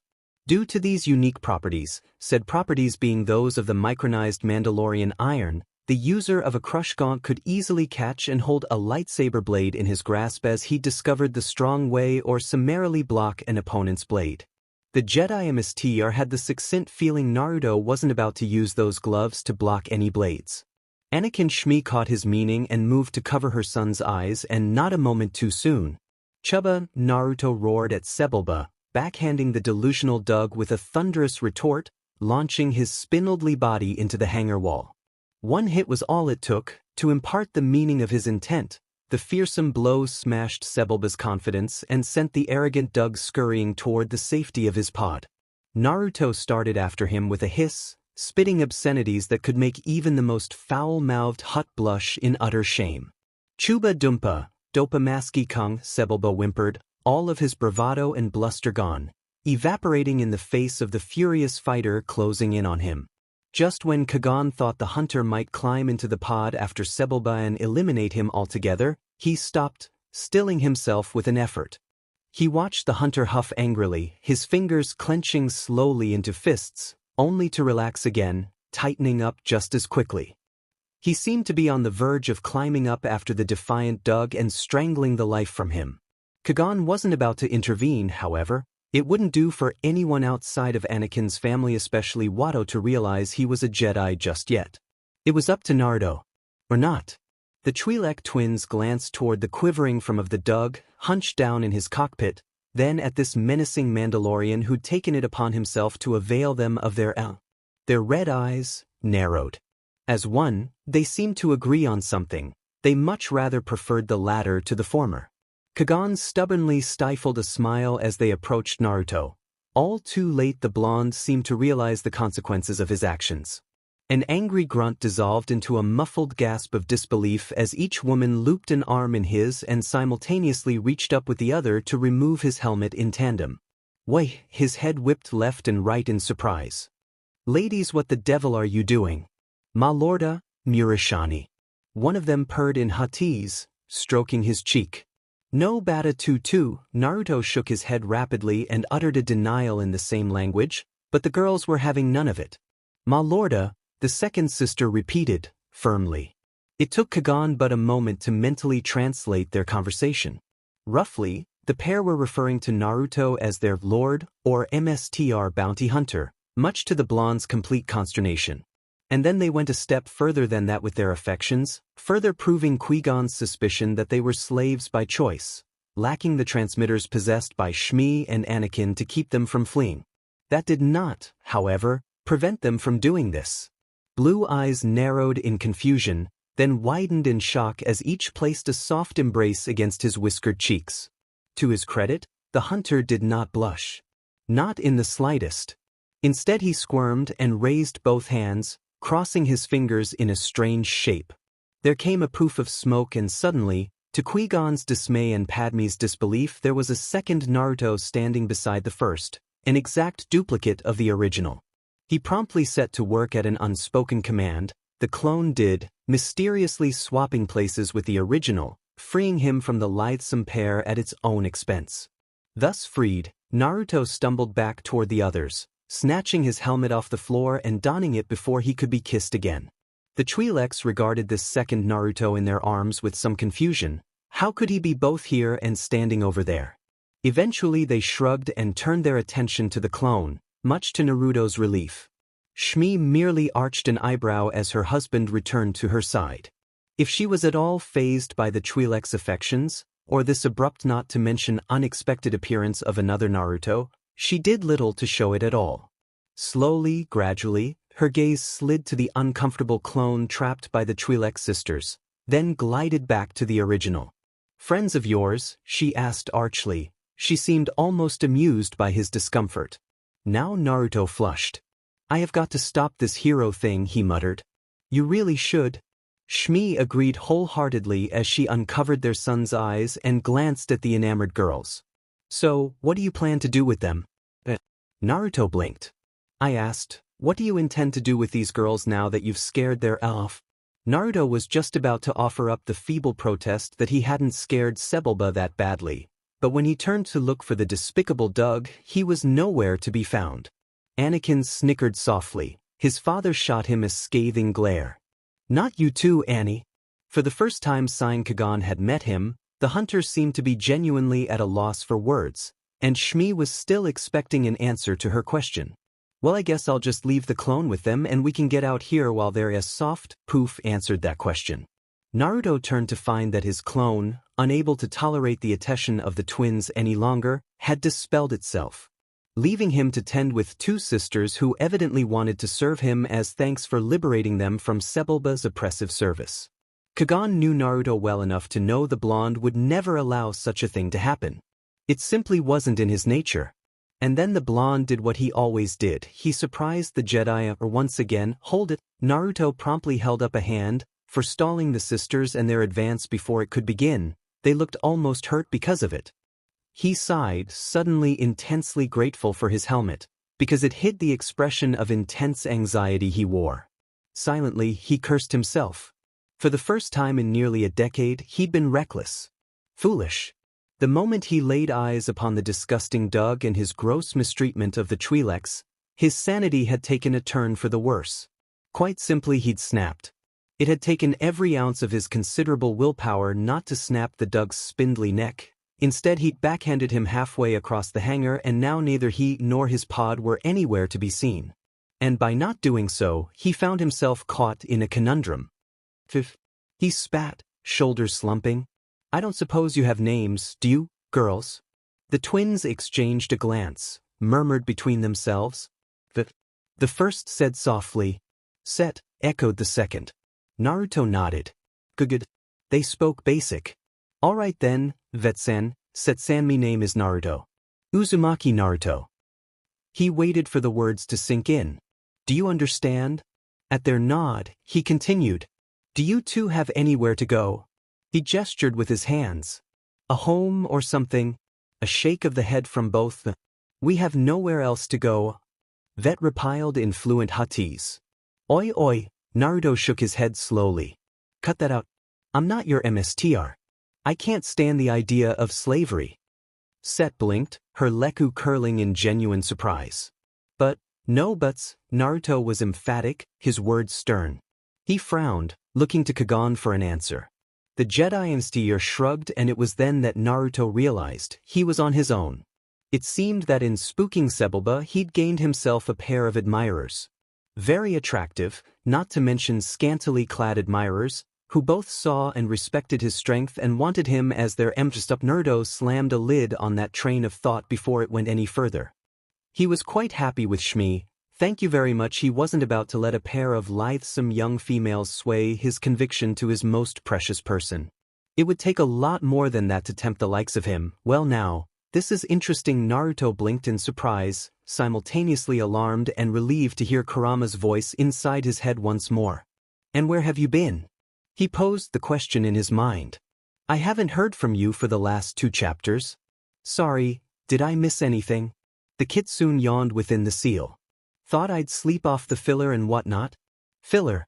But now it's back to business as soon as your son wins this race dash. Yeah, Naruto muttered to himself. Better stop freaking out the readers and breaking the fourth wall here. What? Kurama frowned, disappointed. You're not gonna keep them. No. Naruto flushed and willed himself to return to the situation at hand. I am not. Look, ladies. He began slowly, reaching into his belt and extracting a small pouch, divulging its contents into one hand. I have over 1,000 credits here in my hand. Why don't you take them and get off-world somewhere, you know? Vet and Set gasped in surprise. It was clear they had never once even considered leaving Tatooine. Indeed, their red eyes glittered in gratitude and amazement as they stepped forward to claim the monetary offering from him, but instead of taking the credits he'd offered, the sisters forced his hand shut around them. Naruto frowned. Kurama grinned. I knew it. What are you doing? We would still serve you, bounty hunter. Vet said, her scarlet orbs clear and clam, her tone insistent. We owe you a life debt for driving off that duck. If not as slaves then as. Her leku curled slightly around her head as she struggled to find the words needed to express her emotions. Allies. It was Set who posed the question, stumbling over the word, unable or unwilling to meet his gaze. If you would have us at your side, we would gladly accompany you. The shinobi face-bombed. Things were not progressing as he'd planned. He'd come here to watch Anakin race. The absolute last thing he needed was a pair of Twi'lek helpers aboard his ship. He didn't need the Force to know Shmi was watching him, waiting for his response. Oddly enough, he couldn't sense any anger from her. She seemed more amused than anything. Of course she would be. He was so rarely flustered by anything anymore, so of course she had to be enjoying this. Kagan, he hissed beneath his breath. Buddy, can't you use a mind trick or something? Help me out here. The Jedi Temple shook his head. It only works on the weak-minded, I'm afraid. Naruto spat. Shmi. His wife offered a mild shrug. She did not feel threatened in the slightest by these two. Why not? I just know I'm going to regret this, but fine. The bounty hunter growled behind his helmet and flung up his hands in exasperation. You can come with us, but only until the next planet, and please, for the love of Kami, get some clothes on. I can't think properly when the two of you are dressed like that. The sisters giggled at his remark and swiftly set out to do just that, leaving the group to marvel at what the bounty hunter had just done. Naruto could feel his cheeks burning beneath his helm, hotter than the twin suns of Tetting. I knew you'd cave. Kurama gloated. You just can't resist a pretty face. Let's get going, Naruto snapped, stubbornly ignoring his tent ant. This is so wizard. Annie, Anakin's best friend, Kitster grinned, heedless of the bounty hunter's close call. I'm sure you'll do it this time. Padme's gaze shifted from one to the other. Do what? She asked suspiciously. Kitster beamed. Finish the race, of course. The girl paled. Her eyes burned into Anakin. You've never even finished a race, she demanded incredulously. The boy blushed. Well, not exactly. His mouth tightened with determination. But Kitster's right. I will this time. Naruto managed to disentangle himself from his thoughts long enough to pat the boy's head. Of course you will, he agreed, the helmet modulating his words with a metallic ring. Just remember what I taught you, and everything will be all right. Anakin nodded firmly, doing his best to conceal his nervousness. I won't let you down, Dad. Just be sure to watch out for Sebulba. He's probably pretty pissed after the beating I gave him. Naruto laughed. He started to say something else, but Set and Vet chose that moment to return and he found himself occupied once more. Apparently the pair had managed to spirit away some desert cloaks from the stands above to cover themselves and wanted to know what he thought of them. Kagan restrained a tight smile as Naruto praised his new aides for doing this without being caught. The man truly was a marvel. One moment he was a cold-hearted killer, the next he was a family man, a swashbuckling hero, writer of all that was wrong with the universe, dancer of the blade. The list went on and on. From atop the Eope, Padme Nayberry just stared at the scene wordlessly. Naruto was a better man than she'd thought. Not only did he abhor slavery nearly as much if not more so as she, but he was also a sound man of honor and principle. He was extraordinary, powerful, exceptional.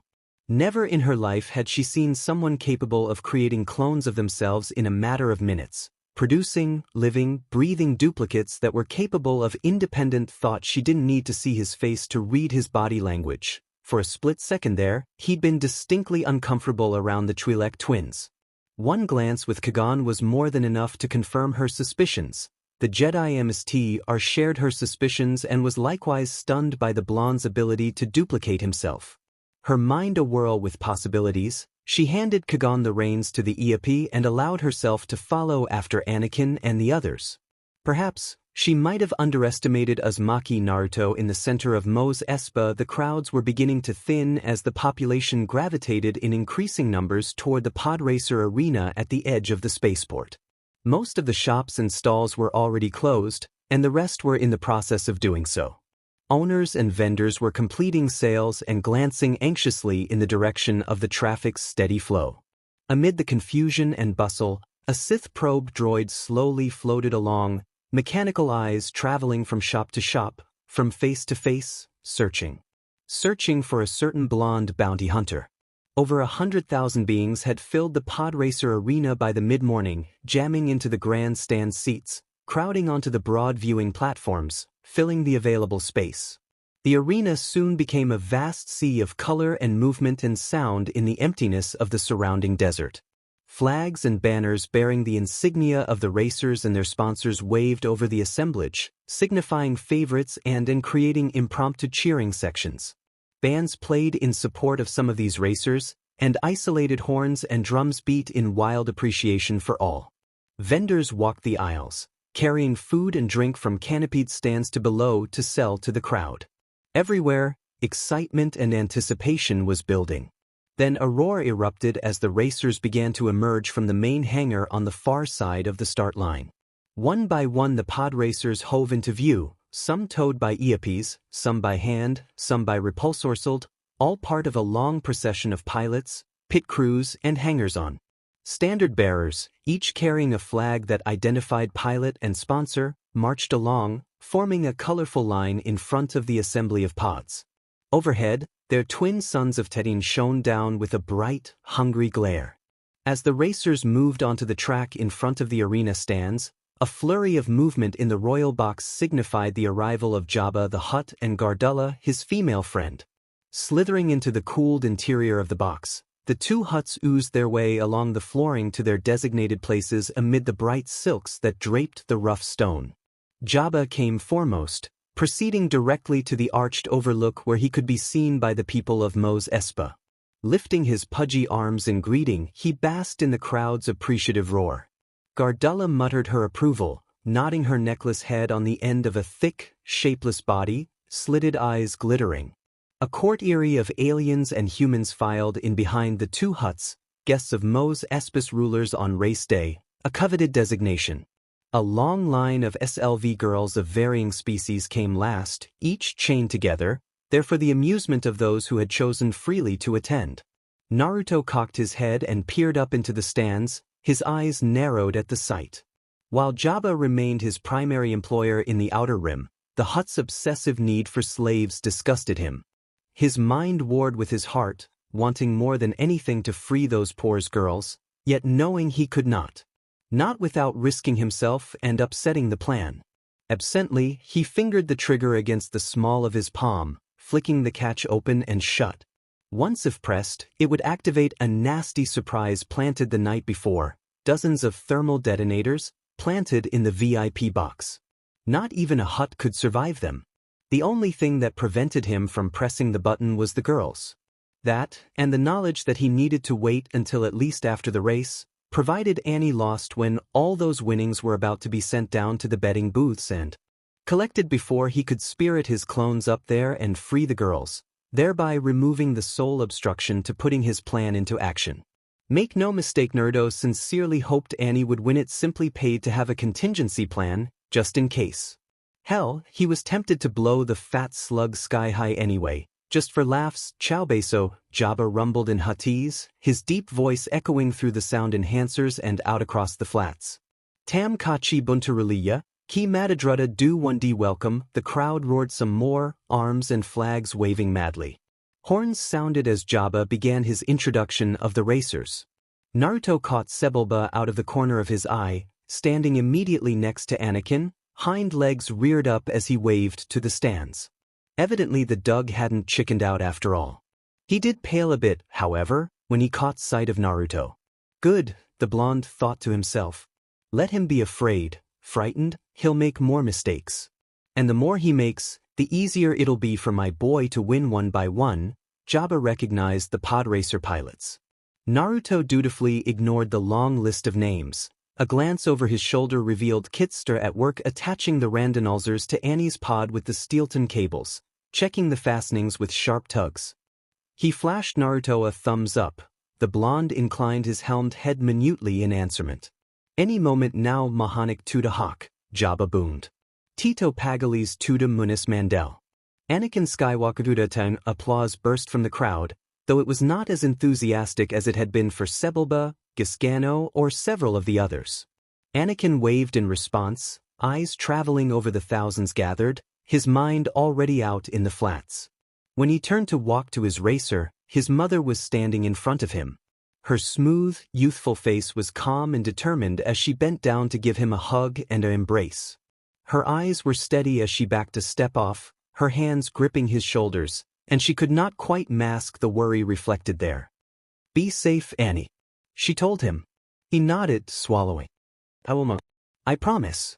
She smiled, warm and reassuring, and moved away. Anakin continued on, watching Kitster and Jar Jar unhitch the Eopes so that Kitster could lead them away. R2-D2 and Sparky rolled up to him as one and beeped their own approval and reassurance. Seats 3PO solemnly warned against the dangers of driving too fast and wished his emissary well. All was ready. Jar Jar patted the boy on the back, his build face a mask of worry and consternation. "'Tis very loony, Anne. Made a good speak kind me friend." Vet and Set gave him well wishes of their own. They each bent down to embrace one of his cheeks, just as they'd done to his father only a few hours before. Anakin found himself flushing, cheeks warming in spite of the fact that he barely knew the Twi'lek sisters. There was just something about the two of them, something that suggested they were more than who they appeared to be. "We wish you luck, son of Naruto," Set murmured reverently. "May the winds carry you to victory," offered Vet. Out of the corner of his eye Anakin saw Sebulba wander over from his own racer and begin examining the boys. Hitching along on his spindly legs, he worked his way around the hulking Randonalzers with undisguised interest. Stopping finally at the left engine, he suddenly banged HRD on a stabilizer, glancing around quickly to see if anyone had noticed. Anakin didn't. Naruto did. Even as he felt the urge to murder the Doug for touching his son's pod, he surreptitiously sidled over to the Doug's own racer and moved a hand deep into its orange belly, severing the tenuous lines that controlled the fine-tuned steering the Pord so desperately relied upon. His mission complete, he walked back toward Anakin's pod and corrected the loosened stabilizer, whistling innocently. Padme appeared just then and bent down to embrace Anakin's dark cheek. Her dark eyes were intense. "You carry all our hopes," she said quietly. Anakin's lower lip jutted out. "I won't let you down." She gave him a long stare, then moved away. As she did so, Sebulba sidled up to him, his wizened, whiskery face leaning close. "You won't walk away from this one, SLV scum," he wheezed softly, grinning. "You're ban the pudu." Anakin stood his ground, just as he'd been taught, giving the Doug a stony look. "Don't count on it, slime face." Kagan and Naruto were approaching, and Sebulba backed away toward his own racer, malevolence mirrored in his flat stare. Horns blared, and a new roar rose from the crowd. Jabba the Hutt oozed to the lip of the royal box, his thick arms lifting. "Ka baza kundi de tam drudet," he growled. Let the challenge begin. The roar of the crowd began to build even further.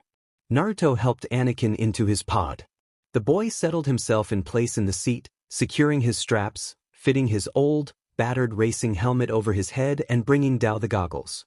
It had been a gift to him from the blonde years ago, and never had he treasured it more than he did now. "Are you all set, Annie?" the Jedi asked calmly. "Of course he is," Naruto snapped back.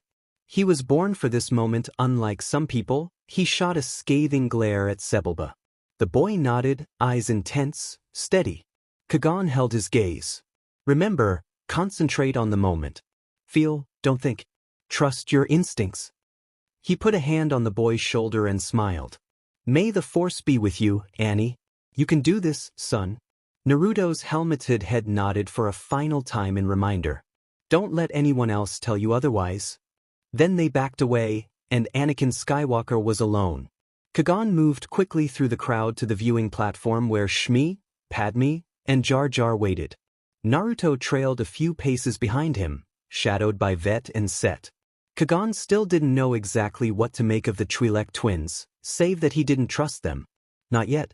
The pair moved with the lithesome grace of dancers. He glanced back only once at Anakin and found the boy calmly fitting his goggles in place. The Jedi Mstr nodded to himself. The boy would do all right. He mounted the viewing platform with Naruto and the women just as it began to lift into position for the race. Shmi gave him a worried, questioning look. He's fine, Kagan assured her, touching her shoulder. Padme shook her head doubtfully. You Jedi are far too reckless. The Queen trusts my judgment, young handmaiden. Kagan interrupted smoothly, directing his words only to her. Perhaps you should too. She glared at him. You assume too much.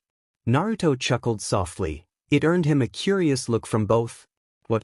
No, it's nothing, you just remind me of some old friends of mine. The viewing platform locked into place, and all eyes turned towards the racers. Energy binders were engaged, powerful electromagnetic currents arcing between coaxial plates, locking the twin engines of each pod racer together as a single unit. Now the engines themselves began to turn over, their booming coughs and rumbles mingling with and then overwhelming the roar of the crowd. Flag bearers and pit crews moved hastily aside, clearing the start line beneath the arch that marked the beginning and end of the race. Overhead, a red light held the racers in place. Anticipating the green, the pilots gunned their engines, the massive casings shaking with the force of the power they generated, the cables that bound them to the pods and their drivers straining to break free. Standing next to Kagan, Jar Jar. Binks covered his eyes in dismay. Me no watch. This gonna be messy. Though he could not bring himself to say so, the Jedi was inclined to agree. Steady, Anakin Skywalker, he thought to himself. Concentrate. Naruto stood up and ripped off his helmet, revealing the anxious eyes within. Go, Annie. Then the light over the starting line flashed bright green and the race was underway. It felt like hours, but in reality, the race was over in only a few minutes. Naruto could sense his son out there on the flats and one other. Sebulba. The dog was jockeying wildly to keep the lead. Anakin was snapping at his heels like an ack hound starved for meat. Whether through design or accident, all the other racers had either crashed or fallen too far behind to make any meaningful difference here in the last lap. But not Annie. No matter how many times the dog blocked him, he still kept at it, quick on the draw, determined, ready to pounce upon the slightest opportunity. Finally, Anakin shifted left, then right. But this time when Sebulba moved to block him, Anakin faked a third shift, drawing the dog left again. The instant Sebulba began his blocking move, Anakin jerked his racer strong to the right and nosed in beside the dog. Down the flat, open final stretch of the course the pod racers tore, side by side, the arena stands and warding statuary beginning to take shape ahead. Sebulba screamed in frustration and deliberately swerved his pod into Anakin's. Infuriated by the boy's dogged persistence, he slammed into him once, twice, 3 times. But on the 4th strike Sebulba made a mistake, swerving too strong in a desperate attempt to force the boy off and into the ground, juking strong to the right. His damaged steering vain courtesy of Naruto chose that moment to brake. The dog's pod shot forward as if catapulted, collapsing the tow lines, sending both X-shaped engines screaming out of control. One engine slammed into a piece of ancient statuary and disintegrated into flames. Then the second went, ramming into the sand and exploding in a massive fireball. The towing cables broke free, and the dog's pod was sent skidding through the flaming wreckage of the engines, twisting and bumping violently along the desert floor to a smoking stop. Sebulba extricated himself in a shrieking fit, throwing pieces of his ruined pod in all directions only to discover that his pants were on fire. Pudu, he screamed. Anakin Skywalker flew overhead, the exhausts from the big randanolzers sending sand and grit into the Doug's face in a stinging spray. Hanging on to maintain control as he crossed the finish line, he became, at 9 years of age, the youngest winner ever of the Bunta Eve race. Naruto roared the Mando-A phrase from behind his helmet with gusto, the words momentarily scramming the HUD's vocoders. There we go, that's my boy. Without pause or preamble, his jetpack flared to life, carrying him from the platform to the sands below. As the viewing platform he occupied with Shmi, Padme, Vet and Set slowly lowered, Kagan watched the crowd surge toward Anakin's racer. The boy had brought the pod to a skidding in the center of the raceway, shut down the randanolzers and climbed out. Kitster had already reached him and was hugging him tightly. R2-D2, Sparky, and Siege 3PO were scuttling around them both. When Naruto and their crowd converged mere moments later, they hoisted Anakin aloft and carried him away, chanting his name. Kagan exchanged a warm smile with Shmi, nodding his approval of the boy's performance. Anakin Skywalker was special indeed. The viewing platform settled in smoothly, and its occupants offloaded onto the raceway in a rush. Allowing his companions to join the celebration, the Jedi MST turned back toward the stands. Ascending the stairway swiftly, he reached Watto's private box in minutes. A knot of aliens departed in front of him, laughing and joking in several languages, counting fistfuls of currency and credits. Watto was staring out at the chanting crowd, hovering at the edge of the viewport, a dejected look on his wrinkled blue face. The moment he caught sight of Kagan, his dejection transformed, and he flew at the Jedi in undisguised fury. You swindled me, he bounced in the air in front of Kagan, shaking with rage. You knew the boy was going to win. Somehow you knew it. I lost everything, Kagan smiled benignly. Whenever you gamble, my friend, eventually you'll lose. Today wasn't your day. The smile dropped away. Bring the hyperdrive parts to the main hangar right away. A new engine for Naruto as well. I'll come by your shop later so you can release the boy. The Toydarian shoved his snout against Qui-Gon's nose. You can't have him. It wasn't a fair bet. Kagan looked him up and down with a chilly stare. Would you like to discuss it with the Hutts? Or perhaps Naruto? I'm sure he would be more than happy to settle the matter. Watto jerked as if stung, his beady eyes filled with hate. No, I want no more of your tricks. He gestured emphatically. Take the boy, be gone. He wheeled away and flew out of the box, body hunched beneath madly beating wings. Kagan watched him depart, then started down the stairs for the racetrack, his mind already turning to other things. Had he not been so preoccupied with his plans for what lay ahead, he might have caught sight of the Sith probe droid trailing after. As the crowd surged around them, Naruto's clone smiled and removed its helmet. It had been created shortly before the race, its purpose to avail the beings in the VIP box of their slaves, to execute Jabba and Gardulla if the need came. That time was now, though their execution was no longer required. Maybe he'd frame Watto for that. But there were still slaves to be freed, and he'd be damned if he let the Hutts exact their cruel and sick pleasures upon those poor women. A simple henge had altered its appearance dramatically. Its orange and black armor were now a steel blue, lacking the Beskar plating and sporting a slim build, its hair darker, shorter. Indeed, it no longer resembled its creator in the slightest, but rather the likeness of his mentor, and possibly the one man more skilled than he, Jango Fett. This would be one of his greatest pranks ever. No, wait. Scratch that. There had been that one time he'd impersonated a Jedi Master back on Coruscant Dooku, was his name, and made a royal mess of his name just to F with the Jedi Order. That had been his greatest prank ever. But this would prove to be a very close second, impersonating the man who'd taught him almost everything he knew about being a Mandalorian. Naruto knew the man had no love of slavers or slavery, and so it was with great pleasure that he walked past the grounds leading to the box and flashed its guards a smile that suggested he was a rancor and they were made of meat. The men scrambled backwards, desperate to get out of his way. The clone smiled to itself as it stalked up the stairways that would lead him to Jabba and Gardulla. Jango's reputation truly pricked him after all. It risked a backward glance to the crowd, confirming that the civilians had indeed cleared the box. It would wait a lit longer before acting. And then Jango would get a nice little popularity boost, around the galaxy and more, and, In turn the slaves would be freed. A win-slash-win situation, truly. But now that the boss's son had beaten the odds, the clone knew its true task was only beginning. Hours later, Kagan Jin and company minus Naruto's little band rode out of Mos Espa into the Tatooine desert. R2-D2 leading the way, rolling along in front of the Iapes and sled at a steady pace. The suns were rising quickly to a midday position in the sky, and the heat rose off the sand in waves. The little astromech droid remained utterly unaffected by the heat, but one glance at his companions confirmed they were just as ready to be rid of this infernal humidity as he was. Thankfully, the journey back to the Queen's transport was accomplished swiftly and without incident. Obi-Wan was waiting for them, appearing down the rampway as soon they neared, his youthful face intense. "I was getting worried," he announced without preamble. Kagan dismounted, then helped Padme down. "Start getting this hyperdrive generator installed," he ordered. "I'm going back. I have some unfinished business." "Business?" his protégé echoed, arching one eyebrow. "I won't be long."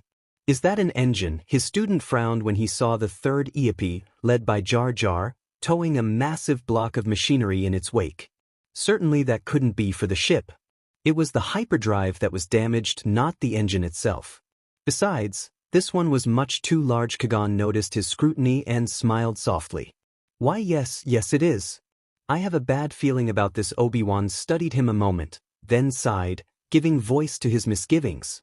"Why do I sense we've picked up another stray?" Kagan took his arm and moved Dim away from the others, lest they be overhead. "It's the boy who's responsible for getting us these parts?" He paused. "The boy whose BLD sample you ran the test on last night. His father and mother as well, if they're willing." Obi-Wan gave him a strong, steady look, then turned away. Kagan grabbed his wrist. "Something troubles you?" It was not a question. For a moment, it looked as if protégé might divulge his secret. Then just as suddenly, he shook himself free of his teacher's grip and continued on. Kagan allowed him to go. Obi-Wan was still young in the ways of the Force. He did not yet see nor understand the hand of fate that Kagan saw upon Naruto Uzumaki and Anakin Skywalker. But he wouldn't. In time, he would come to understand the wisdom in this odd decision, would accept it, and move on. On a rise overlooking the spacecraft, hidden in the glare of the suns and the ripple of the dunes, the Sith probe droid hung motionless for a final transmission, then quickly sped away.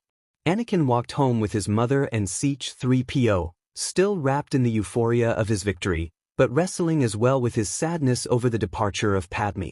He hadn't thought about what would happen to her if he won the Bunta Eve, that it would mean Kagan would secure the hyperdrive generator he needed to make their transport functional.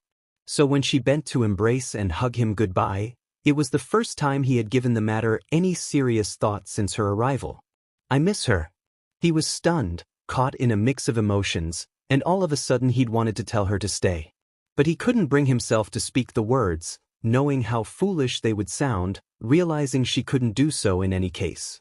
So he stood there like a droid without his vocoder, watching her ride away behind Kagan, thinking it might well be the last time he would ever see her, and wondering how he was going to live with himself if it was. He heard Sparky whistle reassuringly beside him, but he resolutely ignored her. Nothing the droid said could possibly cheer him up now. And where was Naruto in all of this? His father had mysteriously disappeared during the post-race celebration, citing that he had business to attend to, leaving Sparky to look after him in his absence. Perhaps that was the one good thing that had come out of this, Anakin thought to himself. He knew that the bounty hunter was his father, and the thought of it stirred such joy in his heart that it almost added a skip to his step. Almost, but alas, not quite. Unable to sit still once he had walked his mother to their home, and after making certain Naruto's ship was still there, he placed Siege 3PO in his bedroom, deactivated him, and went out again. Kagan had told him he was relieved of any work today at Watto's, so he pretty much could do what he wanted until the Jedi returned. He gave no thought to what would happen then, wandering down Mos Espa Way with the orange-black droid at his heels, waving as his name was shouted out from every quarter on his journey, basking in the glow of his success. He still couldn't quite believe it, and yet it felt as if he had always known he would this race. Kitster appeared then Amy, and Wald, and soon he was surrounded by a dozen others. He was just approaching the connector to Mo's Espaway when a Rodian youngster, bigger than himself, blocked his way. Anakin had cheated, the Rodian sneered angrily. He couldn't have won the Bunta Eve any other way. No fatherless shag could win anything. Shut up. Anakin was on top of him so fast the bigger being barely had time to put his arms up in defense before he was on the ground. Anakin was hitting him as strong and as fast as he could, not thinking about anything but how angry he was, not even aware that the source of his anger had nothing to do with his victim and everything to do with losing Padme. Then Naruto was there, looming over them like an angry god. He pulled Anakin away, separating the two fighters, and demanded to know what the devil this was all about. Somewhat sheepishly, but still angry, Anakin told him. Naruto studied him carefully, disappointment registering on his whiskered features. He fixed the young Rodian with his gaze and asked him if he still believed Anakin had cheated. The youngster, glowering at Anakin, said he did. Naruto put his hand on Anakin's shoulder and steered him away from the crowd, not saying anything until they were out of hearing. You know, son, he said then, his deep voice thoughtful, sometimes anger is the appropriate response. But, he amended at the boy's disbelieving stare, fighting didn't change his opinion. The opinions of others, whether you agree with them or not, are something you have to learn to tolerate. But to just miss her? Naruto's expression softened. He didn't ask of whom his son spoke. He already knew. I know, son. But it'll be all right. I promise it will. Isn't that right, Sparky? The black-orange astromech bleeped an affirmative. He walked the boy back to his home, counseling him quietly about the way life worked, all the while his hand resting on his shoulder in the way that made Anakin feel comforted. Naruto soon reminded his progeny that a promise remained a promise. He would train him in the ways of his people. As they neared the boy's home, Anakin had already begun to feel a tiny bit better about things. Padme might be gone for good, but at least he had something to look forward to now. He would become a strong warrior, a hero, just like his father. That was almost as good as becoming a Jedi Knight, he supposed. Imagine his surprise when they found Kagan there, waiting for them. With an engine. An engine. Naruto made a squelching sound behind his helmet. He was clearly just as surprised to find the Jedi and Star waiting for the two of them. Vet and Set were there with him as well, their desert cloaks replaced by long, flowing diaphanous silks. Even from here the Twi'leks could heard chattering at the Jedi or in Huttese, just as they could also be seen by the Konoha stubbornly barring Qui-Gon's path with virulence alone, guarding the entrance to Naruto's beloved vessel as though all their very lives depended on it. And they just might, as the bounty hunter took his arm away from his son's shoulder and stalked forward. The Jedi saw them coming and turned away, ending his heated discussion with the Twi'leks. Naruto never even bothered to slow his stride. He barreled right past the three of them, fixated on the massive engine block that held his prize. There was a moment of silence as his booted feet ground to a halt only a few feet away from the massive hunk of transparent steel. Abruptly he jerked back and flung his arms wide. It's appealing, he exclaimed, gazing longingly upon the fresh engine the Jedi had provided for him. Where did you get it? Kandi sir, it a gift from Watto. Magnificent BSD, Naruto exclaimed for only the second time since they'd met. Just give me a minute, I'll have it installed in no time. He turned and crossed his fingers together. Just like that, the desert vanished in a plume of smoke, only to reappear suddenly flooded with dozens of clones, each cracking their knuckles expectantly. Hop to it, boys, the original declared. I want that thing installed and tested in the next 5 minutes. As one, his minions saluted and moved forward. Engine aside, why are you still here? Naruto frowned at the Jedi as his doppelgangers set to their work. Thought you would have left by now, Naboo. In answerment the Jedi reached beneath his poncho and produced a LTH or pouch filled with credits. He handed it to Annie. These are yours, he announced. I sold the pod. He pursed his lips. To a particularly surly and rather insistent Doug. Naruto arched an eyebrow. You did what? Anakin accepted the bag, grinning broadly, the fight and its cause now fully forgotten. He ran up the steps to his door and burst through, Kagan and Naruto following silently, the latter with a frown. He didn't like this one bit, because there was more at work here than appeared to meet the eye.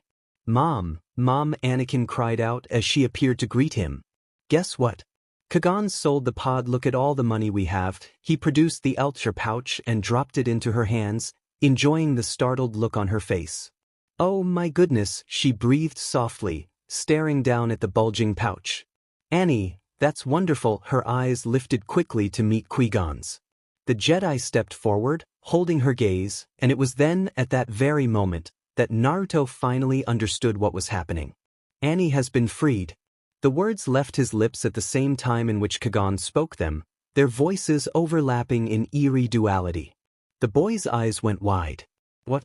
Kagan glanced down at him kindly. You are no longer SLV. Shmi Skywalker stared at the Jedi in disbelief, her smooth face rigid, her eyes mirroring her shock and disbelief, one Naruto readily shared.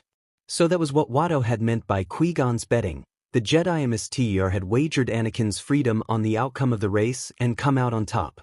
Must have been working on his poker face, the blonde mused.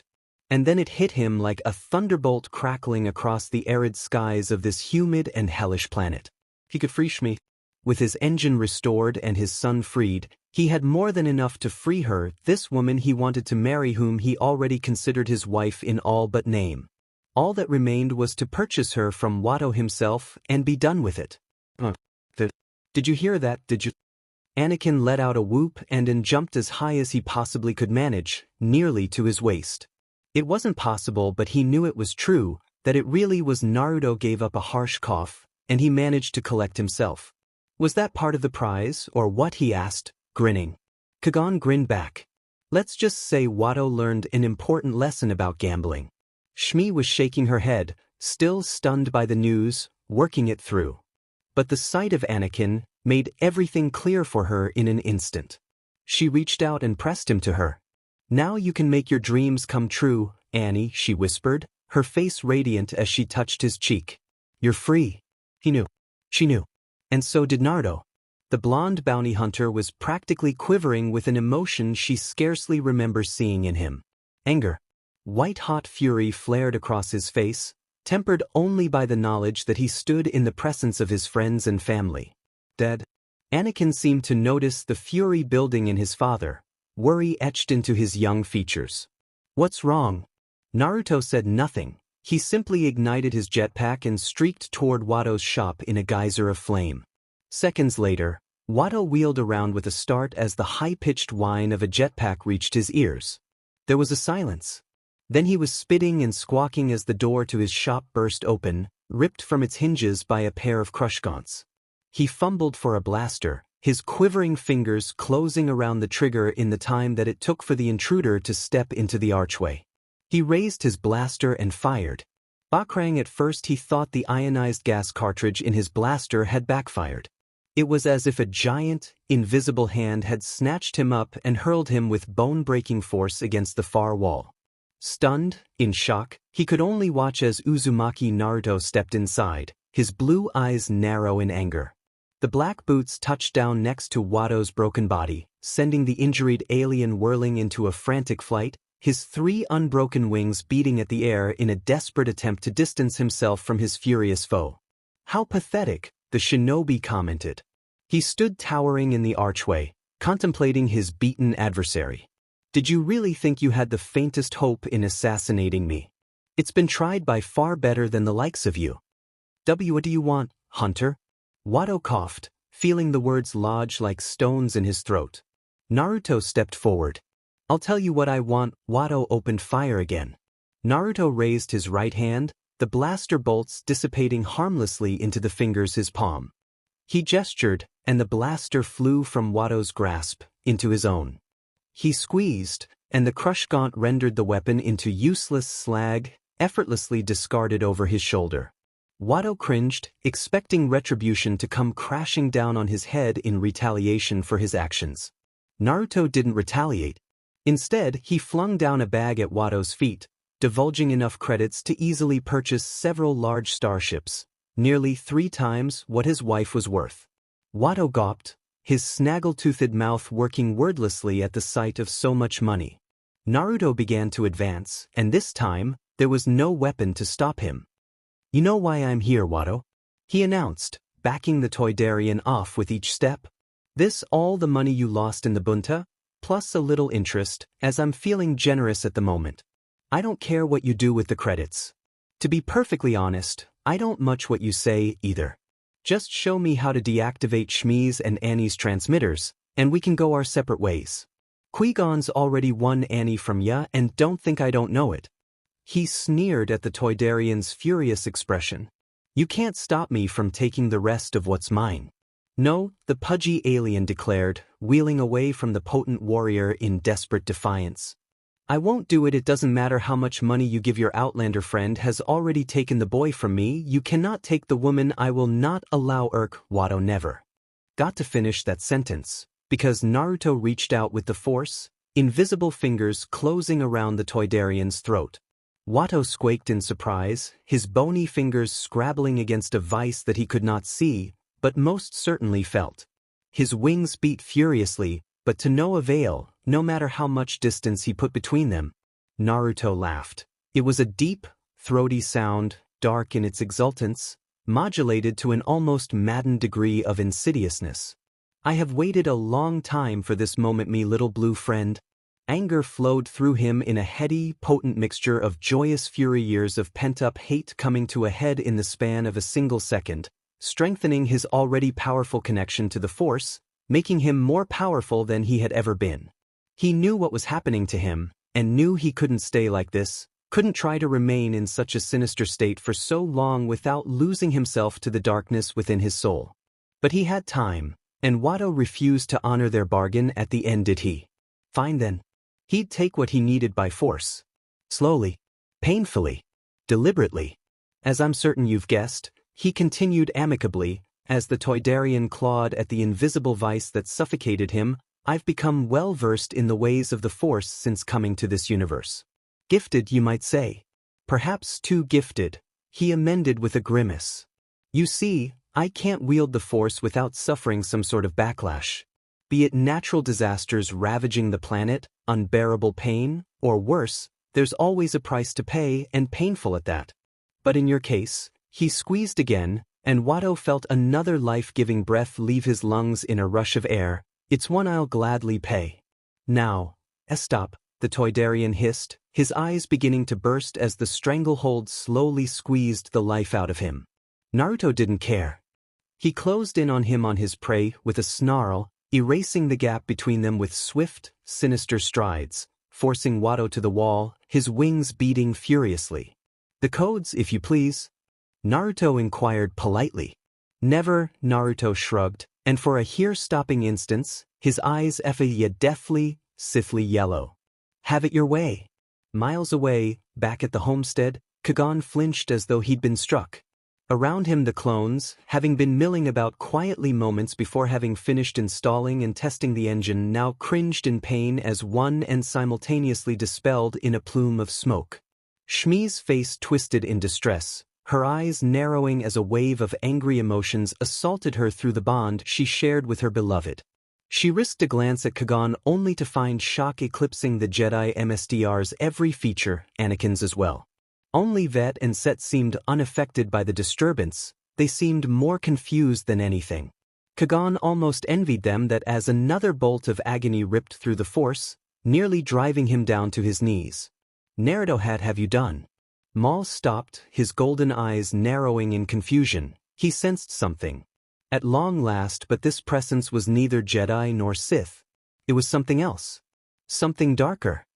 Found you, with a feral grin, he gunned his speeder bike and sped out into the desert. His prey awaited him. Watto screamed as Naruto ravaged his mind, slowly extracting the knowledge needed and leaving nothing but an empty, scarred husk behind. Despite his best efforts, part of him gloried in it. In what he was doing, in the justice, no, the vengeance he was exacting on the impudent Toydarian. He should have done this sooner, so much sooner. Maybe if he had, Annie wouldn't have had to suffer for all those years without a father. If he had, but he digressed. That was then and this was now. Now, as he saw Watto's every memory, his rage crested to new heights. He saw it all. The abuse Annie and Shmi suffered while he was away from home. Cruel words, harsh blows, degradatory treatment. The sinister sabotage of his engine while he slept, in an effort to forestall his attempts to buy Annie and Shmi. The trio assassins hired to kill him, waiting just outside. A roar of rage tore past his lips. Decut, Naruto cast Watto down to the floor and released him, allowing the broken alien to rasp in a desperate gasp of air through his swollen, neckless throat. It would be his last. Kit Kuram's voice sounded muffled through the rage-filled haze. "Don't do this, it's not worth it." Naruto wasn't listening. "You know," he began menacingly, circling Watto's broken body in slow, easy steps, a predator eyeing its prey. "I was going to let you live. I really was. But now that I've seen what you've done, that I have what I need, I can't risk you blathering to someone. To be frank, I can't stand the thought of you living either. Still, I can't risk someone thinking the Force was used to kill you. So I'm afraid I'll have to grant you a swift death. Be grateful. It's more than you deserve." No new Watto tried to scream, but all that emerged was a whisper as the strange hold returned en masse, driving the air from his throat, twisting the muscles of his neck, straining, breaking. "Goodbye, Watto." He flicked his wrist, and a harrowing crack of bones signaled the end of a life. Only a few minutes had passed before a streak of flame on the horizon signaled Naruto's return. He alighted heavily before them, staggering half a step, as though intoxicated. Kagan supposed he was. After forcing that much power through his body, he had to be hurting. He staggered another step, straightened himself, stood woodenly. His helmet hid whatever expression he wore, but Kagan could feel the last remnants of an unholy rage bleeding from his system, and a spoken word that he'd almost gone to the dark side before ending Watto's life. Already he could feel the Force roiling around them. Something was about to happen on Tatooine, something he had no longing to be part of. Naruto had delved too deeply into the Force, and now it was preparing to try and retaliate in a massive fashion. The sky was already darkening on the horizon in a massive sandstorm. If they stayed here for more than few minutes, there might be nothing left. Nothing at all. It was time to leave. He knew this, yet even so had to ask. "What did you do?" He said it more for the benefit of the others than himself. Aggressive negotiation. Naruto sounded sorrowed behind the helmet, almost ashamed. "Watto drove a strong bargain, but I managed to persuade him to free Shmi." Anakin's exultant laugh and Shmi's gasp of sheer shock were carefully ignored as he turned to Vet and said, "All right then, lades, the ship needs prepped for departure. Pack your things." He turned to take in Shmi and Annie once again, and before either could blink, he'd wrapped his arms around both, drawing them close. "We're going to Coruscant, all of us?" Anakin asked in quavering tones, as though he couldn't possibly believe what Naruto was saying. His grin encompassed all of them. "All of us?" Kagan couldn't keep the smile from his face this time. Yes, Naruto's brief descent into the dark side worried him, but everything he saw before him told him that the blonde was still very much at one with the light. He would not be lost to the shadows so easily. He was lost in his own thoughts when a flicker in the Force screamed a wearing. Kagan swung about with such swiftness it caught everyone completely by surprise. Down swept the Jedi's lightsaber in a brilliant arc, cutting between the glaring suns and a black blur, clashing momentarily with something made of metal that shattered in the wake of the weapon's passing. Wadash! Naruto jerked forward a split second later, blocking Shmi and Annie protectively, but it was already over. Kagan clicked off his lightsaber and knelt to inspect a cluster of metal parts still sparking and fizzing in the sand. The acrid smell of ozone and burning insulation hung in the dry air. "What is it?" Anakin asked, peering over his shoulder. Kagan rose. "Probe droid. Very unusual. Not like anything I've seen before." He glanced about worriedly, eyes sharp and bright as he cast up and down the street. Naruto mirrored his tension, helmeted head turning to encompass the entirety of the SLV quarters. Abruptly, he seemed to reach the same decision as Kajoen. "Annie, get seat 3PO onto my ship. Shmi, forget your things, it's time to go." Kagan took them out of Mos Espa swiftly, hurrying through the crowded streets to the less populated outskirts. All the while, his eyes and mind were searching, the former the landscape of Tatooine, the latter the landscape of the Force. His instincts had alerted him to the presence of the probe droid tracking them, and his Jedi training in the ways of the Force warned him now of something far more dangerous. He could feel a shifting in the balance of things that suggested an intrusio on the harmony that the force required, a dark weight descending like a massive stone. Naruto followed close behind. Shmi and Annie clustered close to him as he muttered blackly to himself. The Konoha was already en route to the Queen's royal craft, slowly coming into sight on the horizon, and Kagon forced himself to relax. Everything would be all right. The transport was coming into shape now, a safe haven, if they could just get to it. Shmi gasped as an unseen hand wrenched her backwards, flinging her to the sands like a rag doll. Naruto cried out in surprise. His words were eclipsed by a roar of fury. And then the assassin was amongst them, a blur of black and red, his lightsaber flashing, forcing Naruto to desperately parry before Kagon could prevent it. And then just as quickly as the two combatants had engaged, they split apart. Maul stopped. Maul stopped. He sensed something. Something more. Naruto blanched. OSHT. He withdrew further into the blinding glare of the twin suns. He tried to hide his expression behind the helm, but there was no way to hide what was in his mind. Shmi was in pain. Her agony cried to him now, and his spirit cried with her.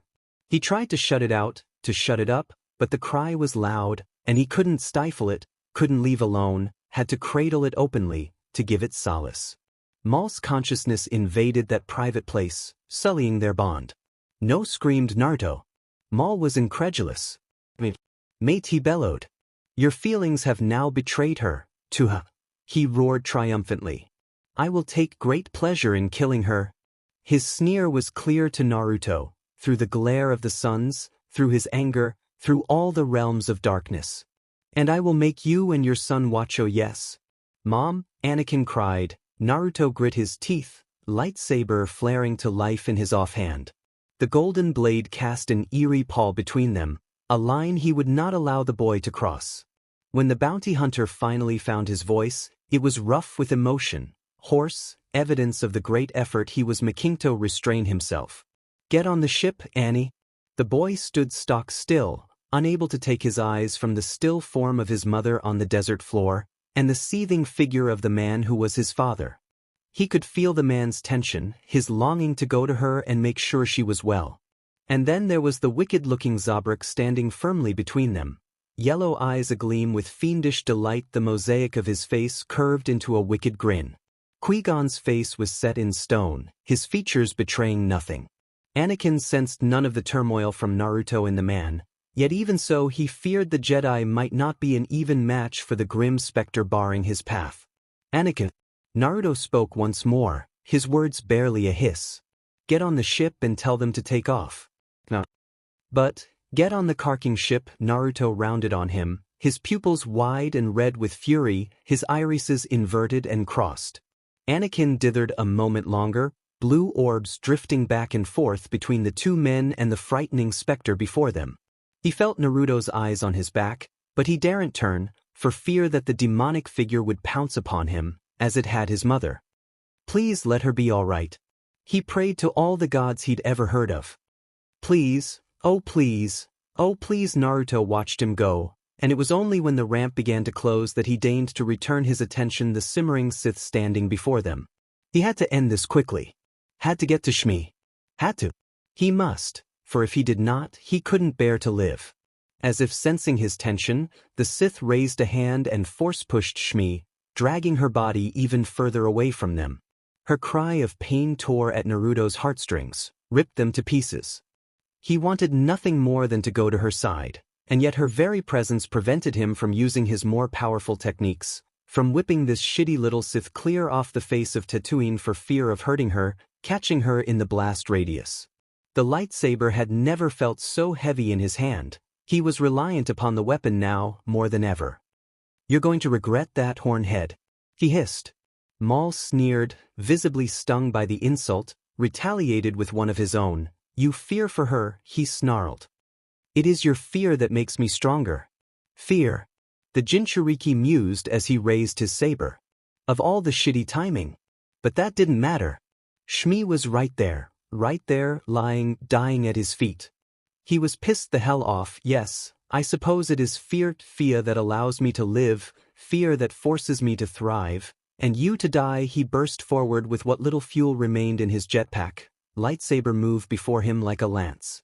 Maul dodged aside and met his assault with an upturned palm and an invisible wall. Ungrounded as Naruto was, the force push launched him backwards head over heels, returning him to the Qui-Gon's side. Grunting, the Jinchuriki picked himself up, dusted his leathers off, and dragged himself to his feet with a visible effort. It seems we brought trouble with us. The Jedi MSTR sighed.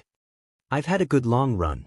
Naruto grinned, snapping of a salute with his blade. No regrets here.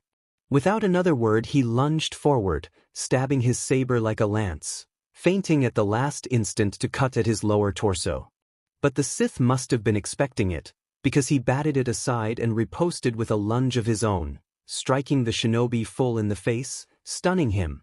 There came another snap hiss, and suddenly there were not one but two blades, standing irked at either end, the latter careening towards the blonde's exposed neck. Naruto swore at his mistake. In his fury he'd forgotten that Maul's blade was a dual one. Now, too late, he realized his mistake, as the crimson beam slammed down against his unprotected jugular. His Qui-Gon's blade was there, interposing itself between the crimson death blow and the shinobi's neck. The tattooed Sith screamed in frustration, forced to abort his attack at the last instant, lest he lose his head. And he nearly did as the recovered blonde brought his own blade up and down, striking a searing line between them. They faced him together, Jedi and Hunter, their blades glistening in the heat of the searing afternoon, forced together by the unlikeliest of circumstances. Harsh winds began to buffet them as the storm drew nearer still, peeling the sand itself from the ground.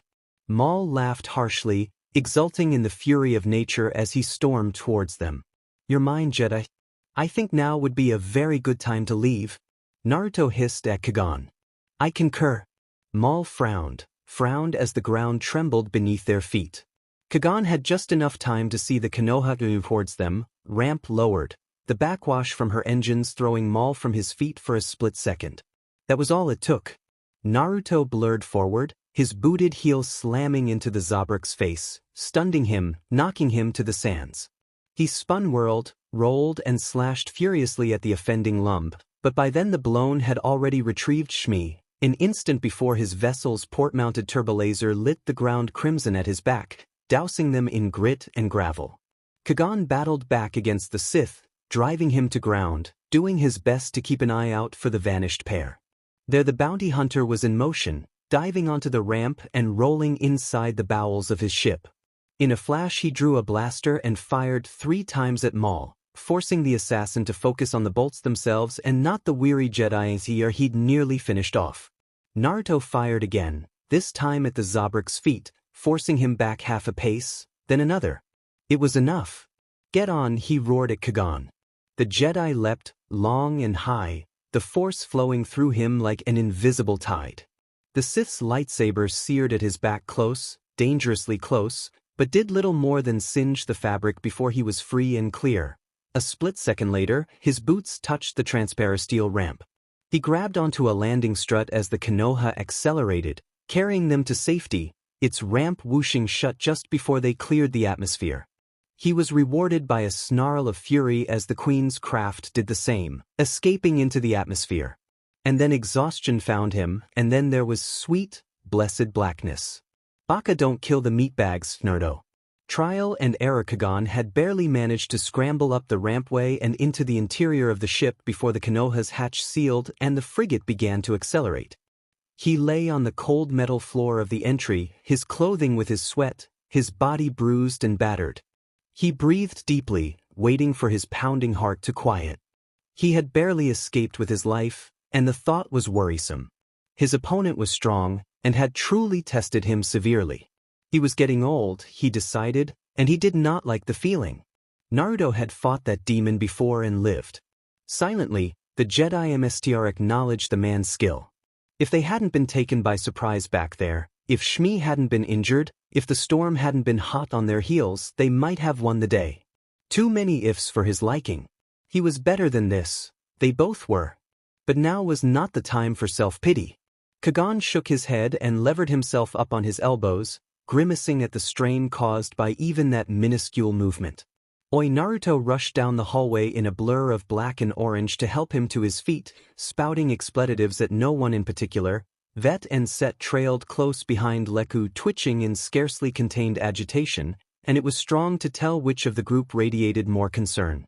It made him smile in spite of himself. Apparently they had not taken the attack kindly. Were they the ones who had guided the ship in? If so, he owed them much. Their lives and lack of trust aside, the blonde spoke first.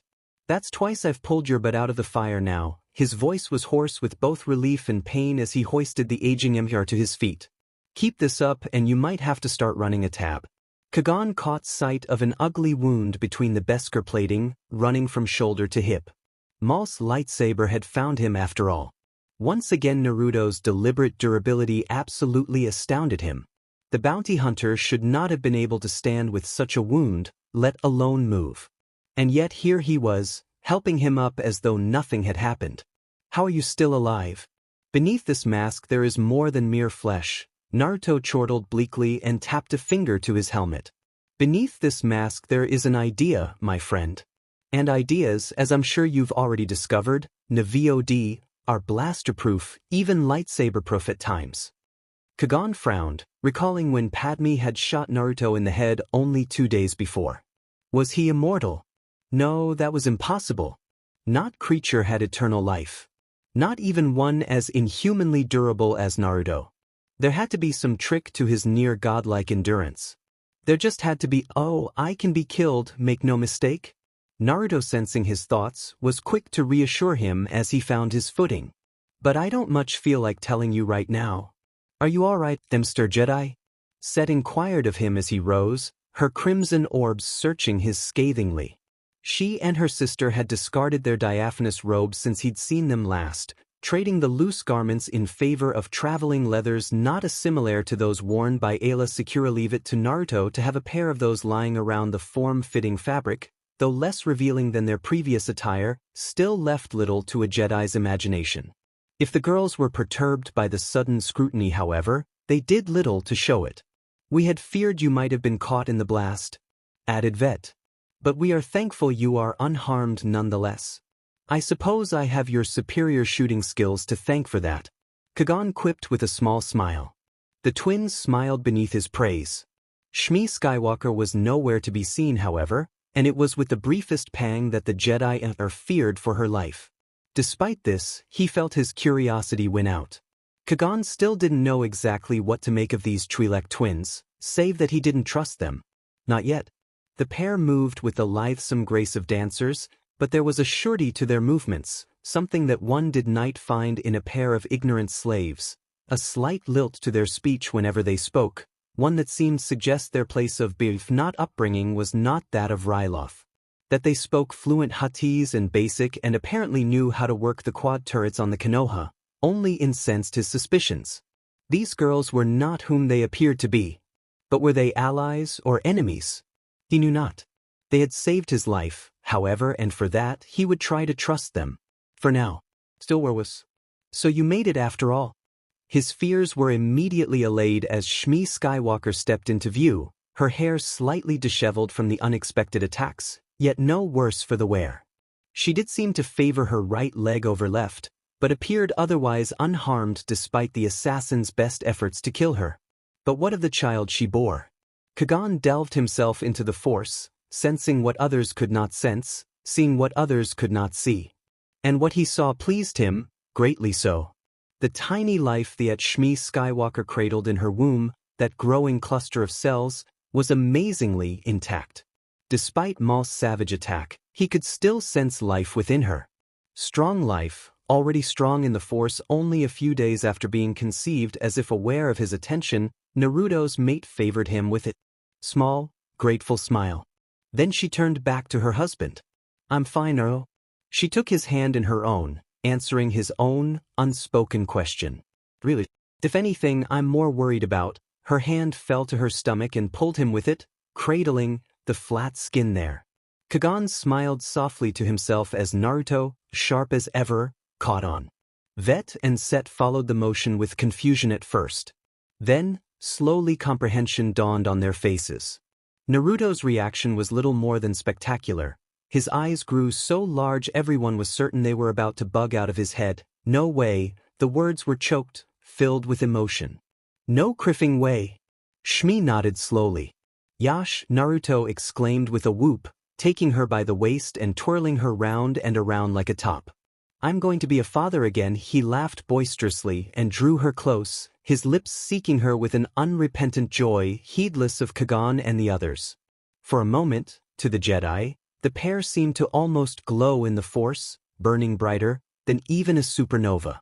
All around him, the steel walls of the hold began to buckle, bending inward as though drawn by an unseen force. It was as if he were drawing the universe itself in a harsh clang. Deep within the bowels of the ship jarred them apart, garnered their attention. There came another crash and hot on its heels a distinct, plaintive cry, one everyone immediately recognized as belonging to that of a certain protocol droid. I say, Naruto face-bombed. 3PO, I told you not to touch anything. The sound of whirring servomotors caused everyone to look up. An -47 Hong Kong dollars unit was advancing through the nearest archway, blaster in hand, its photoreceptors glowing an eerie red. Do you wish me to kill these meatbags? Before anyone could think to ask what a hunter-killer droid was doing in the hold, Naruto stepped forward, palms raised. I do not, he snapped in Japanese. The droid barked a query in the same flowing language Kagan couldn't comprehend. Baffling. The Jedi Emissary had traveled most of the known galaxy, visited countless worlds, seen things that Jedi half his age couldn't dream up on their best day. And yet here, he found himself confounded. Neither Mandalorian nor Hatice the blonde seemed to be speaking another language altogether. Composed of sharp, angular syllables he'd never heard before, let alone pronounced, man and machine continued their terse conversation a moment longer before the latter finally relented. Very well. The droid lowered its weapons and assumed a more docile pose. I shall leave the meatbags alone for now. The rest of his response was another series of words Kagan didn't understand, but they were caustic enough to peel rust off Durasteel. -47 Hong Kong dollars, Naruto barked in basic, followed by several more syllables of his native language. No, you cannot kill the Jedi, he's with me, don't make me start calling you Killa again, Killa. Qui-Gon's deadpan was barely concealed. Naruto blinked. Well, Killa sounded better than killer, you know, the hunter grinned. Besides, he hates that term. I do indeed. -47 Hong Kong dollars chimed petulantly. Shmi giggled. The sound was swiftly stifled as Sparky came squealing around the corner, trilling insistently. Looks like your Padawan finally made contact. Naruto exhaled with a long-suffering sigh. But you and me, we're going to have a word about that assassin back there. The look in his eyes held a warning. Kagan had endangered the man's mate and they would have words about it. But not now. Later. Resigning himself to a verbal tirade, he followed the blonde upward, through twisting halls and corridors that doubtlessly lead to what must have been the cockpit. You know him? For now, Kagan made no effort to conceal his surprise as he trailed after the blonde. Know him? Naruto scoffed, the whites of his teeth gleaming in the low lighting. The last time we met, I almost killed him. That brought the Jedi Emissary up short. Had Naruto been holding back on Teen? Holding back because he'd been in the presence of his wife. In the end, he never had a chance to ask him. Because the blonde strode forward swiftly and pressed a button amidst the dash, activating his internal comlink with a soft chime. Nubian starship, I believe we have someone of yours. Naruto groused over the open comm. Dad, Anakin's voice rang out seconds later, as do we, was Obi-Wan's terse reply. You guys got an airlock? There was a silence from the Padawan on the other end. Then, finally, yes? Docking tube? Another yes. Let's hook her up then. The airlock cycled open and Anakin and Obi-Wan rushed down the hallway, practically tripping over one another in their haste to make it into Naruto's vessel. Anakin all but darted toward his parents, whilst Obi-Wan did the opposite, gravitating toward his Shmi. Once more, -47 Hong Kong dollars asked if he could kill the Jedi. Once more, Naruto barked a refusal. Finally, Anakin recovered his breath enough to speak. Are you all right? He asked his mother and father. We're fine, Annie. Shmi replied, smiling. Then it grew another inch. All three of us. Anakin blinked, baffled. All three. Naruto felt the realization settle upon his son in the same instant that Shmi touched a hand to her stomach. I'm gonna be a big brother, the boy exulted. Not so loud, Annie, these three are ridiculous. Obi-Wan thought to himself, restraining a frown as he inspected his MR for injuries. How could these people be so jubilant when Kagan had nearly died?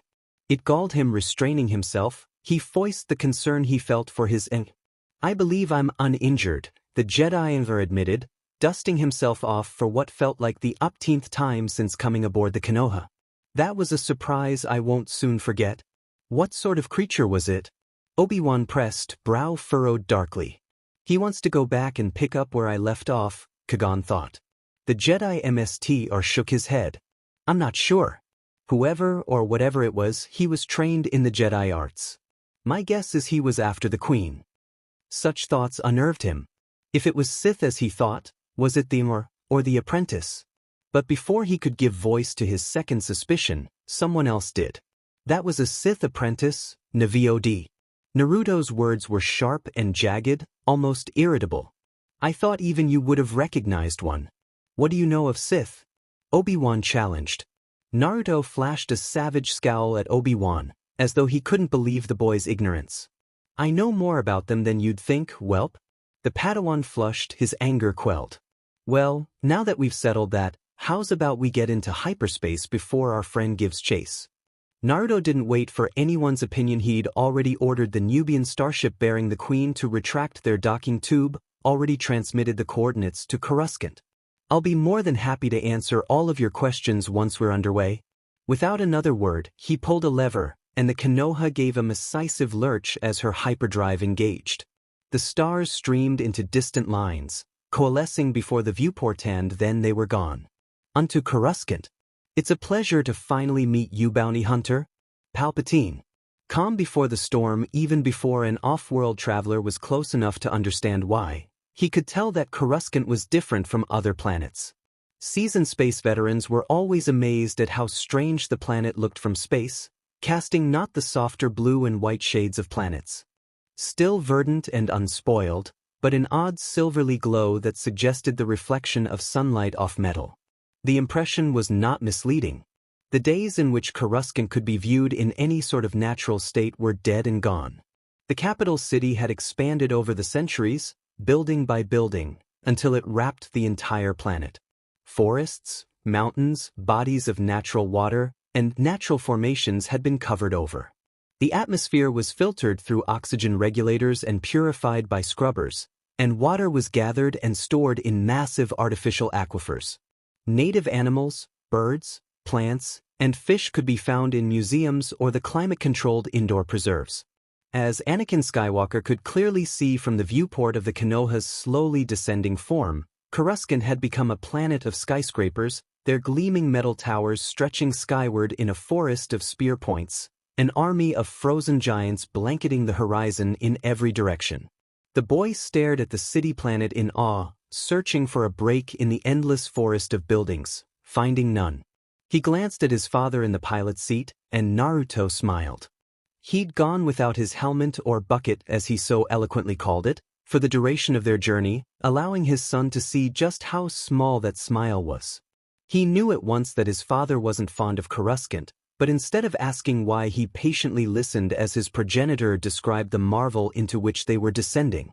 Coruscant, capital of the Republic, an entire planet evolved into one city, he sighed, leaning back in his chair. A nice place to visit, but I wouldn't want to live here. It's so huge, the boy breathed softly. You should see Mandalore. Naruto replied. Mandalore. Anakin bristled with excitement. His father had only ever mentioned the planet in passing. What's it like? You'll see, Naruto grinned. It's our next stop after this. Really? Really? Watch where you're driving, dear. Shmi chastised from behind them, but the words held no real rancor. It'd be a shame if we crashed after making it this far. Hi, Naruto laughed, pulling back on the thrusters. He knew better than to argue with his wife when she was P-Arginanti. They dropped into a landfall traffic lane beside that of Queen Amidala's transport and cruised slowly through the maze of buildings, sliding along the magnetic guidance lines that directed airborne vehicles. Naruto was more than happy to explain the vessel's controls to Anakin, who listened with half an ear, his attention still held captive by the vastness of the cityscape. In the background, Obi-Wan Kenobi moved silently. The learner was not at all pleased to be alone on the hunter's vessel, having been made separate from his Shmi shortly before they'd entered the atmosphere.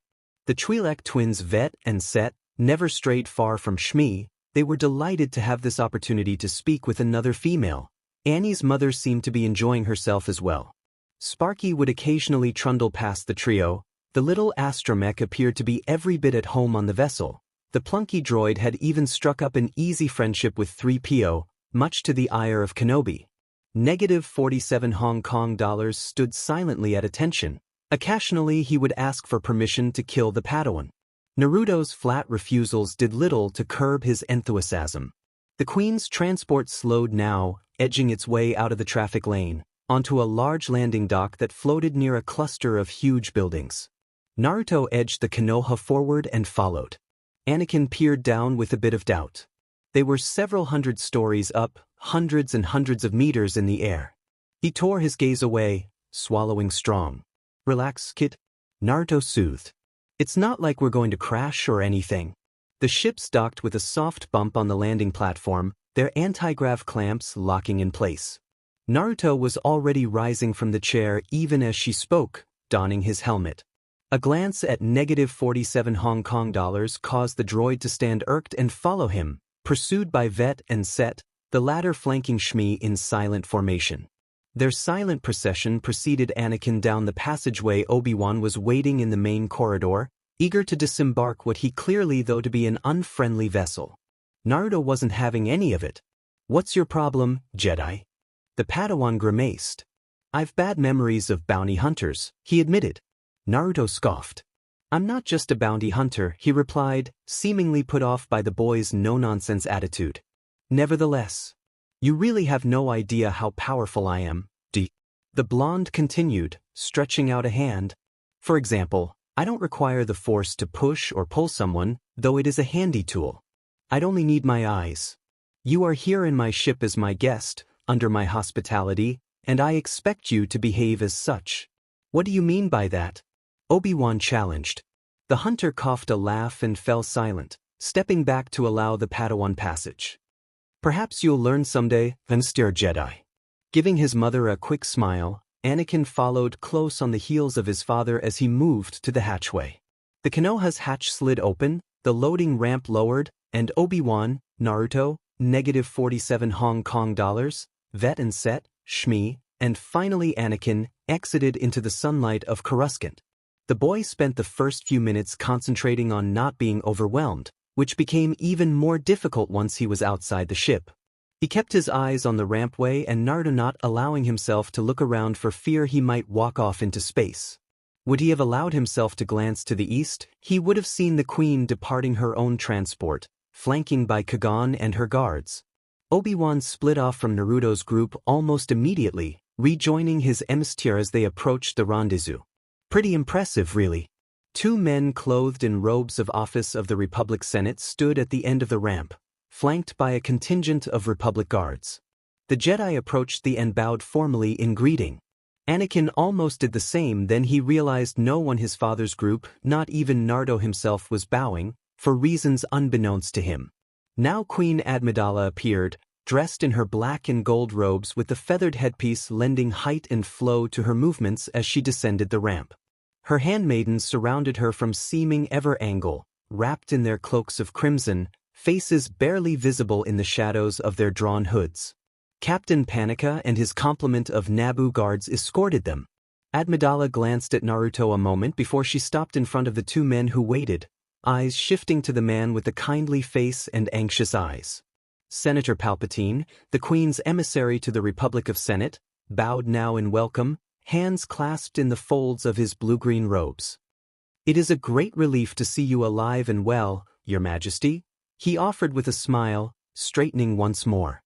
May I present Supreme Chancellor Valorum.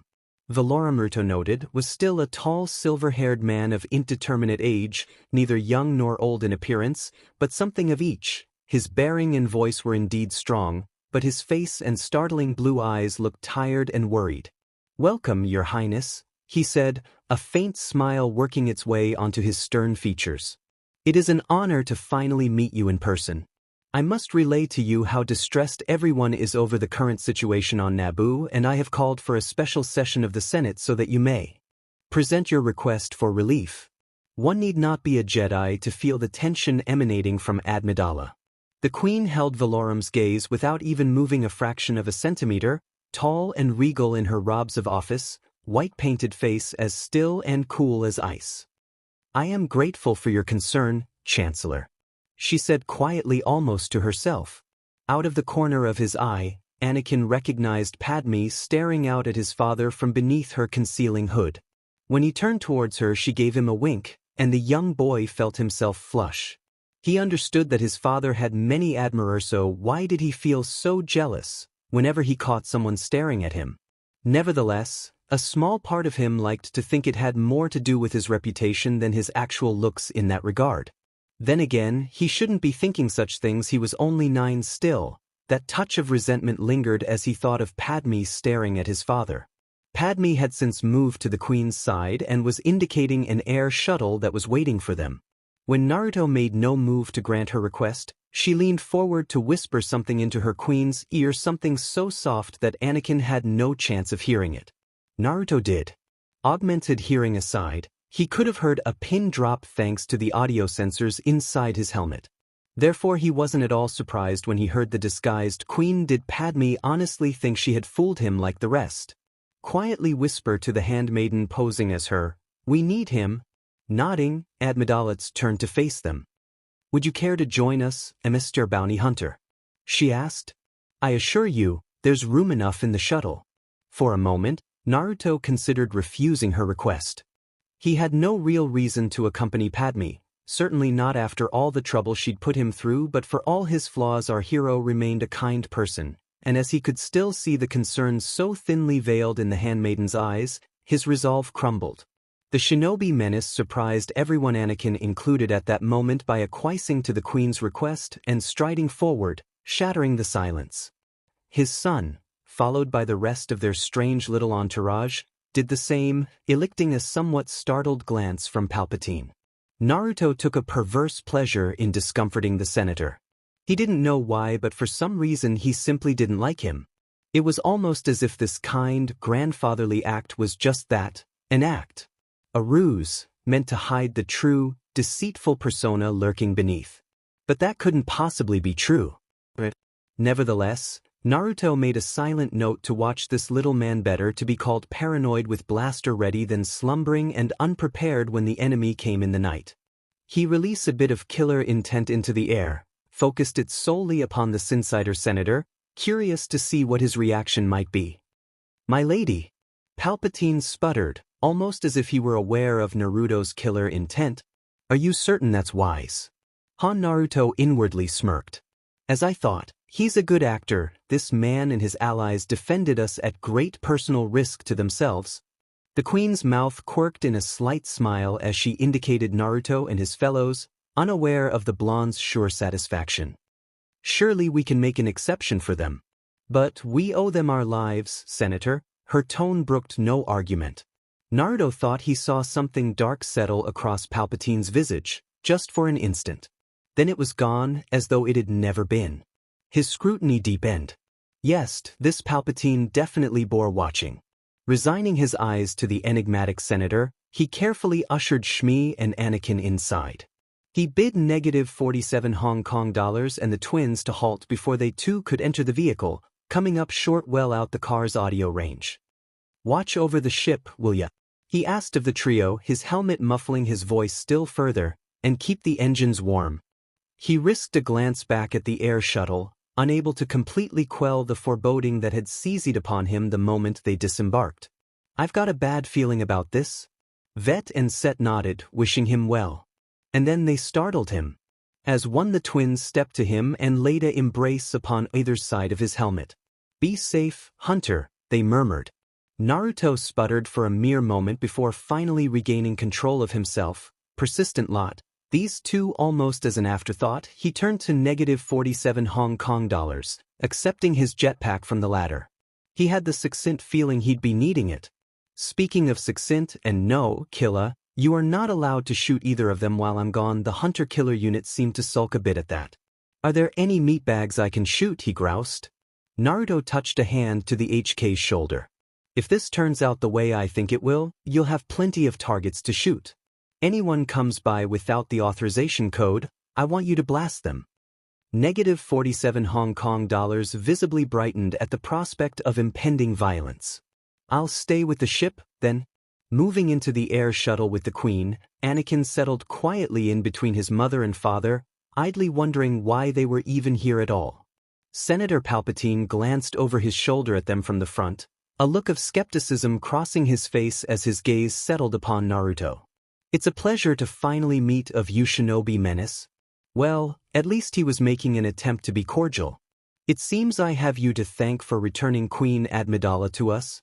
If he was trying to rile him, he'd have to do much better than that to rile his father, Anakin thought, as he watched his progenitor's T-visored helmet dip a fraction of an inch. My reputation precedes me, it seems. Indeed. Palpatine frowned thoughtfully before he turned away. There was something about that look that made Anakin nervous. Everything will be fine, Annie. Shmi whispered, stroking the back of his head soothingly. Of course it will. Naruto chortled. Now if you behave, I'll teach you that. Anakin nodded and tightened his mouth determinedly. He knew to which his father meant.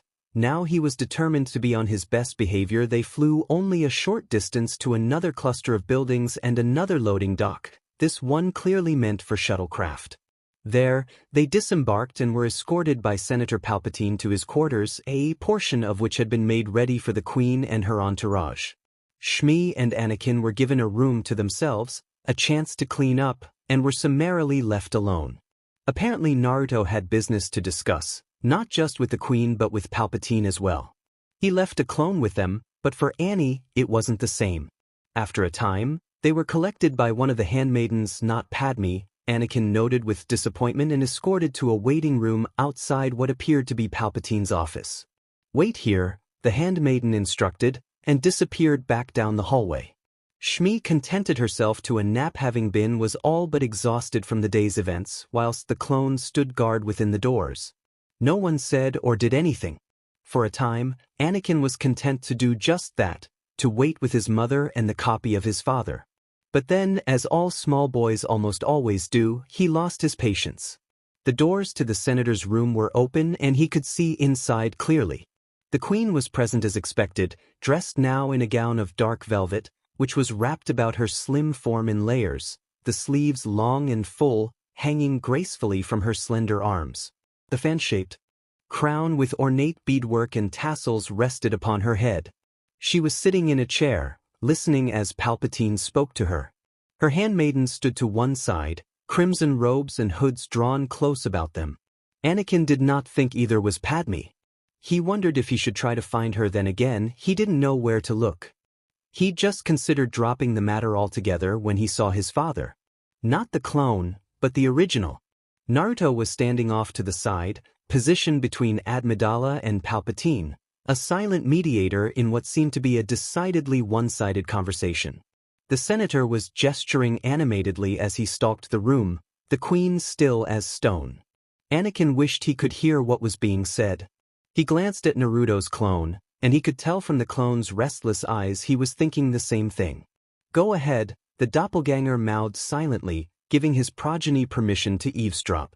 When Captain Panica walked past them and entered the room just beyond, screening him from view for just a moment, Anakin rose impulsively.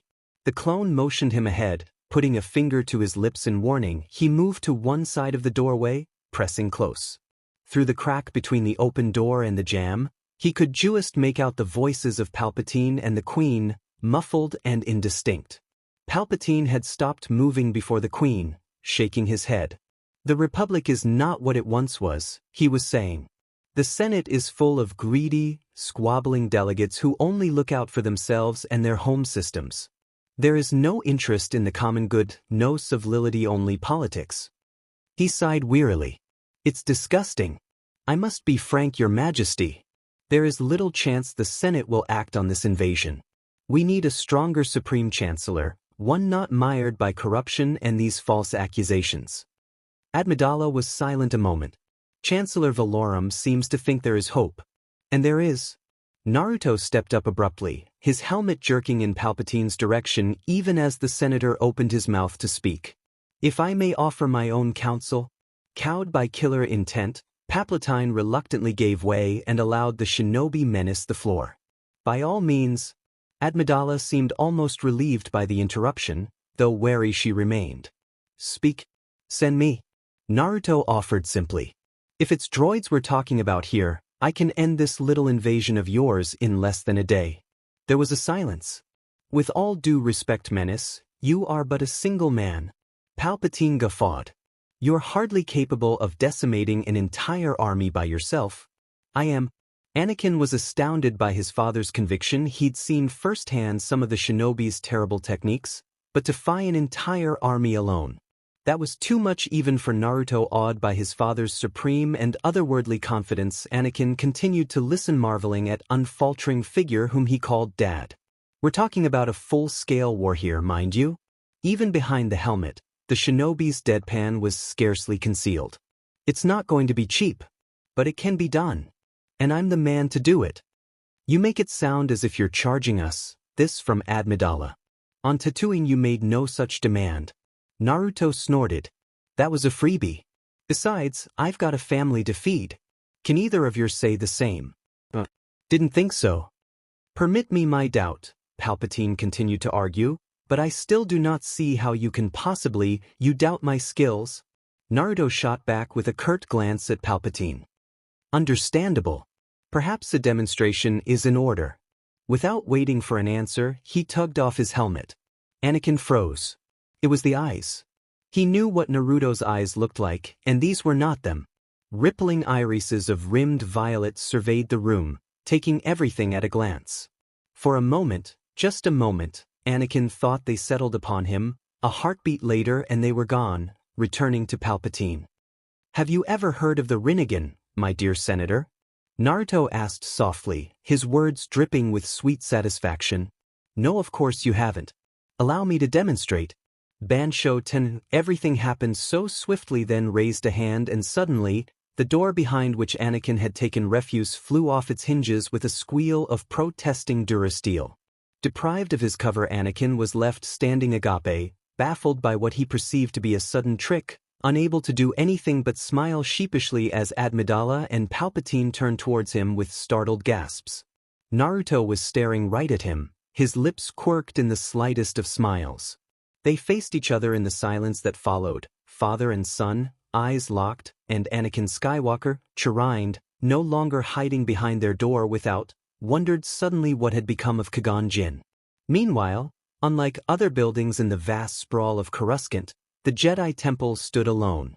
A colossal pyramid with multiple spires rising skyward from its flat top, it sat apart from everything at the end of a broad promenade linking it with bulkier, sharper-edged towers in which solitude and meditation were less likely to be found. Within the temple were housed the Jedi Knights and their students, the whole order engaged in contemplation and study of the Force, in codification of its dictates and mastery of its disciplines, and in training to serve the greater good it embodied. The Jedi Council room dominated a central portion of the complex. The council itself was in session, its doors closed, its proceedings hidden from the eyes and ears of all but 14 people. 12 of them some non-human, others human comprised the council, a diverse and seasoned group who had gravitated to the order from the ends of the galaxy. The final 2 Jedi who were guests of the council this afternoon were Qui-Gon Jinn and Obi-Wan Kenobi, the latter having accompanied him to make their report before their fellow Jedi. The seats of the 12 council members formed a circle, facing inward to where Qui-Gon and Obi-Wan stood, the former relating the events of the past few weeks including their encounter with Naruto, the latter little more than step behind his ME, listening attentively. The room was circular and domed, supported by graceful pillars spaced between broad windows open to the city and the light. The shape of the room and that of the council seating reflected the Jedi belief in the equality and interconnection between all things. In the world of the Jedi, the balance of life within the Force was pathway to understanding and peace. And yet Qui-Gon Jinn was not at peace as he stood within the mosaic circle that formed a speaker's platform for those who addressed the council. The vision of his own death still haunted him, and although he would never admit it aloud, he secretly feared his end. It was this same fear that he fought to keep his fellows from sousing out whilst he spoke. His tall, broad form and deep voice may have commanded the attention of those gathered here. His blue eyes may have fixed each in turn, constantly searching for a reaction to his words, and yet he felt as though he were the one being read. Naruto would have laughed at his fear. After all, the man knew nothing of cowardice. His heart was that of a lion's, strong and proud, fiercely protective of his pride. And yet at the drop of a hat he could also be a trickster, a deadly hunter willing to manipulate or deceive his adversaries to accomplish his goals. Time and time again he found himself wondering whether the blonde walked the path of darkness or light. At times he seemed to both, as evidenced by his brutal slaughter of Watto. But did that make Naruto ally or enemy? Personally, Qui-Gon considered him the former. But that was neither here nor now. Again, the aging Emperor willed himself to be calm as he took in his fellow masters. They watched him carefully, stately Kadimundi, young and appealing Adi Gallia, slender Depa Balaba, crested and marble-faced Even Peel, and all the others, each different and unique in appearance, each with something vital to offer as a representative of the council. Qui-Gon brought his eyes back to Mace Windu and Yoda, the ones he must convince, the ones most respected and powerful of those who sat in judgment. Silently he steeled himself. He would be using Naruto's words here, trusting in the advice of a known bounty hunter equally known for his unscrupulous methods. Would they believe him? Doubtful. But he had to try. My conclusion, he finished quietly, his story completed, is that the one who attacked us on Tatooine is a Sith Lord. Another paused. The very same Sith who Darsha Asant barely escaped a few weeks ago. The silence that followed was palpable. Then there was a stirring of brown robes, a shifting of bodies and limbs. Glances were exchanged and murmurs of disbelief quickly voiced. Qui-Gon felt the seal upon his shoulder begin to pulse, a sure sign that Naruto, or at the very least one of his clones, was about to make an entrance. Of all the timing for the life of him, he still didn't know when or why the hunter had put this Hiratian mark on him, only that the blonde had been adamant, insisting it would save his life someday. As for right now, had the succinct feeling it was about to foul up the council. A Sith Lord, Mace Windu repeated with a growl, leaning forward. He was a strong, dark-skinned man with a shaved head and penetrating eyes, smooth-faced despite his years. Impossible, Kadimundi snapped irritably, not bothering to hide his dismay at the suggestion. The Sith had been gone for a millennium. Yoda shifted only slightly in his chair, a small and wizened presence in the company of much larger beings, eyes gone to slits like a contented sand panther's, his whiskery wrinkled face turned toward Qui-Gon's in deep thought. Threatened the Republic is, if involved, the Sith are, he observed in his soft, gravelly voice. The others began to mutter anew among themselves. Qui-Gon said nothing, waiting them out. Obi-Wan shifted uncertainly beside him. Qui-Gon ignored him. The Jedi Mstr had other matters on his mind. He could sense Naruto now, like a starfighter drawing rapidly closer, moving at such speeds to boggle the mind. No, now was not time. He silently urged the blonde to hold off, to refrain from his abrupt entry lest all their careful plans be knocked astrew. Incredible, blonde listened. Qui-Gon felt the seal on his shoulder weaken, as the shinobi turned his attention elsewhere, averting certain catastrophe.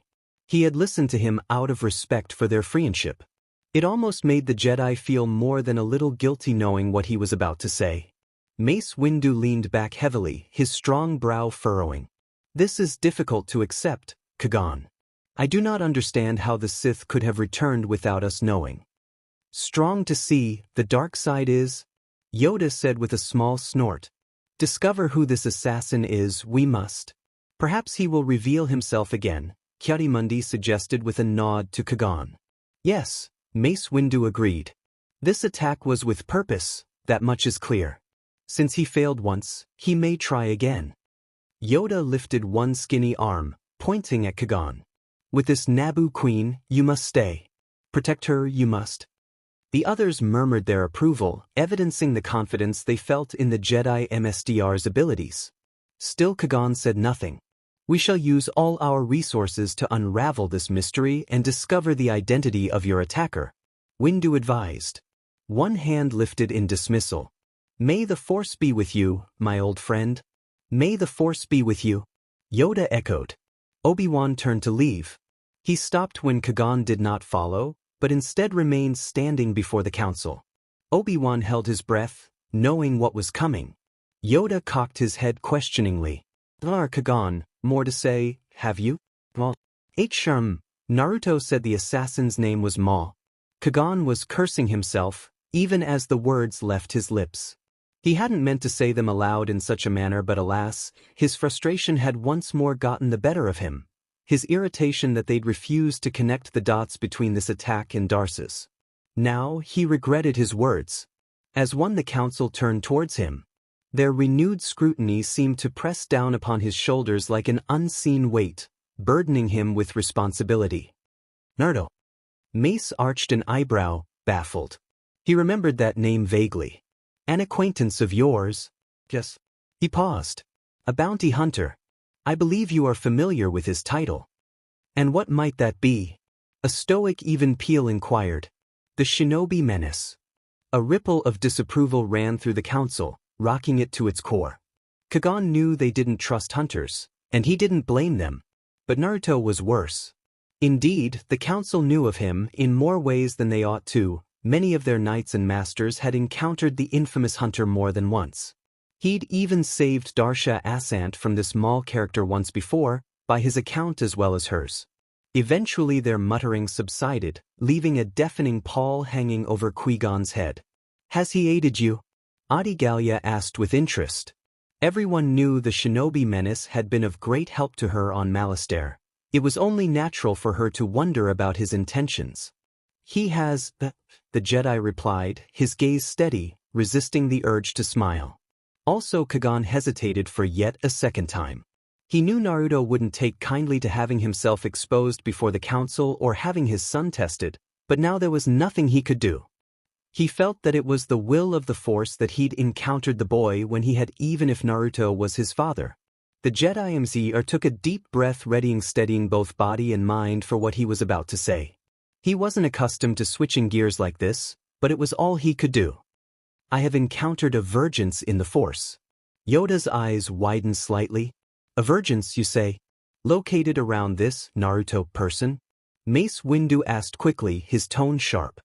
Perhaps. Kagan nodded. And his son. He knew he couldn't stop, not now.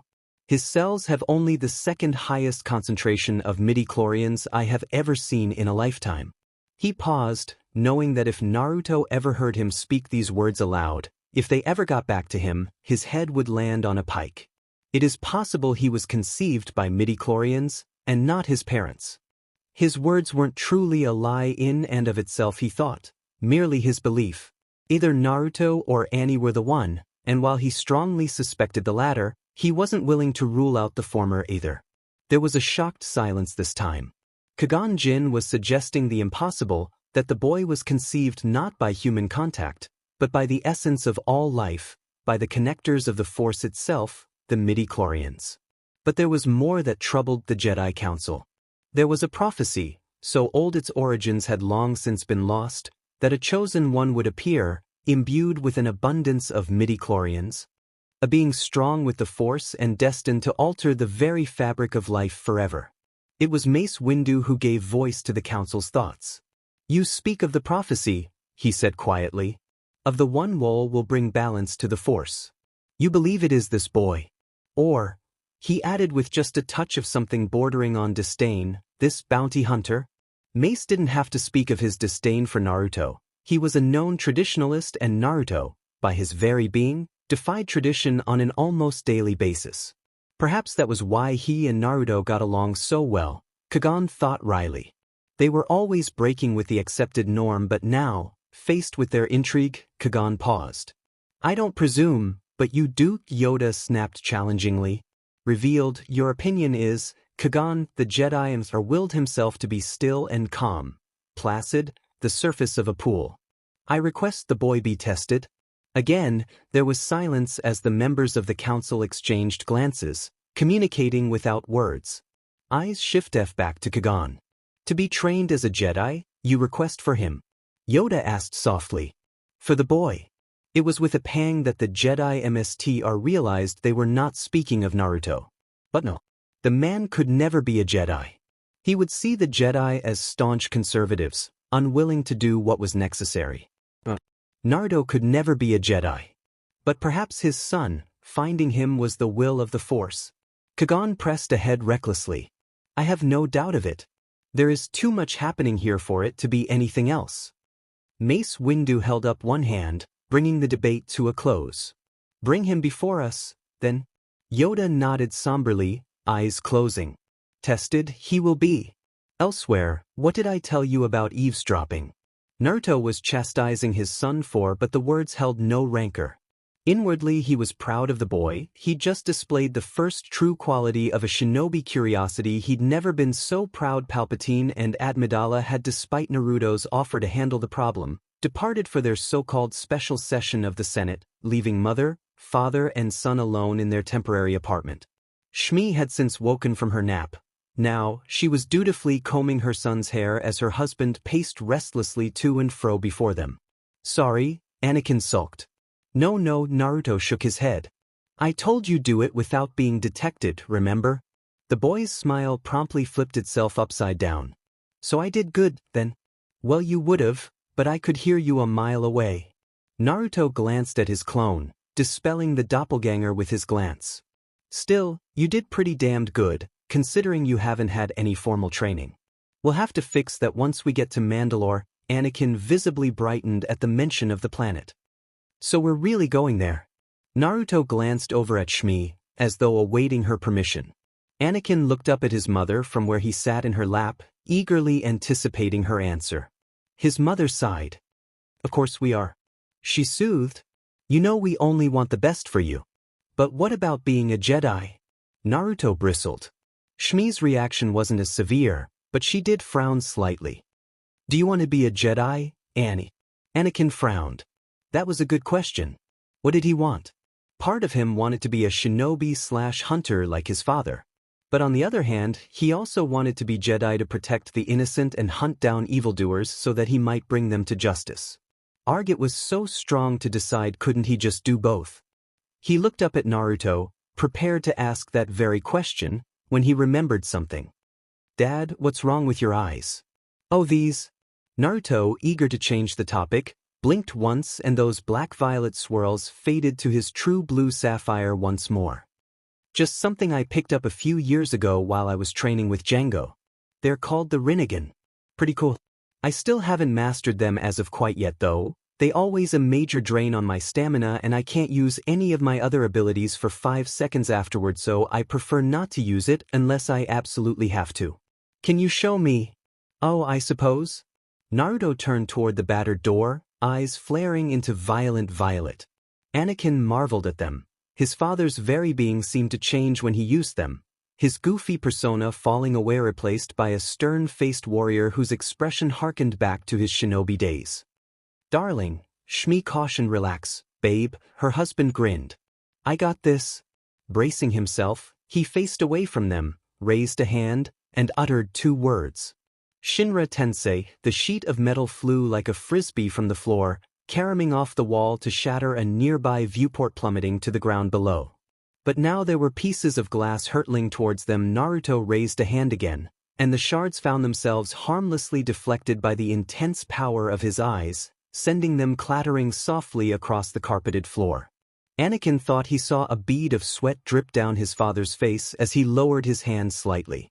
He did look slightly out of breath, as if the effort had drained him somehow. But Annie's enthusiasm remained very much the same. Can I do it too? He asked, awed by the display. Naruto face-bombed and Kurama barked a laugh. Kids these days. Anakin's face fell. So I can't then? Naruto seemed to appraise him for a long moment. Well, you might be able to. He decided at last. You're half Uzumaki after all, anything's possible. Hell, you could even dash. His mouth hung open, as if he wanted to say more when his wrist-mounted comlink beeped. Without thinking, he activated it. Moshi Moshi. Kid. Jango Fett's voice growled from the other end, startling him. We need to talk. No. Naruto gave Shmi a swift embrace upon the lips, eliciting a soft flush from his wife before she returned it, her tongue tangling in his. The shinobi bit back a growl of longing as she gave a cute of her own, hands tangling in his hair for the briefest of instants. Suddenly, he found didn't want to take Jango's call. But he had to. She knew he had to take the call. If anything, she was used to this. Anakin wasn't, certainly not the kissing you. Anakin groaned as they continued their lip lock. Gross. I said we need to talk. A miniature hologram of Jango snapped into existence above the small hollow projector on Naruto's arm. Persistent sighing, the blonde broke away. Do we now? Naruto's grin looked like it belonged on the devil himself, not a bounty hunter. Ah, so that little stunt back on Tedding had finally paid off at last. It was all he could do not to laugh, tittering softly at the thought. He excused himself from Annie and Shmi, stepping out the door and into the parlor to speak with his old teacher and friend. He continued walking, knowing Shim and Annie were perfectly safe here in these apartments, and yet at the same time not wanting them to know what he had done on Tatooine. Explain yourself. Jango wasted no time in cutting to the meat of the matter. Or I'll put a bounty on your head so high you won't be able to come within 3 parsecs of a civilized system. Kurama's grin mirrored his own. Looks like he found out. Did you like the gift I sent you? Naruto asked conversationally. Don't play dumb. Welp, why for the love of Mandalore did you impersonate me and purchase all those slaves in my name? His mentor demanded to know. My account is depleted by half, and then you sent them to Kamino. As he spoke, Naruto could hear a susurrus of voices. In the background, evidently that transport had made it to the storm-tossed world after all. He could just imagine the look on Jango-sensei's face. Sensei, you know how I feel about slavery. Besides, I know you'll be good to them. Anyway, it's not like I did anything wrong. You blew Jabba to bits, Jango exclaimed. How does that strike you as not wrong? So that bomb went off after all? Naruto whistled innocently. Slimy Hut deserved it. Hell yes he did. Boing. Jango was furious. He would not be distracted any longer. If you don't pay me back, relax. Naruto soothed. I've got a major job lined up right now. I'll pay you back with interest. Tell you what, I'll even buy Bobby Ka a gift when we lets him out of that tank. They both knew to whom he was referring. Jango's one wish was to leave behind a legacy as his own mentor had, and this clone of him would be just that. An unaltered clone, no accelerated growth. He hadn't even been born yet, and wouldn't be for several months yet. But at the mention of his son-to-be, the tension in Jango's voice visibly dissipated. What's the job? It's nothing, Naruto replied. I'm just going to tear the Trade Federation anew, but hush stuff and all that. Amidala isn't one for violence, but I'm sure I can convince her. I don't need 300 million creds, so I'll gladly give you half. Both men knew who would win if it came to a fight now. Naruto. He'd long since mastered the tools of his trade, and with his shinobi abilities, there was simply no contest. He had a debt toward Jango, however, and it was one he would gladly repay for all those years of training. Fine. Jango didn't do subdued. He sounded only slightly less dangerous than usual. Just don't send me any more women. Yes, sir. Naruto snapped off a mock salute as the hologram growled and winked out of existence. Jango out? He'll thank you later. Kurama chided. Kami knows that man could use a woman in his life. Men to that, Naruto chuckled, mentally high-fiving his tenant. He was still chuckling when he returned to the apartment a few minutes later. Shmi was still there. Anakin wasn't. He took one look at his wife's dour expression, and a pit of dread opened inside his stomach. He almost didn't want to ask what had happened in the few 5 minutes that he'd been gone, but he asked anyway. Where's Annie? Our Kagan came by while you were gone, Shmi replied by way of greeting. He wanted to bring the two of you to the temple, and Annie wanted to go, so Naruto's eyes blazed red. He went where? He hissed. This time, he didn't even bother to ignite his jetpack. He simply made a hand sign. Seconds later, Ayla Secura cried out in surprise, looking up from her datapad in disbelieving shock as a blur of black and gold slammed into the floor mere yards away in the halls of the Jedi Temple, their impact all but shattering the marble floor to pieces beneath their feet. Even as they rose they lashed out, an invisible force spreading out from all angles. Several Padawan learners were thrown back from the conquisive wave, but the intruder made no move to follow up on their attack. Instead they marched forward, grim and resolute, eyes blazing like azure fire in their head, mouth twisted in a rictus of fury. Were it not for those sweet sapphire eyes and appealing blonde hair, she'd never have recognized them at all. But Ayla did recognize them, and it was her cry that brought the intruder up short before the other Padawans could advance upon him. She shot them a scathing glare, demanding that they stand down. Then and only then did she truly call out to the intruder. "Naruto." The blonde blinked and half-cocked his head, struggling to place the voice. It sounded so familiar he whipped around, and it was then that Ayla recognized him, this armored Mandalorian who burned in the Force like an invisible flame, causing the floor, walls, and the very ceiling overhead to buckle in his presence. "Ayla." It was more a statement than an actual greeting, his head inclined the merest of millimeters in her direction. "You're looking well." Something about that gaze of his set her skin to burning, blazed her very soul aflame. The longer she looked at him, the more something stirred in her, a feeling she'd worked so strong to suppress since meeting him. In the end, it was all the Twi'lek could do to JRK her gaze away, barely breaking eye contact before she lost herself. Breathing deeply, she shook off her emotions and spoke clearly, calmly. "Coolly. What brings you here to the temple?" However cordial his expression might have once been, it was no longer. As her words, Naruto's visage solidified into a stern scowl. "Oh, nothing," he murmured, "just here to get my boy back." Without another word he marched on, leaving the Twi'lek woman to wonder just what he'd meant by that. Now that she thought about it, Kagan Jin had passed by here a few minutes ago with a boy. Ayla had watched him go then, and now the gears in her mind were beginning to turn. Wait, her leku twitched in realization. Naruto had a child. Yes, that must be it, the anger in his eyes, the ire in his words, nothing else could explain it, but still, it was strange. Why did her heart suddenly hurt so much? She hadn't been wounded everywhere, and yet it felt as though a lightsaber had been moved through her. What the devil was wrong with her? Darsha Asant, her new Padawan, had warned her the blonde was of the volatile sort, that he set emotions off in people, but at his passing she'd felt a strange energy emanating from him, and he was headed for the council chambers. "Naruto," she cried, running after him. "Wait, bam!" Kagan bristled as a sudden commotion coming from beyond the council chambers. Anakin must have heard it as well, because the boy cocked his head, blue eyes widening in recognition. "Dad," he murmured, almost to himself. The other masters looked up at the sound, confusion, then concern marring their features. The doors shuddered violently from an unseen strike. "Wait," a woman's voice, Ayla's, cried from outside the temple doors. "You need a key." "I don't need no goddamn key," came the answer. Shinra Tensei, with an invisible blow, the doors blew themselves outward. Naruto stormed inside, eyes ablaze. Ayla trailing after him in disbelief. Anakin paid no attention to her. Rather, he couldn't. Rather, he had just enough time to notice his eyes were swirling with the Rinnegan snarling rippling violet as he bellowed out 3 words.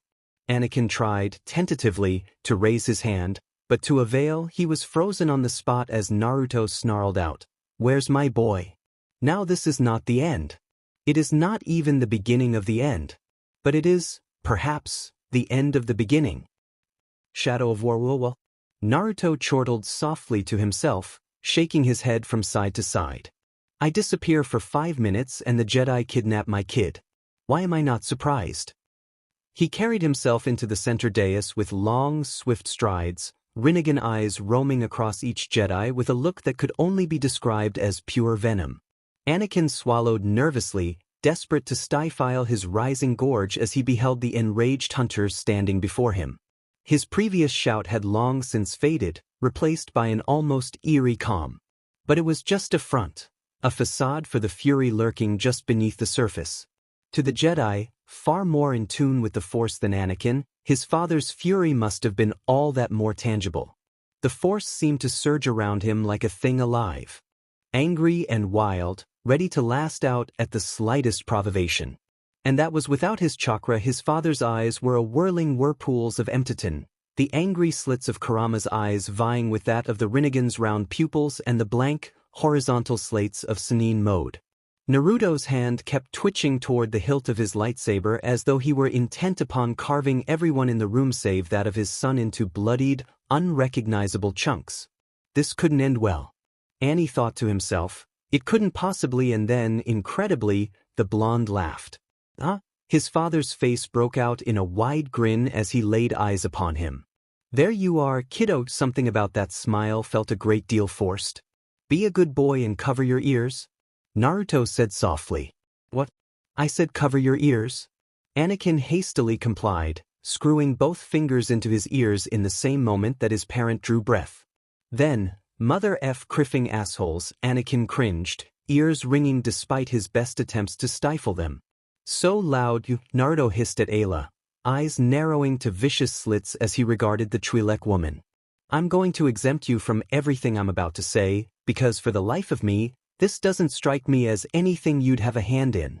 But when this is over, we are going to have a good long talk about your morals. You and I. His actions earned him a tentative nod. And you, Naruto roared, rounding on Kagan. You're even worse. I turn my back for 5 minutes, 5 minutes, and you make off with my kid. The hell is with that, huh? I thought I could trust you to respect my wishes. What do you have to say for yourself? Naruto, I had wished to have you tested together. The Jediam's began slowly, choosing his words with care. I meant no offense by taking your son alone. Offense has been taken. Fuckface, Kagan arched an eyebrow at the crass curse. Alright, my bad. Naruto drew in a deep breath as everyone in the room gawped at him. Perhaps I overreacted a bit there, said too much. Shall we try this again?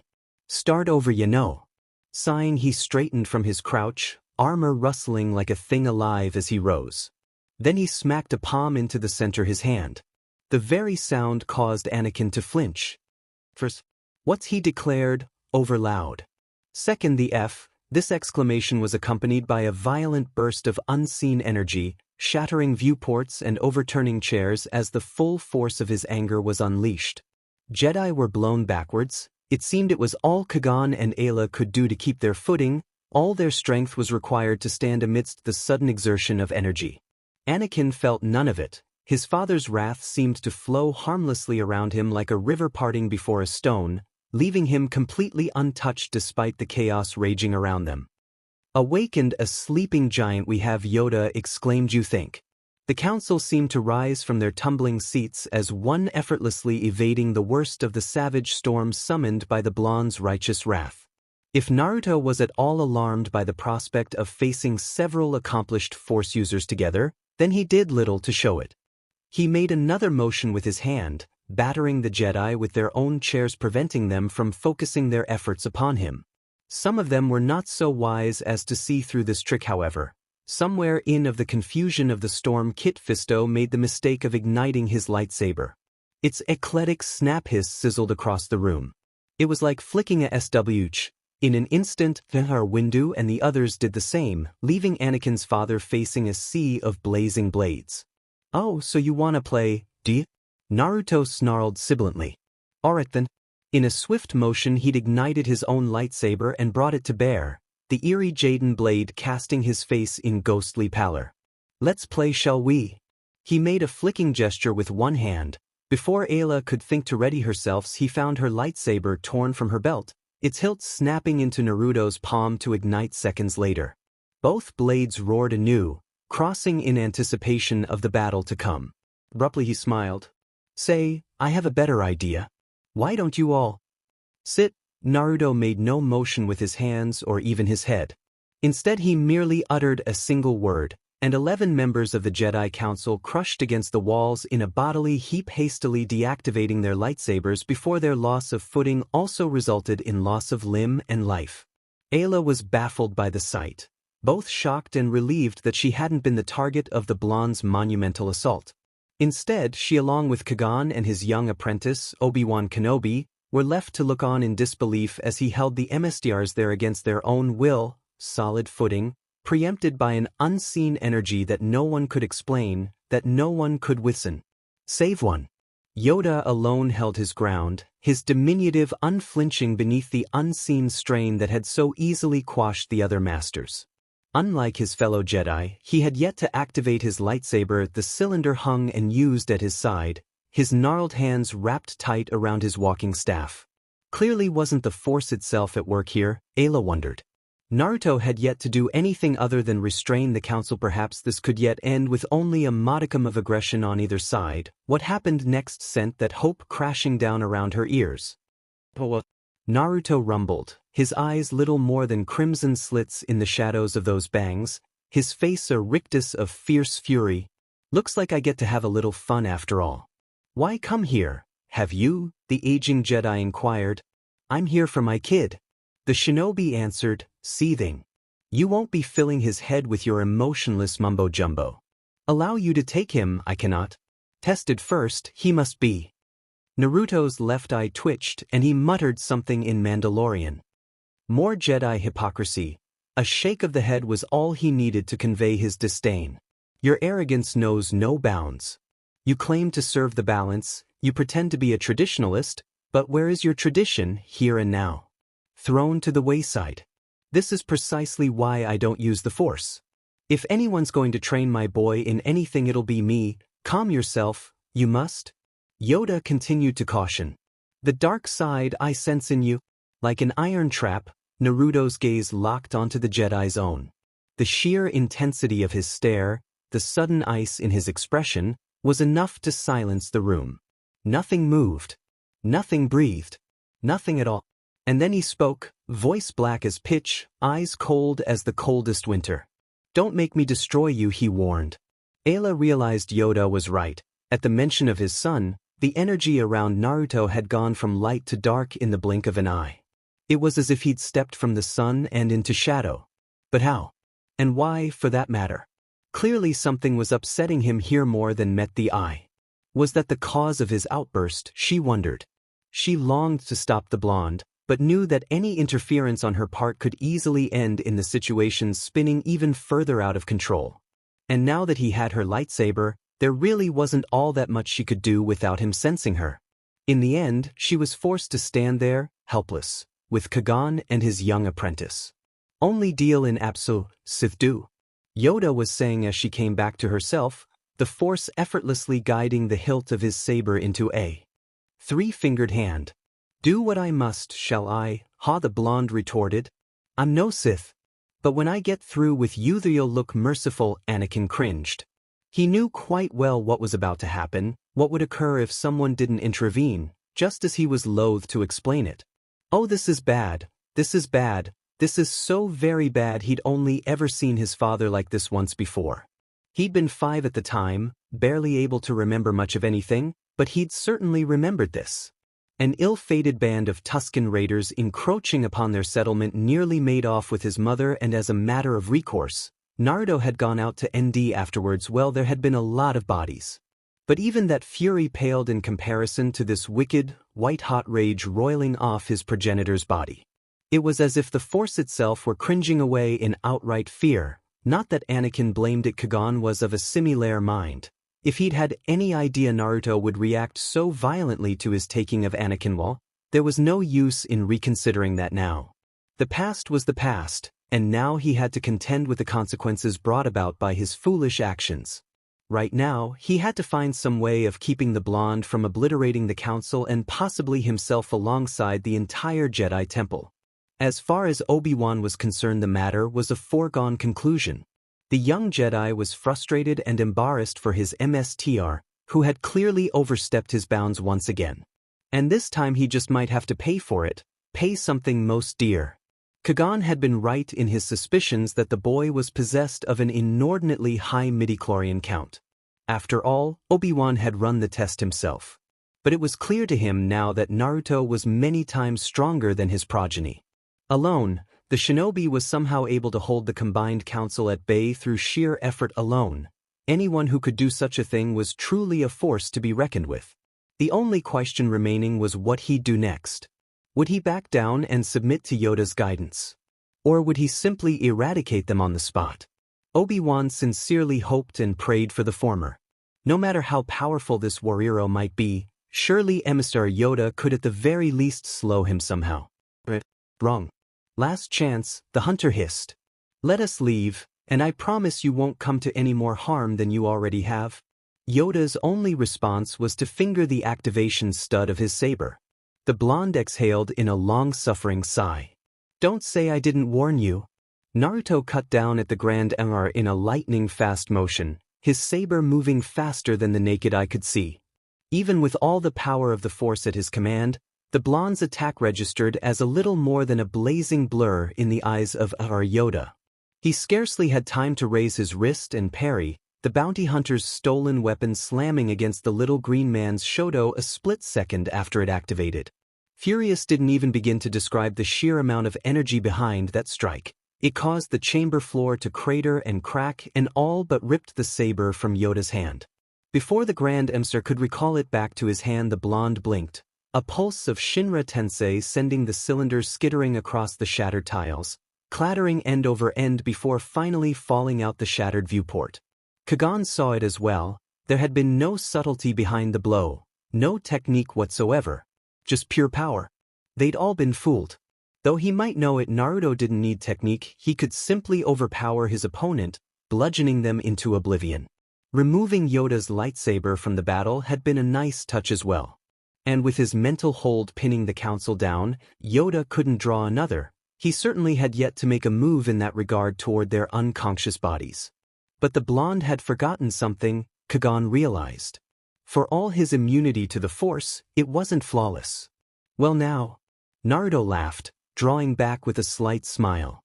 I do believe this is check move. Before he could finish, the Grand Emperor lashed out and within a supreme effort of will, launched the bounty hunter from the room. Anakin felt his heart wrench at the sight. He'd never seen his father fly so far in all his life. Never heard such a painful crack in all his years as his progenitor's body struck the adjacent wall. He didn't get up again. A silence fell over the room as they felt his life force dwindle, withering away. When he screamed, it felt as though someone else were screaming with him, dark power welling up inside. Dad, in hindsight it made sense, at least to Kagan. Only someone of Yoda's caliber could rip through the Naruto's force density and telekinetically hurl him across the room. Still to think it would have killed the blonde, he felt an odd twinge of guilt at that.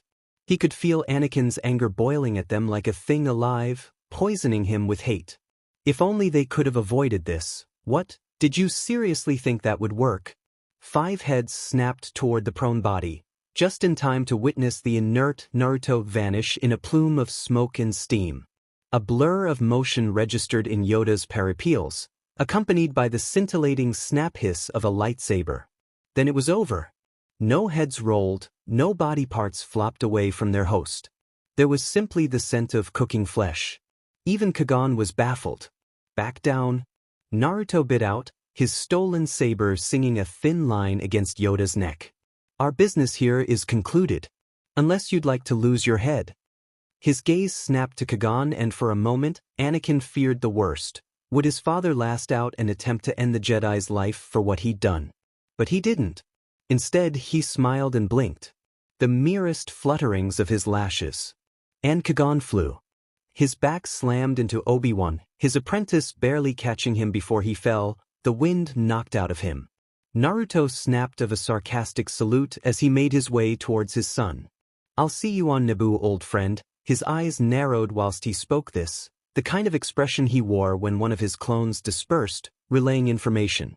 Perhaps had he known Padme had just finished begging his father for aid on Naboo, aid sanctioned by the Senate itself, he might have been a touch more wary. Jealous even. But he was too young, he couldn't possibly know such things. Nor could he know that in this instant his fate had been radically changed forevermore. Tossed from one track to the other by Naruto's divine intervention. The tapestry of life itself would soon change for him. But for now, the boy was left to wonder why in blazes they were going to Naboo. Was Naruto going to fight a war, he wondered. Such thoughts were unbecoming of him. Besides, we'll train him. Naruto was addressing the still-shaken council. You have no say in the matter. If any of you, and I mean any of you, try to anything to him, I will come for you. You won't know where or when, but I will, and when I do you'll wish I'd killed you today." He punctuated his speech with a middle-fingered salute and blinked once more, scattering the debris from the floor. Another blink released the crushing hold he had on the council, finally allowing the esteemed Jedi to rise from their involuntary captivity. Wisely, none of them dared make a move against him. Not even Mace Windu, his face the most startling shade of red. Naruto paid him no heed, deactivating his lightsabers, tossing Ayla's back to her. The Twi'lek caught at it. With fumbling fingers, her hands closing around the hilt in muted thanks a heartbeat later. If Naruto at all felt her gratitude, he did little to show it. But he did speak to her. "I'm glad to see you weren't so foolish as these old men." Ayla started in surprise. "Whatever do you mean?" Naruto's only response was to stride on with a smile. Whatever his thoughts were, he wasn't going to reveal them here in front of the council. "I wonder." Without another word, he turned back to his son. "Coming, Annie." Anakin didn't hesitate for a moment. He latched onto his father's hand and held tight a split second before a burst of Harem ripped them from the Jedi Temple and catapulted them across Coruscant. He felt the air in his lungs rush out in a great gasp. As often happened during interspatial travel, it felt as though the universe itself were trying to tear him apart from every angle. How did his father do this? It was a miracle in and itself, and then they'd arrived, safe and sound in their apartment once more. Anakin, his mother, was there to greet him with her soft embrace as though she'd somehow sensed the turmoil taking place in the temple. Naruto graced Shmi's cheek with the lightest of kisses, muttering something about this ship needing refueling. He was out the door again almost before Anakin could blink, but this time, he left a clone behind to guard them. He would not be making the same mistake twice. Nevertheless, Anakin was given a rare sight of his father's fury that day. That image would forever be branded into his young mind for years to come. Preparations for departure would already be underway, and they would depart with the Queen within the hour. With or without the Jedi, Anakin's destiny had only just begun to unfold. Already ripples of Naruto's actions were still being felt back at the council. "That was foolish of me," Kagan said at last, admitting his only folly as his disciple helped him stand. Obi-Wan bit off his reply and looked away, thinking to himself that Kagan was right, but that maybe this time he should consider taking his own advice. Council members were just now reclaiming their footing, visibly shaken by the spectacle that had taken place. An attack on the order of this magnitude, of this audacity, was all but unprecedented. Now is not the time for this confusion. Mace Windu was amongst the first to seat himself, also the first to find his voice, though the coloring of his face had yet to fully fade. "As I'm sure you already know, the Senate will vote tomorrow for a new Supreme Chancellor. Queen Amidala returns home, we are advised, which will put pressure on the Federation and could widen the confrontation. Those responsible will be quick to act upon these new events, as may the Menace himself. We cannot allow this incident to damage our credibility even further," he stated with finality, his gaze falling upon Kagan. To his credit, the older Jedi flinched only a tad and otherwise hid his concern well. "Drawn out of hiding, her attackers will be," Yoda whispered, breaking their short-lived confrontation. "Events are moving too fast for distraction such as this," Kiadimundi added. Mace Windu took a quick look about the destruction, those sitting at the council, then turned once more to Kagan and Obi-Wan. "If the Menace is headed for Naboo, then so must you. Go with the Queen and discover the intentions of this dark warrior who attacked you, be it Sith or otherwise. That is the clue we need to unravel this mystery. And if Naruto interferes..." There was a silence. "Then do what you will," Mace answered. Ayla knew at once that those words didn't sit well with Kagan, but for some reason, the older Jedi didn't speak up. Besides, she soon found more pressing matters on her mind. "Go with them, you must, Knight Sakura," Yoda declared, pointing his walking stick at Ayla. "Needed, I sense, you will be." His sudden decision did not sit well with the council. Murmurs of shock and disapproval could already be heard whispering through their ranks. But none on those lofty seats dared to question the Grand MSDR's judgment, not aloud. Ayla did. In her mind, She was the worst possible choice if worse truly came to blows and she was speak with Naruto or worse, to raise her saber against him for any reason she just wasn't sure if she could do it.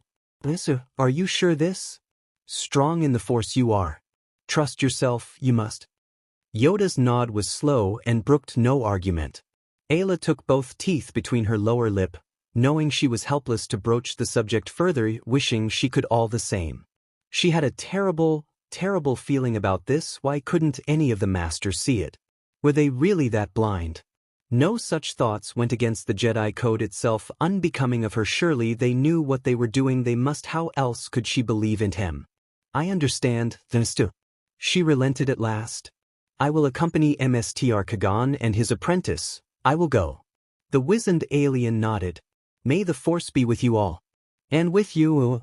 Stiffly she forced a bow, struggling to project outward calm, to quell her swelling hopelessness and confusion. In reality, she had no way of knowing just how her presence on Naboo would change events. Naruto's interference had already sent ripples through the Force, but she was truly unaware of what would happen once she set foot on Naboo. Indeed, Ayla Sakura had no way of knowing. No way at all. Miss Me Beaches. Obliteration of the fates. It was night in the Naboo capital city of Theed, the streets empty and silent save for the occasional sparking of broken battle droids and the whisper of the wind. Entire patrols had been wiped out in the blink of an eye. Destroyer droids lay splintered in the streets as though a giant hand had simply reached out and crushed them. There were no units in the area left to report. Their destruction had been so complete and abrupt that not even a single unit had escaped to tell of the tale. Nute Gunray himself wouldn't realize what had happened until the next morning. By then it would already be too late. Flimsy. A dark figure murmured, noting softly to themselves as they stepped over the still spasming body of their latest victim. These droids were designed to overwhelm the enemy through sheer numbers. They were never meant for close combat. An interesting factoid to be sure. Exhaling in a long-suffering sigh they moved on, their footfalls disappearing back from whence they'd come. In the Queen's throne room, Nute Gunray and Rune Heiko stood attentively before a looming hologram of Darth Sidious, blissfully unaware of their approaching doom. They were far too focused on the Dark Lord in all of his malevolent glory. The hologram filled the space at one end of the room, rising up before them menacingly. The dark-cloaked figure at its center gestured, that single motion causing both Neimoidians to cringe. The Queen is on her way to you, the Sith Lord intoned softly. When she arrives, force her to sign the treaty. There was a momentary pause as the Neimoidians exchanged worried looks. Yes, my lord. Nute Gunray agreed reluctantly. Viceroy, is the plan secure? The dark figure in the hologram shimmered with movement. Yes, my lord. Gunray was on firmer ground here. We have taken the last pockets of resistance, consisting of mostly primitive life forms. We are now in complete control. The faceless speaker nodded. Good. I will see to it that things in the Senate stay as they are. I am sending Darth Maul.